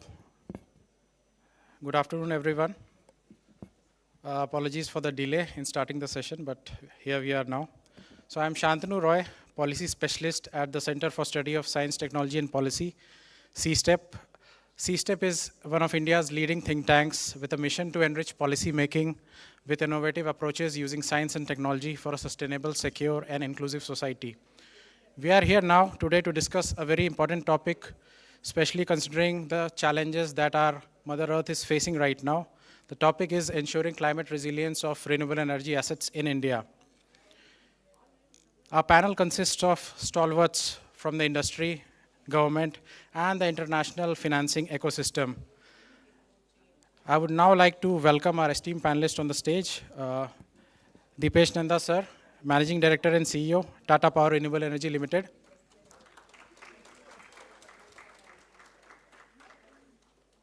K.R. Jyotirlal, sir, IAS, Additional Chief Secretary, GAD, Power and Forest and Wildlife Department, Government of Kerala.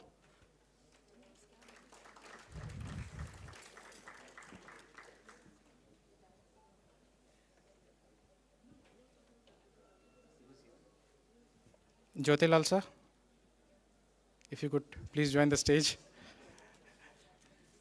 Thank you so much, sir. Mr. Stephen Opitz, Member, Management Committee, KFW.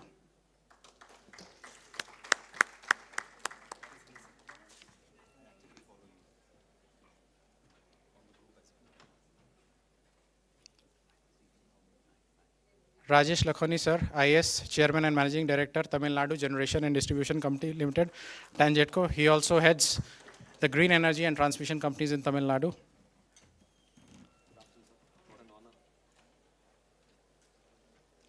Ajay Singh, sir, CEO, SJVN Green Energy Limited.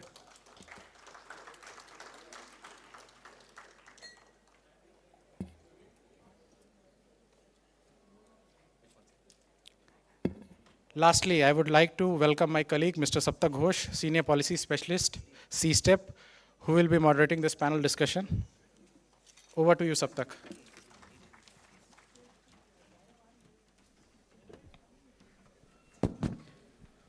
Good evening, everyone. It's a pleasure to have all these eminent personalities on stage, and I'm humbled to have this opportunity to talk to them and talk about a very nascent topic, as Sir rightly said. And MNRE, thank you very much for giving CSTEP this opportunity to have this session at this prestigious event, RE Invest. So as Shantanu pointed out, that climate change is happening and a lot of infrastructure is already getting impacted. And CSTEP recently undertook a study sponsored by the United Nations Development Program, where we tried to see if any of the renewable energy infrastructure in India is being impacted because of climate risks, climate catastrophes. And we found out that almost all the states are likely to be exposed to vulnerabilities in terms of floods, droughts, heat waves, earthquakes, and hailstorms. And the most deadly of them all happens to be the tropical cyclones, which come and visit us almost on an annual basis and wreak havoc across the coast and sometimes even in internal cities. We also found out that wind assets are at high risk from earthquakes and cyclones. And PV plants, the backbone of our RE industry, is also vulnerable to heat waves, hailstorms, and cyclones. Some states face multiple hazards, and our GIS analysis showed that Kerala, Tamil Nadu, Rajasthan, and some in the west in Gujarat and Rajasthan, apart from that, even Odisha, these are states at the most risk. And as we prepare for harsher winters and warmer summers, let's not forget that the cyclones and the storms are going to get more and more devastating unless action is taken, which is a topic discussed in many halls, many rooms across the world. But as of now, sooner or later, you'll find more of these headlines hitting your newspapers unless action is taken at the design stage, at the insurance stage, and at the developer stage, and at all the disaster management authorities planning stages. So just take a second to reflect on what you see on the screen. So this was in Karnataka, which is not a coastal state. This area is in the middle of nowhere in Tumkur, an arid place where rain came on 2022 and submerged 50 megawatt worth of plants. So before I begin this question and answer session, this discussion with all of them, I would like to give all of them a chance to tell you how important and where they stand in the terms of energy planning in each of the states and in the industry and in an international context. So Jyotilal sir, starting with you, if you could just brief. Thank you. Yeah. In fact, I always used to mention, see, climate change or the paristhiti is nothing but a reflection of your manasthiti. Change in the mindset, the way we think, that will affect the climate. So I think the number of such incidents or variations are going to increase only. In fact, I had a very close friend who was a classmate of Al Gore, and he used to mention about they did the modeling for the climate, how the climate in the world will be by 2030, 2050.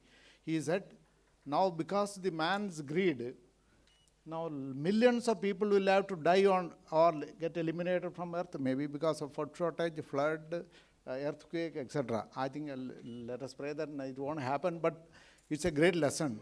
And in fact, if the animals, because I handle forest also, where the animals started coming out of the forest, that shows like we have destroyed the entire ecosystem on the oceans. Now, the moment it is affecting the earth, first indication is seen by the elephants, because let me tell you, last Wayanad flood, I look after forest and power. So I found that the first rescuer was not Indian Army, Indian police. So it was a tusker with two other elephants which rescued one family, one lady with a child. The tusker was standing in waiting. He was crying actually. Till morning he was there. He saved that lady from flood. Can you imagine? This is what nature, we have gone away from nature. The animals live in harmony with nature. It's a great lesson is we need to live in harmony with nature. I think that's a great lesson. Maybe earlier we used to say that fear of sin and love of God or nature, whatever you call it. But now just the opposite. Love of sin and then naturally fear of nature will come. So I think if your climate is one thing which is a reflection of yours, I think we need to change the action. In fact, last summer we had 15% growth rate in the power consumption. And our grid was maybe designed for up to 6,000 megawatt. Even if we want, we will not be able to purchase, even if there's a PPA, because your CTU capacity, STU capacity, everything has to be increased. You can't all do sudden change in the planning. So I think this is a great lesson. What we then decided was that change the behavioral patterns. So that, one is charging, we gave a time frame, and you put a smart plug. Then you can charge it at 2 o'clock in the morning. So automatically the system will charge only at 2 o'clock. Now I am working with the Nandan Nilekani's foundation. All the air conditioners, if anybody is keeping below 24, I should get a sensor is there. So talking to the OEM, we put a sensor and the DISCOM will be able to monitor your temperature. Okay, if you are keeping below 24, I will have extra charge. So I think that way, I think these are the intervention. Second is use of technology, AI modeling. How we can do the modeling so that what rate we should charge, and we will be able to make predictive analysis for. At present with the deep learning algorithm we can predict the next day's demand, but probably if I am able to with like KIT and Germany, they have got technology even to predict next second's demand. I think that will save the cost to the DISCOM. At the same time we can use that for predictive analysis. Same thing with now multiple variables are there, vehicle to grid or the electric vehicle charging, the solar variation, the wind variation, all these things, multiple variables are there. That means you need to use a technology, AI technology, so that you will be able to predict as well as in advance and plan ahead. I think these are the challenges which you are facing. I think we will come to that maybe in details later. Thank you.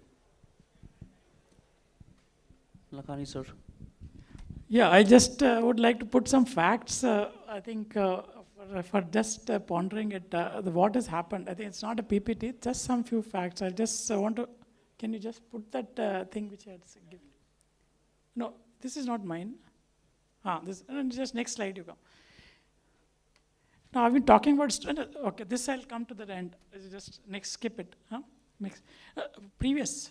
This is what I think the slide which is very important. Now why I have just, in 1970, this is the weight of a solar panel per kilowatt. So it was 500 kgs and now it has come to 40. But that is still not important. If you say 2010, it was 83 kg. And now it has come to 40. So solar panel weight is coming down drastically.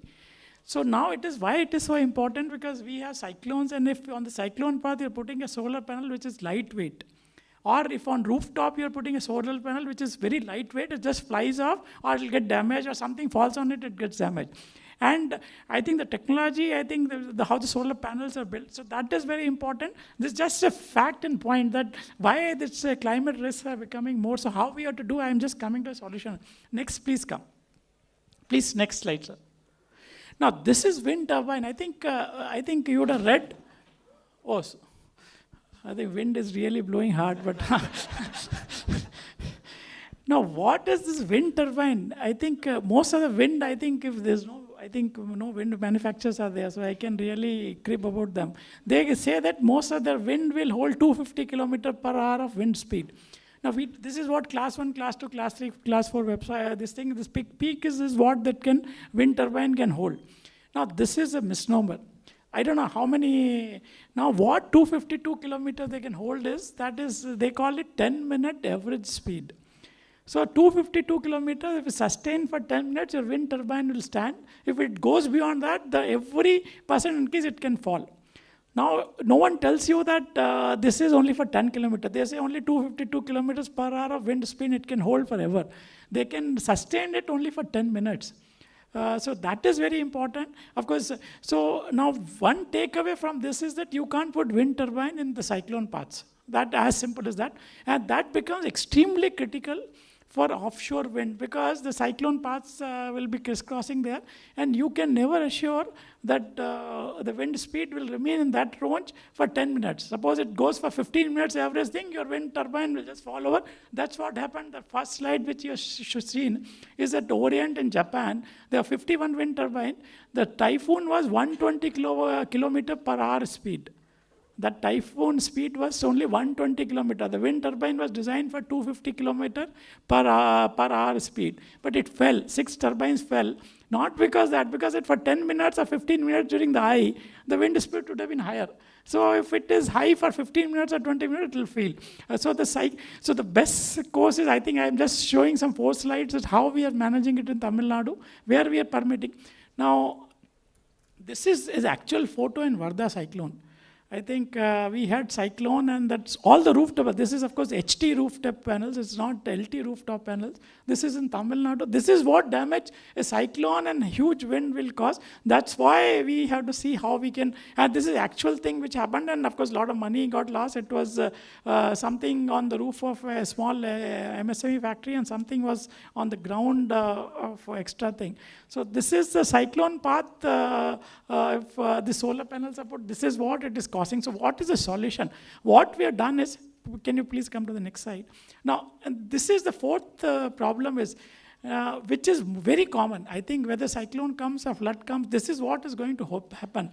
Your solar panels will not get affected, but these are the evacuation networks of solar panel. This is, first thing is that metering point and then inverter point, and that is that line which is taking it away.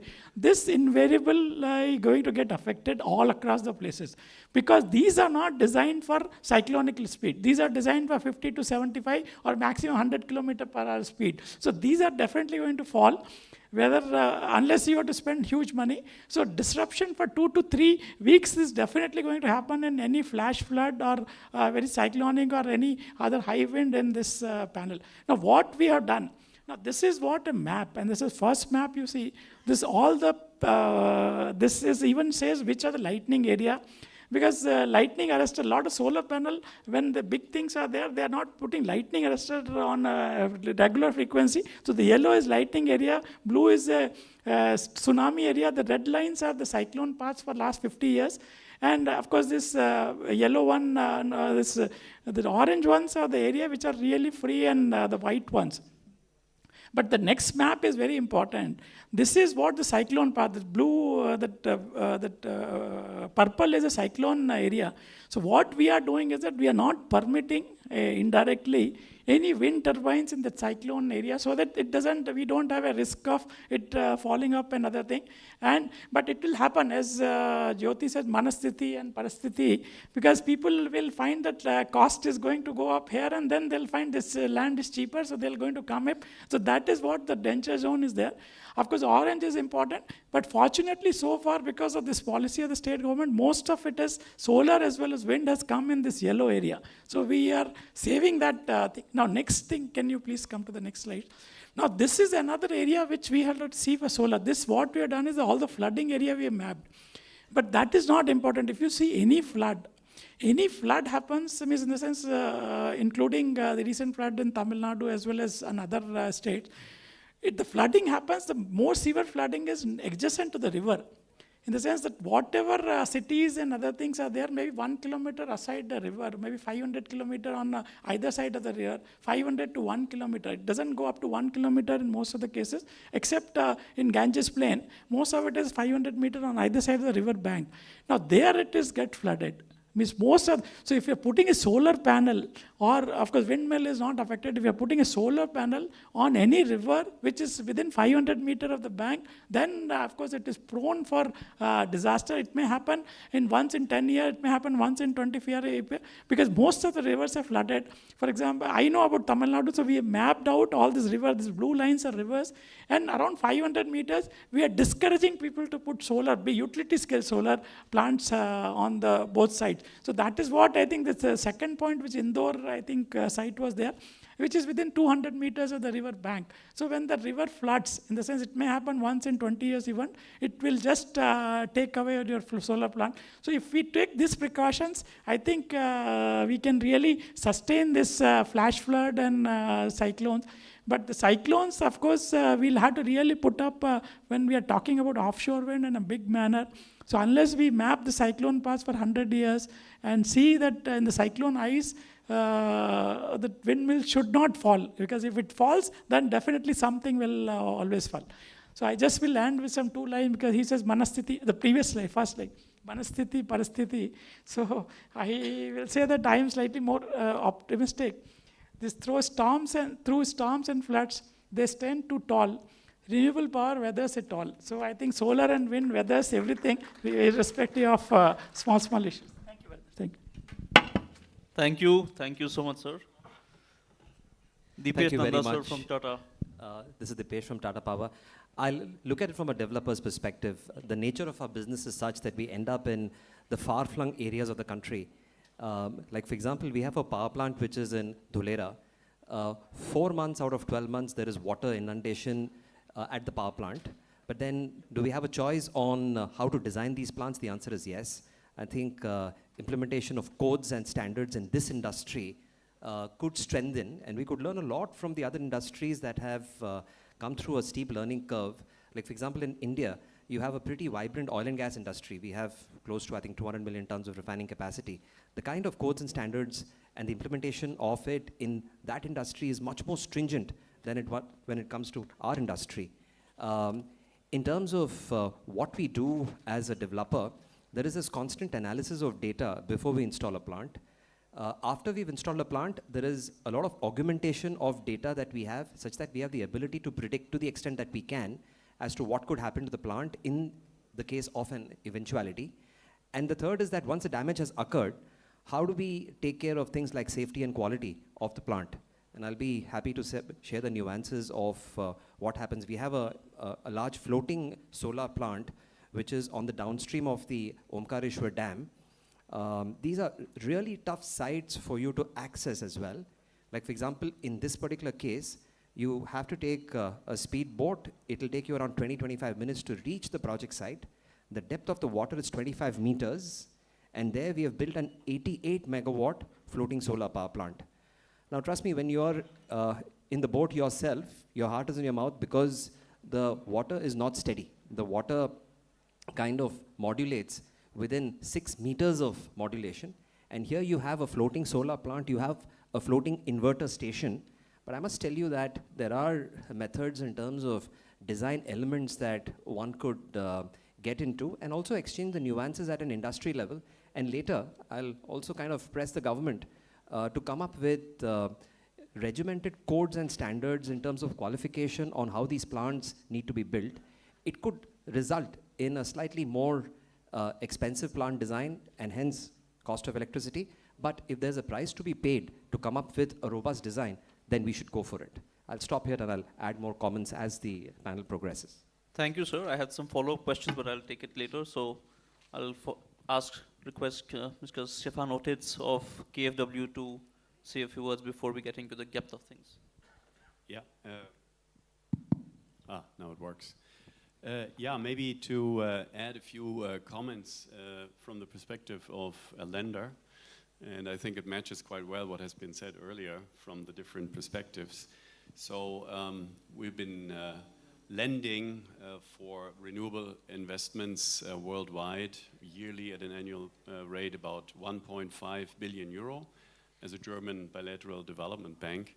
And maybe first remark from my side, it is really, I mean, assessing climate risks for large infrastructure projects that are being built is actually not anything new, right? It has been done for, I would say, decades by IFIs and banks.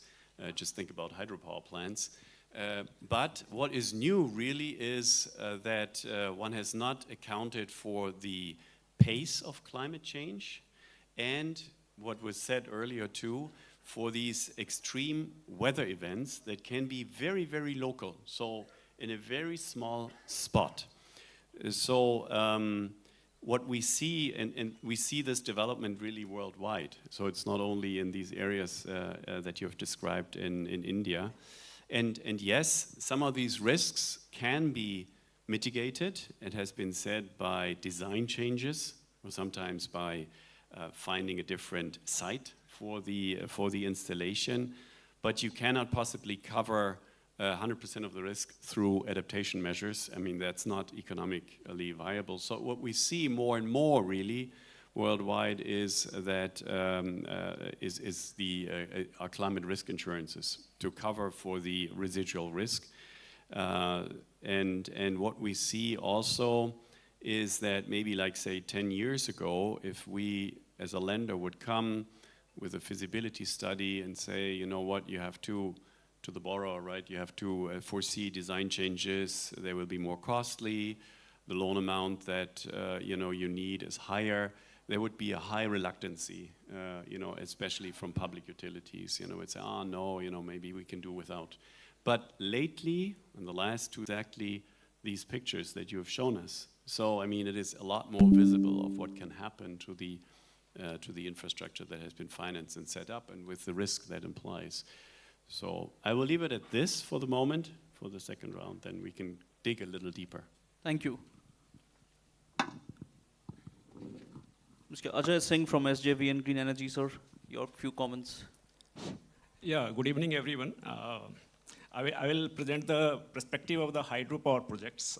SJVN of late are working big way in renewable sector, but we started with hydropower, and we are still running the country's biggest 1500 megawatt Nathpa Jhakri power station. And these hydropower stations are quite associated with climatic changes. We are talking about the RE for climatic changes, but the hydropower station, we always talk about the flash floods and the GLOFs, right, and this sedimentation management, etc. So this climate changes poses threat to hydro projects on two fronts. One on saving our assets, and the second on our generation part, because it also affects the generation. And while affecting the generator, it reduces our revenue, and finally it turns into a loss of profit. So we have robust system. We take care into design while going for the designing. What are the best practices can be adopted? Like for flash floods, now we are going for the early warning system, so that we have advanced even 2-3 hours advance information, so we can set our gates, the intake gates and the powerhouse TRT gates, so we can save our assets, right? So this is the one part. The second part is the secondary effect of this flash floods is sediments. As you all know, the Himalayan rivers, they contain a lot of quartz content. And quartz content, what they do, they basically make a lot of erosions in our underwater turbine parts. So even the turbine parts that are designed for 3 years, 4 years of life, it gets damaged in a year time. And it's very costly, even though while designing, we use the hardest material available in the world, that is 16.5 martensitic steel.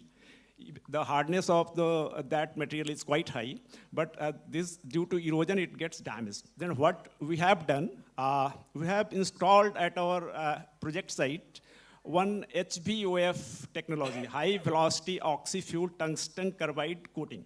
So what we do, every year we take out our underwater parts and we put 300 microns of this tungsten carbide over these underwater parts to save the parent material.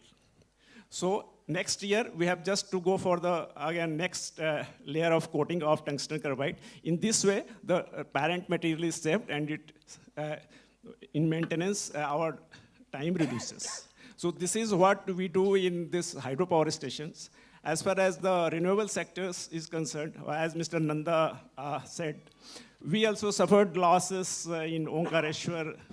We have also 190 megawatt floating solar project in Omkareshwar, which recently commissioned. It has 90 megawatt has been commissioned, and it was damaged partially during construction.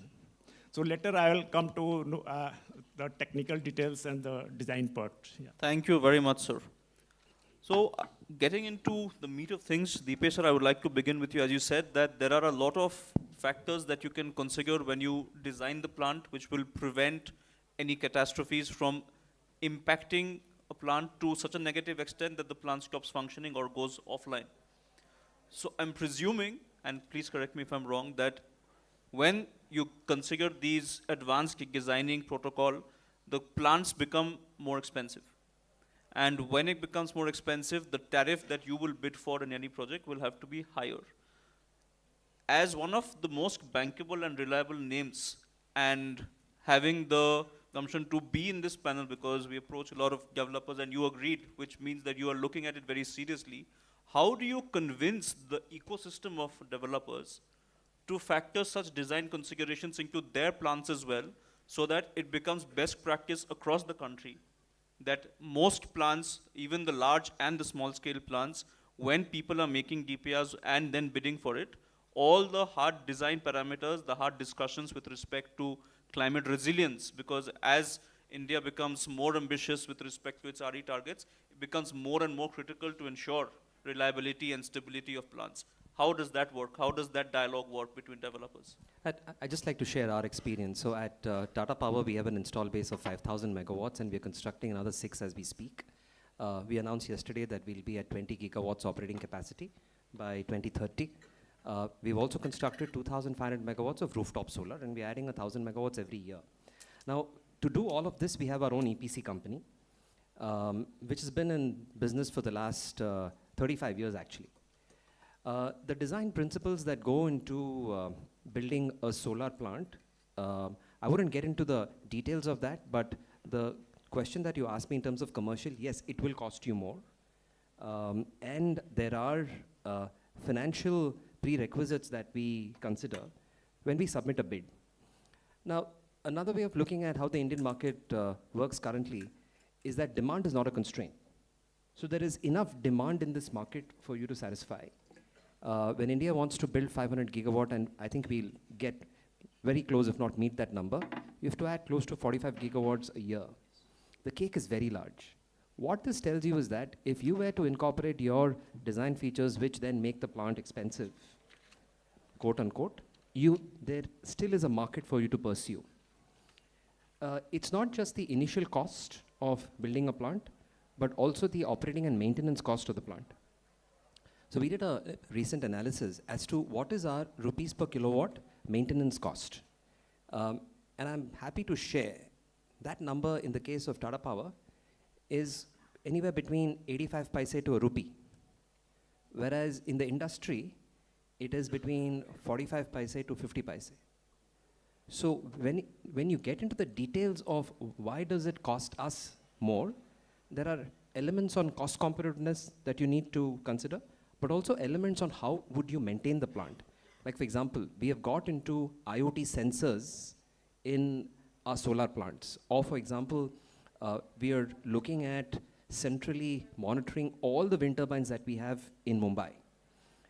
We are building digital twins of our plants. Like the floating solar plant that we have a replica of that plant in a digital twin, such that our ability to see as to what are the variations in the plant as compared to the master model, and that gives us some sort of an early indication of what interventions you need to make. Now, this is an investment that goes into a plant which is supposed to work for the next 25 years, and I think it'll hold us in good stead. And the results are in terms of what is the generation number that you have versus what you had planned for. And every time when we look at that number, that's the satisfaction you get, because at the end of it, it's all about levelized cost of electricity. You might end up saving something in your initial O&M cost, but then if there is an eventuality, all that will be lost. And hence, it pays to be extremely prudent in terms of your initial planning, getting into technology, keeping these plants safe. That's why I would again go back to the fact that there has to be a movement driven by the industry and the government in terms of codes and standards and how do we implement them, and also tender criteria that would call for, say for example, climate risk assessment is never a part of any tender. You're supposed to bid on reverse competitive bidding. There's an 8-minute clock. Anybody who changes the price before 8 minutes is a reset, and you are bidding towards the lowest common price. Maybe, subconsciously, you are waiving a few considerations, especially on things like the risk that comes with rapid climate change. That was exactly I was saying when I said Manasthiti will change the Parasthiti of Jyoti, because now these are the areas, banned area, because the land price is cheaper. So if the bid becomes very competitive, people will tend to go into those areas, and then rest will come 10 years down the line. Presently, we are just tightly controlling it, but because the prices are coming down continuously, so that is what is, means in the sense, to bring the price down will create an issue. So what Mr. Nanda says that I'll request Sudeep ji and everyone else that at least to start with, we should have some advisory on that. In these areas, it should not be done, especially the river margin banks within 500 meter, 250 meter, 100 meters. We'll have to work out. And on cyclone paths of last 50 years, the windmills at least should not be there. Should not be, at least we should put an advisory so that people are aware of the risk. Otherwise, people are putting it without being aware of the risk. I'll just add one more provocative question. If a project is not project financed, like for example, if he's not financing a project, how many developers come up with a DPR, DFR terms of reference for the project? Because the psyche is that to build a renewable project, it's not rocket science, and hence you just bid for land connectivity and start building a plant. Whereas if you take most other energy sector projects, there is a detailed feasibility report, there is terms of reference. You would go about it systematically, and those are the documentation and the rigor that's required. So I doubt in the absence of project finance, because not all projects in India go through the route of project finance, and hence those become the vulnerable ones is what I would guess. Absolutely, sir. We have anecdotal evidence from the state of Karnataka itself, where in Kusum C, a lot of the bids received were not from project finance, and it's exactly this: find the land, start building. So, sir, Jyotilal sir, I want to ask about Kerala, because you have been promoting green hydrogen as a hub in Kerala. You've been looking at the hydrogen ferry. So what is the outlook with respect to the hydrogen scenario in Kerala and climate risk? Because most of your state is in the coastal region, and the port, the hub and the ferries are all close to water. So what do you think about the climate risk there? Yeah, Kerala is naturally prone to all such, weather flood or extreme heat conditions now recently, I think. But let me tell you two projects which we are now doing. One is floating solar project. Probably Kerala, world's first solar airport we have built. In fact, we are using in the golf club adjoining the airport itself, we put floating solar so that people can see, I think. But one good thing what we have done, climate risk assessment is a must for all World Bank funded projects. That's a great thing. In fact, we have got 60 reservoirs. We have done the study for now 5. World Bank guidelines are very clear. You need to do a climate risk assessment and then mitigation measures. And wind speed up to 150 kilometer per hour, they do. So even for the floating windmill, floating solar plants. So same thing for the windmills. Windmills, now we are just getting the study conducted only. I think that probably MNRE can also, the World Bank guidelines are very clear. I think that may be adopted throughout India so that people will take care of, even for the rooftop solar. Then we have got a climate action plan also. I think we have identified the 8 districts where the extreme weather conditions and flood, wind, etc. might be a problem in the years to come. So I think we have done the mitigation measures, and like sectors have been identified, projects have been identified. There is a protocol for communication also. We have got a state emergency operating center with maybe dual in the secretariat, and we share the data with all the departments, including power, so that the RE investors and developers can be alerted much in advance. Nowadays, I think in fact, the former CAPSEC was telling that for the last Commonwealth Games, he was in charge. So he could predict exactly on top of that stadium whether it is going to rain that day from maybe 2 to 5. Like in cricket match, you can predict, if you can predict exactly on that stadium whether it will rain or not. Those type of things, technological solutions are available. I think that's a way to go. Another important thing is, as you said, on either side of you, for the building code, generally we say minimum 2 meter from the wall, or you should have space. I think more than that, say 100 meters from the riverside, which is never insisted. I think those are all. Maybe CRZ it is there, because we are covered under CRZ as well as the other side with the eco-sensitive zone notifications. Virtually only 1/3 of Kerala can be used by people. So I think this, on either side of the river, we have got the minimum distance criteria. That will be a great. Now we are insisting both for all across the state on riverside. No development will be allowed, and neither RE nor maybe even building permits we'll have to restrict. I think these are the changes what we have proposed, so that we'll be resilient. We have learned from the earlier mistakes and maybe flood. Speaking about learning from previous mistakes, I don't know if it's a mistake or not, but Sir Ajay Singh, sir, I wanted to check that you said that during the construction phase of your Omkareshwara flood, there were some impacts from the storm, which is the cyclone, and the flood, which is now on a lot of newspapers. So what lessons were learned there with respect to pre-installation on the construction phase, and how do you recommend that these lessons get filtered and propagated to the entire industry so that it's not going to happen again? And also we want to check, sir, from a technical perspective, as you were saying, there's a modulation of 6 meters. So these are boundary conditions on which designs are made, like a floating solar, how much will be the deviation between the top and the lowest. So if there's an act of God and it crosses that by any chance, then the plant has, I don't know how much probability, because this is a risk game, it's all probability, how much probability does the plant have of maintaining operations or not. So how are you factoring those into your design considerations? Yes, there is a lot of risk while designing and constructing this floating solar project. This is, as you know, it's very, very upcoming technology. If you consider India, I think only 400 megawatt has been commissioned till date, the largest scale. NTPC has done 2, and SJVN 1, Tata and NSDC 1, and AMP Energy 1. These are the 5 big projects, excess of 75 megawatt. Other projects are 5 megawatt, 2 megawatt, or 10 megawatt category. So what we do, the first we take care while designing. See, what is different in floating solar project with respect to ground mounted project? Everything is common except floats plus mooring and anchoring design, right? So in floating solar project, we use floats in place of land for this fixing or holding the solar modules, right? And for fixing the floats, we use anchoring and mooring system so that it doesn't get here and there, etc. So what we do basically, so anchoring and mooring system designing is very, very critical. So while designing the anchoring and mooring system, as in case of Omkareshwar, the water level variation maximum is 5.5 meters, right? So what we do, even we go for 5.5 plus 1.5.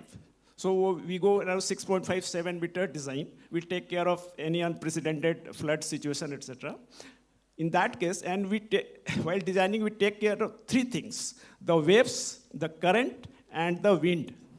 So wind velocity, in our case, we have designed it for sustaining 125 kilometer per hour velocity, right? And for currents also, it is designed for taking care of 0.5 meter per second velocity in the water, and waves and the fluctuation of around 6.5 meter. So what happened in Omkareshwar? Actually, that happened during the construction stage. So actually, at that time, anchoring and mooring system was not finally tied up and fixed. So it was on temporary basis, and that caused detachment of floats from the mooring system. So this happened in even Tata project, this happened in our project, this happened in everyone's project. So what we have done, now we have prepared a SOP for O&M period and how to take care of such things. And one, like act of God, sometimes it is man-made also. If certain release of water takes place, so it can even cross the flood level. So in that case, we have to take care, and that SOP must be in place during the O&M stage. So these are the things we have to take care for saving our floating solar project, yes. At this stage, I would ask, because I think questions can be asked, and I'll continue later, because it's always good to ask questions when it's fresh in the minds. If there are questions from the audience. Ma'am, does somebody have a mic? Yes.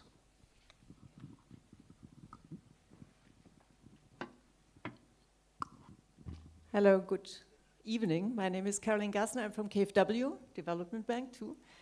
Thanks a lot for the many insights from the panel. And my question is, because you talked a lot about the design of new projects, but of course you have a big stock of existing projects, not only in renewables, but also other critical infrastructure. And my question to especially the colleagues from the States, but also from Tata, is, I mean, do you have any plans what to do with this infrastructure in order to make it climate resilient? Are there any plans you have already in your states?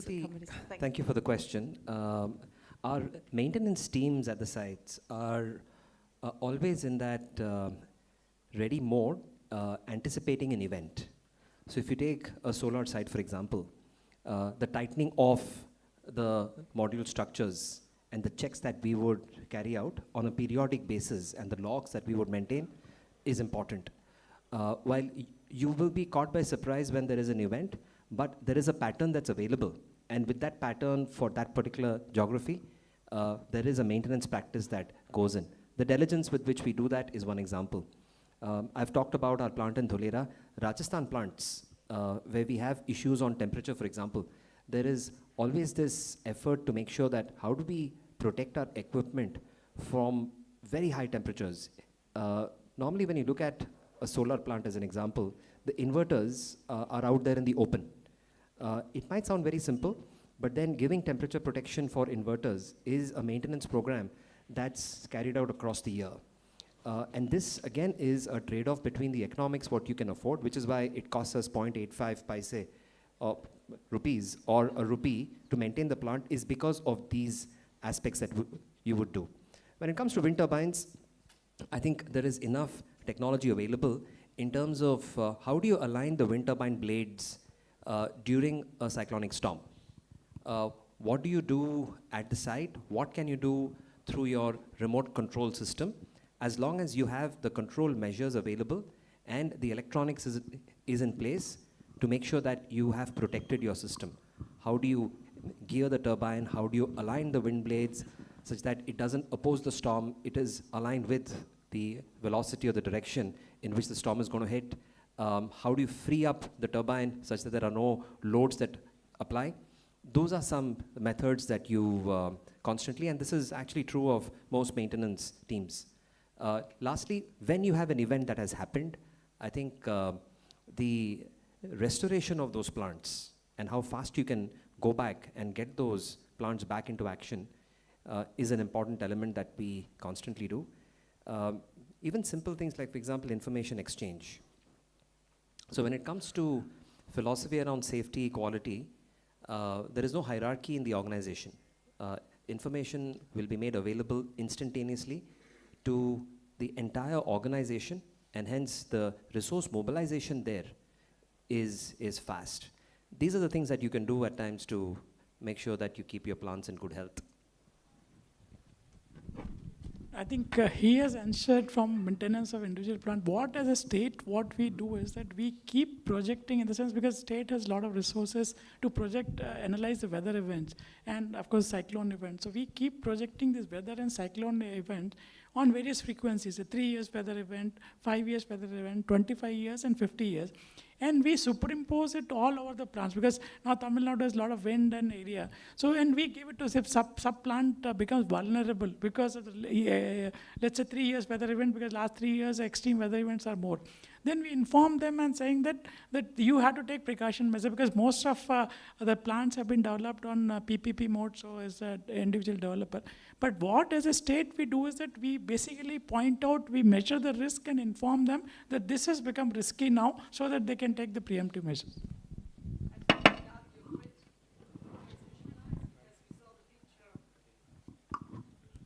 The grid transmission lines. Yeah, no, that is what is happening. That's what I said, because last 5 years where the grids have fallen, because it's partly ours and partly is there.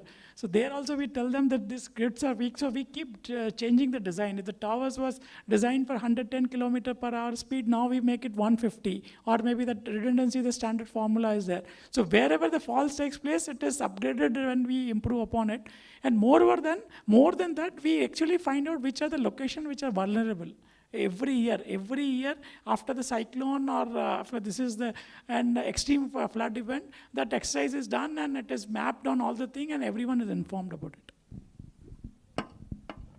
Thank you, ma'am, for your question. I think there's one more which we will take before continuing. Hello. Good evening. Myself, Nikhil. I'm representing National Institute of Solar Energy. My question is to KFW, like when there is a lending process, like do you have any standard approach for rating of these solar power plants specifically, ensuring the climate resilient components, and does it include the quality aspects as well, looking at like 10 years ahead, or maybe we talk about 20 years lifetime. So is there any standard approach for rating of these solar power plants? Thank you. You asked one of my questions. So. Yeah. Yeah, there is this, I mean, this is what we want to ensure if we finance, that we, kind of finance high quality projects. So yes, they're, pretty high quality standards. And I could come to that in a second too. I mean, we have a very clear approach in assessing climate risks. Yeah? We use a tool that has been designed by MNRE, a German reinsurer, to assess climate risks for solar plants, for actually every infrastructure investment that we do, and that is including renewable energy. I can come to that, elaborate it a bit in a second. I'll just like to add to that, because I don't know what banks do, but I think when a developer, I think the chance that he is, because problem is solar, the project has to be in a location where the land cost is cheap, and where the grid is there to evacuate the thing. So problem is, if you do superimpose this thing, I think the opportunity becomes so less for them to do. So sometimes, lot of times, I think it is ignored. Maybe KFW may be looking, some other funder who is not looking at that place is approached, even if it is more expensive. That's why these events are happening, and this is actual real. Lot of people, basically the major consideration for them is the cost of land for solar project. And second thing is where the connectivity is there, where evacuation infrastructure is there, because that is not uniform across the place, because the DISCOMs will have to invest in substations and other things, which may not happen at regular space. So after this itself, the scope becomes less. So I think a lot of things are ignored. I'll agree to that, and which will become a challenge because we are growing at very fast pace.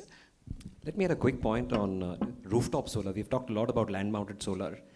A little bit of marketing pitch as well for Tata Power. So we're the largest in terms of rooftop in India. And when we supply a rooftop, it could be 1 kilowatt, 2, 3, 5 kilowatt. It comes as a kit. everything that a consumer gets is a Tata Power product. Be it the mounting structure, be it the inverter, be it the wires, be it the panel, everything comes as an end-to-end kit. Our own channel partners who are trained extensively in terms of installation and commissioning, they install it. Every site is inspected by a quality inspector who's on the rolls of Tata Power. Right? And the reason why I mention this is that it doesn't happen this way in the industry. It should, because this is almost like an a la carte model that you buy the balance of systems from somebody else, you buy the panels from somebody else. It's like, do-it-yourself project, which is not, you heard it in the earlier panel. Every roof is different, every design is different, and hence that there are elements of safety in terms of module structures, in terms of the type of wires you use, the inverter protection that you offer.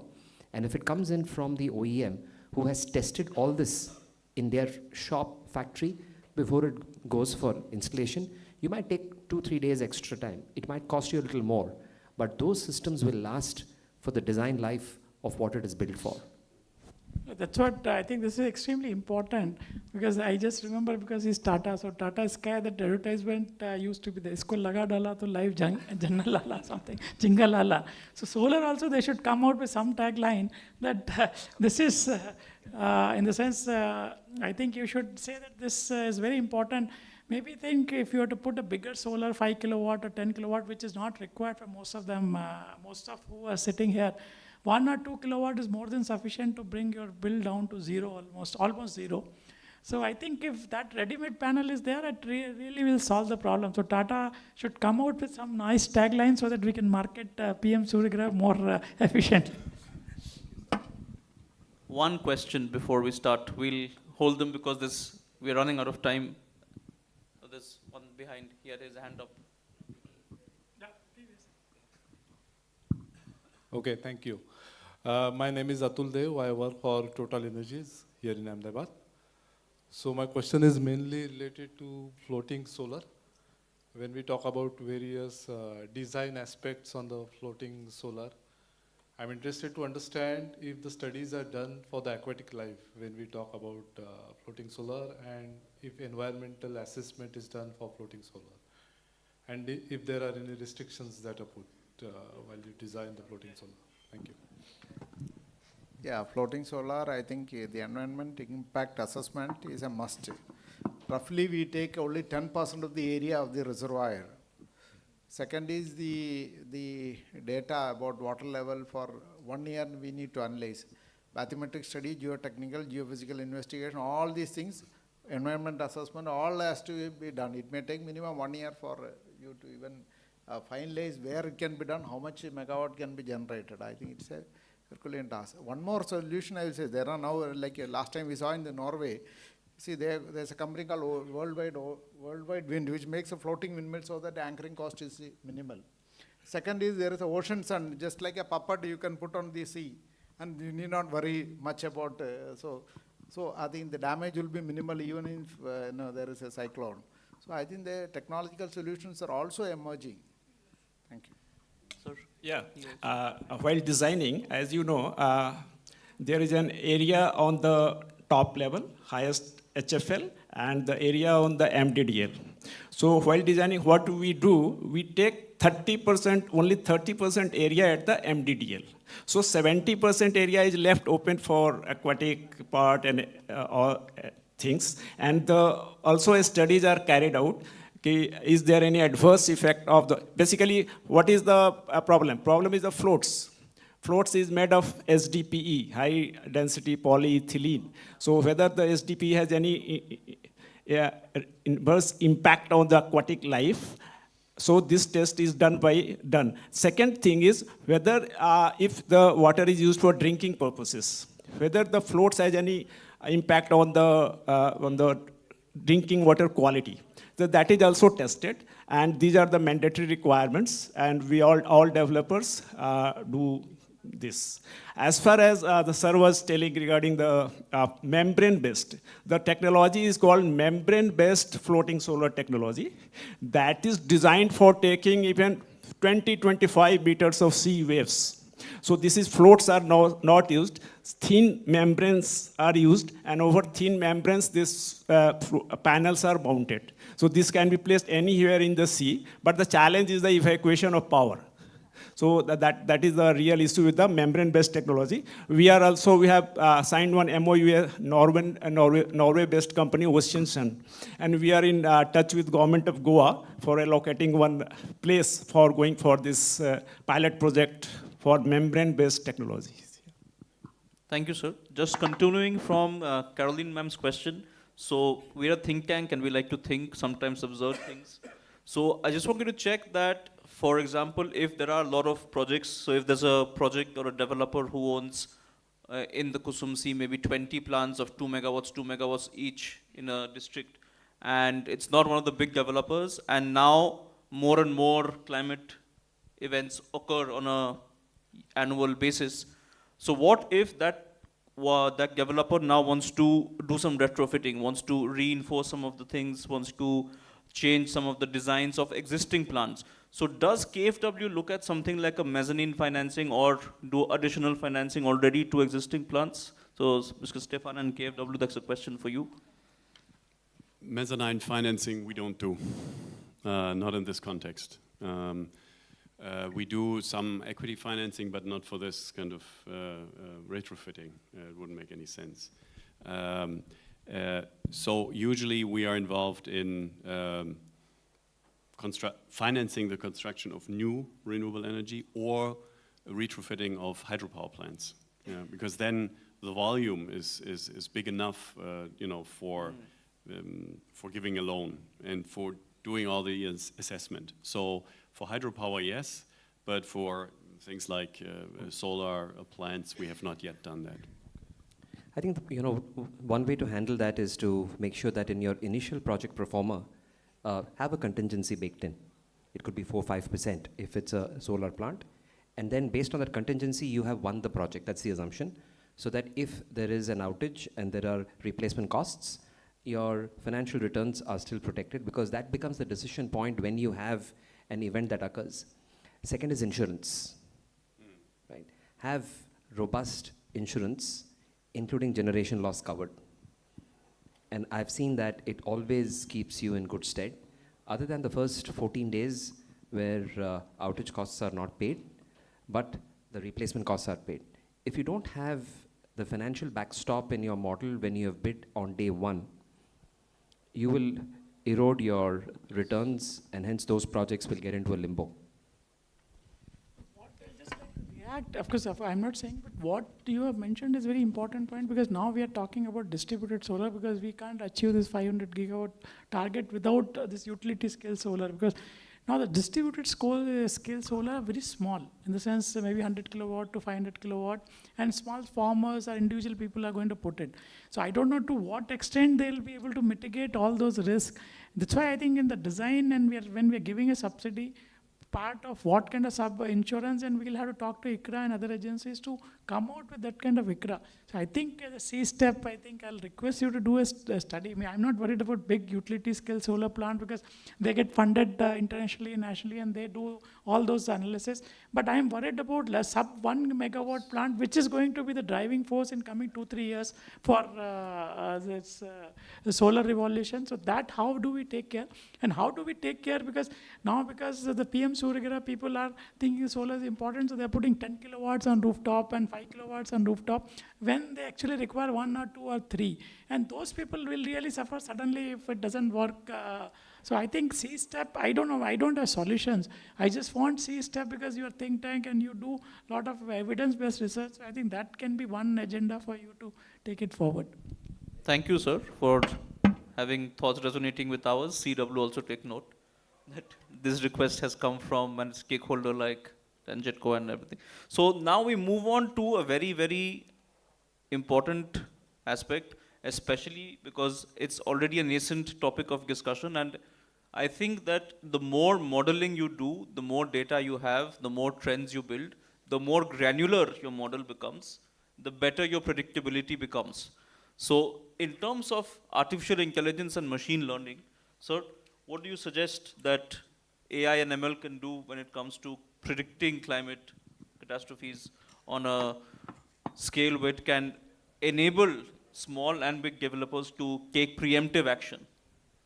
Yeah, one is, I think, predictive analysis and data-driven decision making is quite possible because generally, as you said, the data to information to knowledge to wisdom. I think if you are transforming from knowledge economy to maybe ultimately to wise economy, I think the data-driven decision making will be quite possible. In fact, recently we had a international conference on generative AI in Kochi with IBM, and in fact, we are setting up a hub for generative AI in Kerala. So I think we have been, in fact, we are in touch with the KIT Germany also, where the prediction model, even next second, as I said, you can predict. That's a great thing. If we can predict for next 1 hour what is going to happen, as I said about the Commonwealth Games, next day whether it's going to rain, I think it's quite possible. I think extreme climate events like a flood, heat waves, cyclone.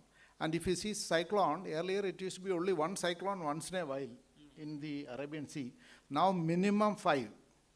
Because I was earlier looking after fisheries, we had an international center for ocean research. So we are working with the Nansen Center for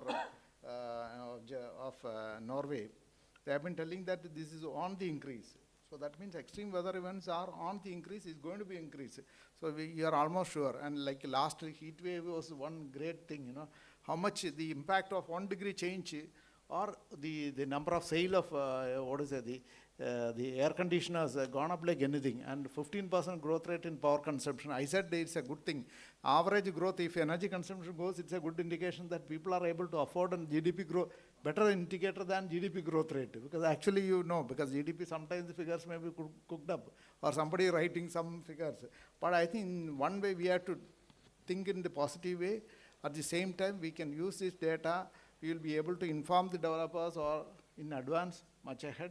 They will be able to, take precautionary measures, and maybe the disaster management now, which involves all departments, I think we can work together to make so that you can mitigate, and probably you may not be able to prevent, but at least take preventive actions or advance measures to tide over the crisis. Thank you.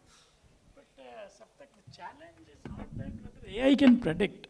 AI can definitely predict what will happen tomorrow. I think the models, I remember I work in Chennai, I know which street, how much water stagnation is there, which can be predicted. But at what, how much in advance you can predict? You can predict in 1 day. Now solar, when I put on my rooftop, I don't say tomorrow anything will happen. Till 25 years I have to predict. So those kind of things are not there. That's what I said, C-step will have to do some, that's why I'm repeating my thing. These AI tools are for immediate exigencies we can definitely use, and of course definitely use for spread out in doing that. These zones are dangerous and other thing too. That's what we are on a smaller scale doing. Right? Kerala has done, there's 8 districts, they have used prediction, and then these are the risky areas. So I think that modeling can be done with data driven, as AI is basically crunching the data. Yes. I think also by data crunching. But actual impact, what will happen, you can, even if you know 1 day before, I can't do anything actually on a bigger utility scale plant. Yeah, one small example I would like to add. KIT was telling last flood 2021, they did the modeling, and in fact Dutch people also did it. They said if you, maybe one area you have got a rainfall, another river basin you don't have rainfall. If you are so, maybe it's a long-term project. You connect these 2 river systems, you can take the water from one basin to the other. I think those are all things which may not be of immediate use, but this will, in the long run, you are flood-proof. And you can generate even power, like we are telling that, if you take the Pampa pipe or water to Tamil Nadu, you will have, because we have got excess water in the rainy season, that time you can generate 500 megawatt and freely give it to Kerala. So, no, I'm not telling political, but this is, well, at least within the system, within the same state, at least we can do it. If not between other, actually water is a symbol of love. You should always, it's a common commodity. Second point is, we never thought of how the water flows under the earth, We never thought rainfall, suddenly temporal and spatial variation in the rainfall, we never did the analysis. We say overall this much this thing. It's like, we didn't do the analysis in like a temporal and spatial variation of the rainfall in a particular area in a concentrated way, how the impact will be. So that means how the water flows underneath the earth. I think that the hydrology people would have never studied. I think those are all things which are which are required. Just one quick point on wind turbines, because we haven't discussed enough on wind. So we invest a lot on wind mast data. We have our own in-house team. So we have a team that just does wind resourcing. And I think that just improves the quality of data. It began initially from a bidding point of view, as to which are the best sites to bid. But now with more access of data, which is for over many years, we would invest on a mast and just forget about the mast, just collect the data and feed the data into these ML systems and AI systems that we have. Second is modeling and the redundancy in modeling that we add. So you'd be surprised to know that we would do our own modeling. We would use softwares like, say, Plexus, for example, to see as to what are the different variables that we feed in and how does the model throw up data.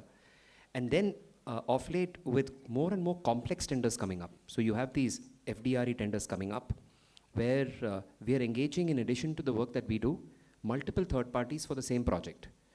Because we don't want to get it wrong, both in terms of what will be the generation profile, and even from a climate risk perspective, how will this impact if there is an outage? Because there the penalties are also quite severe. And I think that's where the aspect of storage also comes in. There's an element attached to what happens when you have an exigency in terms of electricity dispatch. And I think storage becoming more and more prevalent now. And I understand that the government is also contemplating on some default X amount of storage per renewable project. I think those things will help us. On the topic, when it comes to storage, there is a huge risk on fires in BESS systems. Several articles in the last 6 months, both fires in China, fires in the United States, and so on. Lithium, when it burns, you have no option but to just let it burn. But what you can do is that you can protect the containers that carry the battery cells. So Tata has a sister concern called Tata Autocomp. We have a 6,000 megawatt hour battery container assembly facility in Pune. And we're looking at ways and means on how the safety protection of that system, both from the cooling system that we would provide, but also from explosion protection. So we're working with companies in Germany, for example, to give us an intelligent sheet of metal which knows exactly when to burst. So it's designed to fail, and it would burst at that particular pressure, 0.0000 psi. And when it bursts, then you have the ability to take the proceeds to either a safe vent or a safe drain, thereby you contain the damage in the battery system. I'm saying this because these conversations are not happening when it comes to BESS. It is also not a part of the standard spec in the BESS tenders that we are seeing. There are some norms in terms of IEC testing, but we could go deeper into that. Lastly, the same with hydrogen. Hydrogen with a molecular weight of 2 and with a flame speed of 230 centimeters per second is an instant blast. There is some conversation happening in terms of what are the codes, standards, and safety when it comes to hydrogen, but I would again say not enough. There's a lot of euphoria and enthusiasm in terms of what green hydrogen can do to decarbonize the economy, but I think in the same breath, one really needs to talk about all things to do with safety when it comes to handling that light molecule. Thank you very much, sir. Last question to Mr. Opitz with respect to this AI. So in an international context, does KFW look at predictive analytics in terms of understanding where the risk is higher and where the rates should become slightly higher? Yeah, we do that. I mentioned it before. We use regularly climate risk assessment, and we use a tool designed by MNRE, climate risk tool. That's the one. And at a very initial stage of a project. So within this tool, you can choose different scenarios for warming. Yeah. So what we use as a lowest benchmark is that a maximum 1.5% warming scenario in the world, and then we play or we kind of design with different scenarios and see how the weather then changes. And I mean, it's really wonderful what you can see on even micro spots in different countries, how the climate will change. And so then we use the different scenarios, see what, in a certain region will change, and then we feed the results into the terms of reference for the feasibility study. So within the feasibility study, then it will be kind of, will be looked at what are the different design possibilities for the renewable infrastructure project, what are different sites that can be chosen. So maybe just, a couple of kilometers away from the original site, maybe one that is less prone to climate risk because of these micro events, right? And what we feel is really that these climate risk analysis should be part, it has been said earlier, of every feasibility study, right? To take into account very early on the climate risk. Because the later you come, the more expensive it gets, and the more delayed is the project. And to design the respective adaptation measures, resilience measures, which in fact are also in many cases already a precondition for insurance companies. So it ensures actually insurability of a certain project. And we talked about project finance earlier, right? So for project finance, where the paying back of the loan really relies on the receipts that you have from the project, actually climate insurance is a precondition now for lending to these projects. Yeah. And we see a lot of products also coming up for traditional lending, yeah, in order to account for these climate risks. We have like shock resilient loans, for instance, where when an event like that happens, like an extreme weather event, then the insurer kind of takes over or steps into the loan agreement and repays the loan. And so there is less burden for the original borrower. Thank you, sir. I think India needs to learn from this tool that you have, and knowledge sharing exchange program can be initiated through the proper channels for it. And in the interest of time, because we have very little time, I'm going to skip some questions because I think some of the conclusions that arose due because of this conversation was that, sir, correct me if I'm wrong, you said that there are zones which we know and can predict are not suitable for RE project development, primarily because of its vulnerability assessment. So I think the policy should include, any state RE policy should include or exclude those zones from RE project development. There need to be stringent codes and standards with respect to what you incorporate into design and what kind of DPRs and all you prepare. And even for projects which are not financed and just are of run-of-the-mill outside of all of these formal, and these also need to be looked at by the nodal agencies, especially because they are the ones in charge of allowing these projects to be commissioned and what protocol has each project followed in the design phase. And in terms of floating, sir, you also mentioned that all of the technologies that are there today, even though some of them are based with anchoring and mooring, you could also look at advanced technologies, membrane-based and all. We have to look at how the evacuation works in those cases. And as for Tata Power, we really, really thank you for the insights from the industry. And I think now for the last 3 to 4 minutes of what's remaining, any questions? There was one there, there was one here, and there was one there. I remember from the previous time, so we'll take those 3 for sure.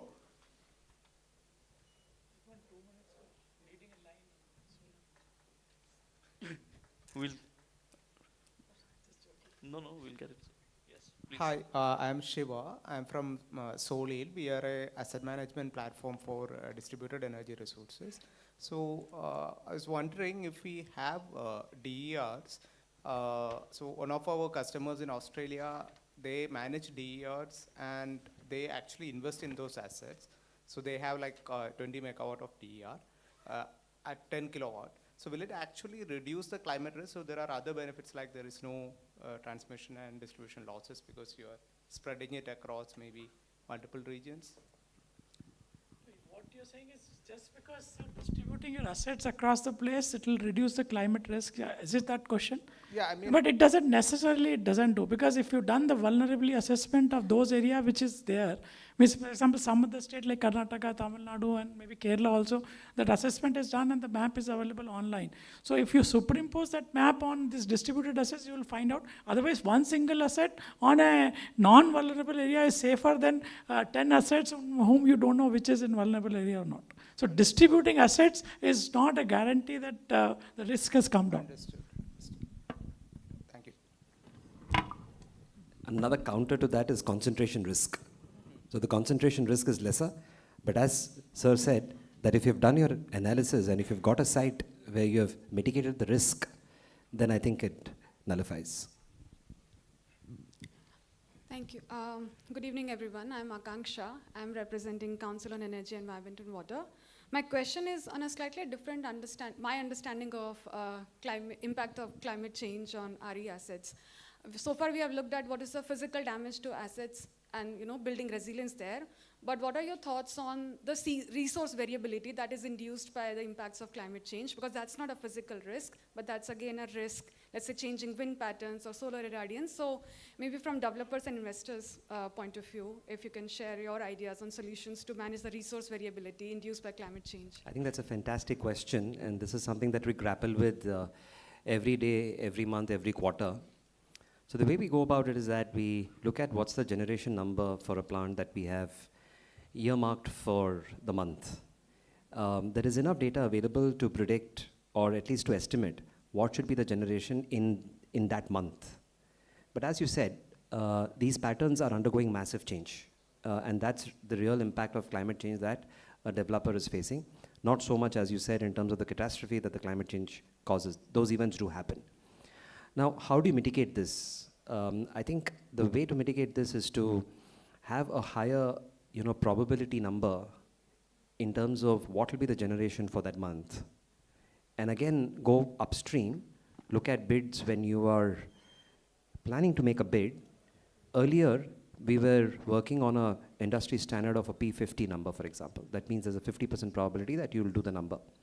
Now, those numbers for solar, in the case of Tata Power, for example, is on a no questions asked basis P75. On the wind side, if you see, the wind patterns have been more distorted than the irradiation on solar. And hence we've used the same logic. For the want of better quality data that we could have, because as Sir said, you don't have enough data, you can't take a walk into the future, because how far is the future? It's a 25-year project. So in the absence of that, we take a P90 number. And then it's also in terms of your consideration on design. So on design, you take P90. On the output also, you take P90. And after that, you test your data. And that's the only way for you to keep yourself in line with the generation numbers that you have forecasted. Storage could be a solution too. Because with these changing patterns, if you were to factor storage and then maintain a constant output, courtesy storage, and with the cost of storage coming down, I think that's a beautiful solution that will emerge in these times itself.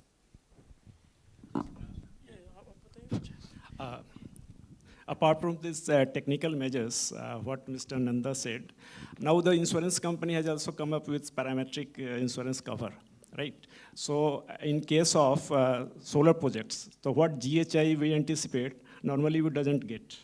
Okay, so that energy, suppose we have 5% or 10% on annual basis, we get less energy, so that can be covered under insurance coverage also. So this is also available in the market. And many firms in the private sector, they have already done it. We are also trying, in being public sector, we are trying to engage, go for this parametric insurance cover for our ongoing solar projects. Akansha, I think that's one area for which you have to research, because I'm not as optimistic as they are, because for example, they may do a site-specific thing and read. For example, Tamil Nadu last year wind was 10-15% less. This year it is 7% less. What do? I don't know what is the reason. No one knows the reason. We don't have enough data to basically, we're not planned that how the weather is changing, how the climate is changing. So I think that perhaps I don't think we can foresee and do anything. So I'm not that optimistic about it, but because it's not foreseeable and we don't have enough data to even do a pattern. So that's a major change and risk perhaps we have to deal with in case of climate. That's why right from the beginning, I didn't touch that topic at all, because that's very sensitive and we don't know how do we deal with it. That's my answer. Maybe they are individual skills there, but your question is bang on point. We are not prepared for that.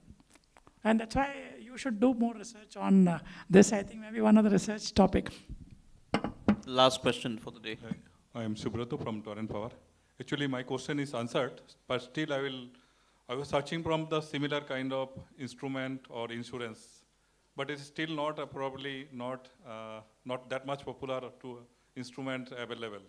I think internationally, if we can get similar kind of experience or instrument of insurance, parametric insurance, what you are telling.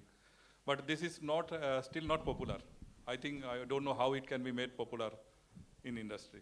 The SJVN will make it because they are growing leaps and IRR, bounds. perhaps you have to work, basically the risk you have to take. Tata How much you plan for risk is IRR, you're planning 12 or 18% or 24%. If you're taking economic risk, that is what you have to plan. You can, as Mr. Nandiji and Singhji said, that you can plan it and you can take more risk premium. But as a policymakers and this thing, how much will be the impact which require, we don't know how to handle it as. So from that only, then there is a band of penalties. If you see that recent PPS, there is a band of penalties. If we don't achieve, there will be penalties. I think we need to do some kind of indexation in PPA. If resources goes down, then it should accordingly reassessment of penalties should happen. But it is this kind of PPS is coming up with some kind of guaranteed numbers. That is may not be sometime achievable. No, I think if you've seen the Tamil Nadu repowering policy, this because it's linked with, so what we have done, the incentive is linked with what is the wind potential for the state. In the sense, we are linking it, what is the generation in the wind season, it is coming down or increasing, and we are linked it. That is in the policy, it's on net. You can see the formula. That formula is there. It's people to adopt. In this, we have attempted something, I think, which other people can copy. Yes, Giuseppe. Yeah. Regarding this contracted energy, suppose the shortfall in energy, right, multiplied by the 25% of the tariff is levied as penalty by the discoms or the buyers, right? So you have to calculate how much penalty you are going to give and what would be the cost of this parametric insurance premium, annual premium, and then you have to go for the trade-off between these two, right? So accordingly, this we have parametric insurance cover can be taken. We are working on this. And to just add to that formula, the other trade-off is what excess capacity you build, right? And then you'll end up with excess capacity. That excess capacity has a market because, you know, for good measure, India has a vibrant exchange. And then you feed that into your model. And as he said, it all depends on the risk appetite that you have, on the returns that you want to earn on your project. Thank you. Time's up according to the screen and it's red. Any other burning questions? Otherwise, I'm going to get to thanking everyone. Before you thank me, I just want to read because the PM solar rooftop is becoming so popular and I'm so enamored by the Tata Skies ko laga dala to life jinga lala. So I'll write just 2 lines because I have to do the solar rooftop publicity. Actually, I wanted to ask questions. How many of you put solar rooftop on your houses? So. Oh, 10 kilowatt is too much. I will not do, but that's good. I think one and great. So I'm just reading out 2 lines which I wrote now. इसको लगा डाला तो bill गया हवा में उड़ने वाला. Solar rooftop किससे बिजली का जुगाड़ निराला. Means I'll read it again because इसको लगा डाला तो बिल गया हवा में उड़ने वाला. Solar rooftop से बिल का जुगाड़ निराला. So please put solar rooftop on your house. So despite our thinning crowds, I think we had a very, very stimulating discussion. And I would like to thank each and every one of you for your pearls of wisdom that you've showered on us today. Unfortunately, I think we don't have any more questions, fortunately or unfortunately, and we all have to go to different sessions. So before we go, sir, a small token of appreciation from our side. Shantanu, please. Can we have the souvenirs, please? Start from that side.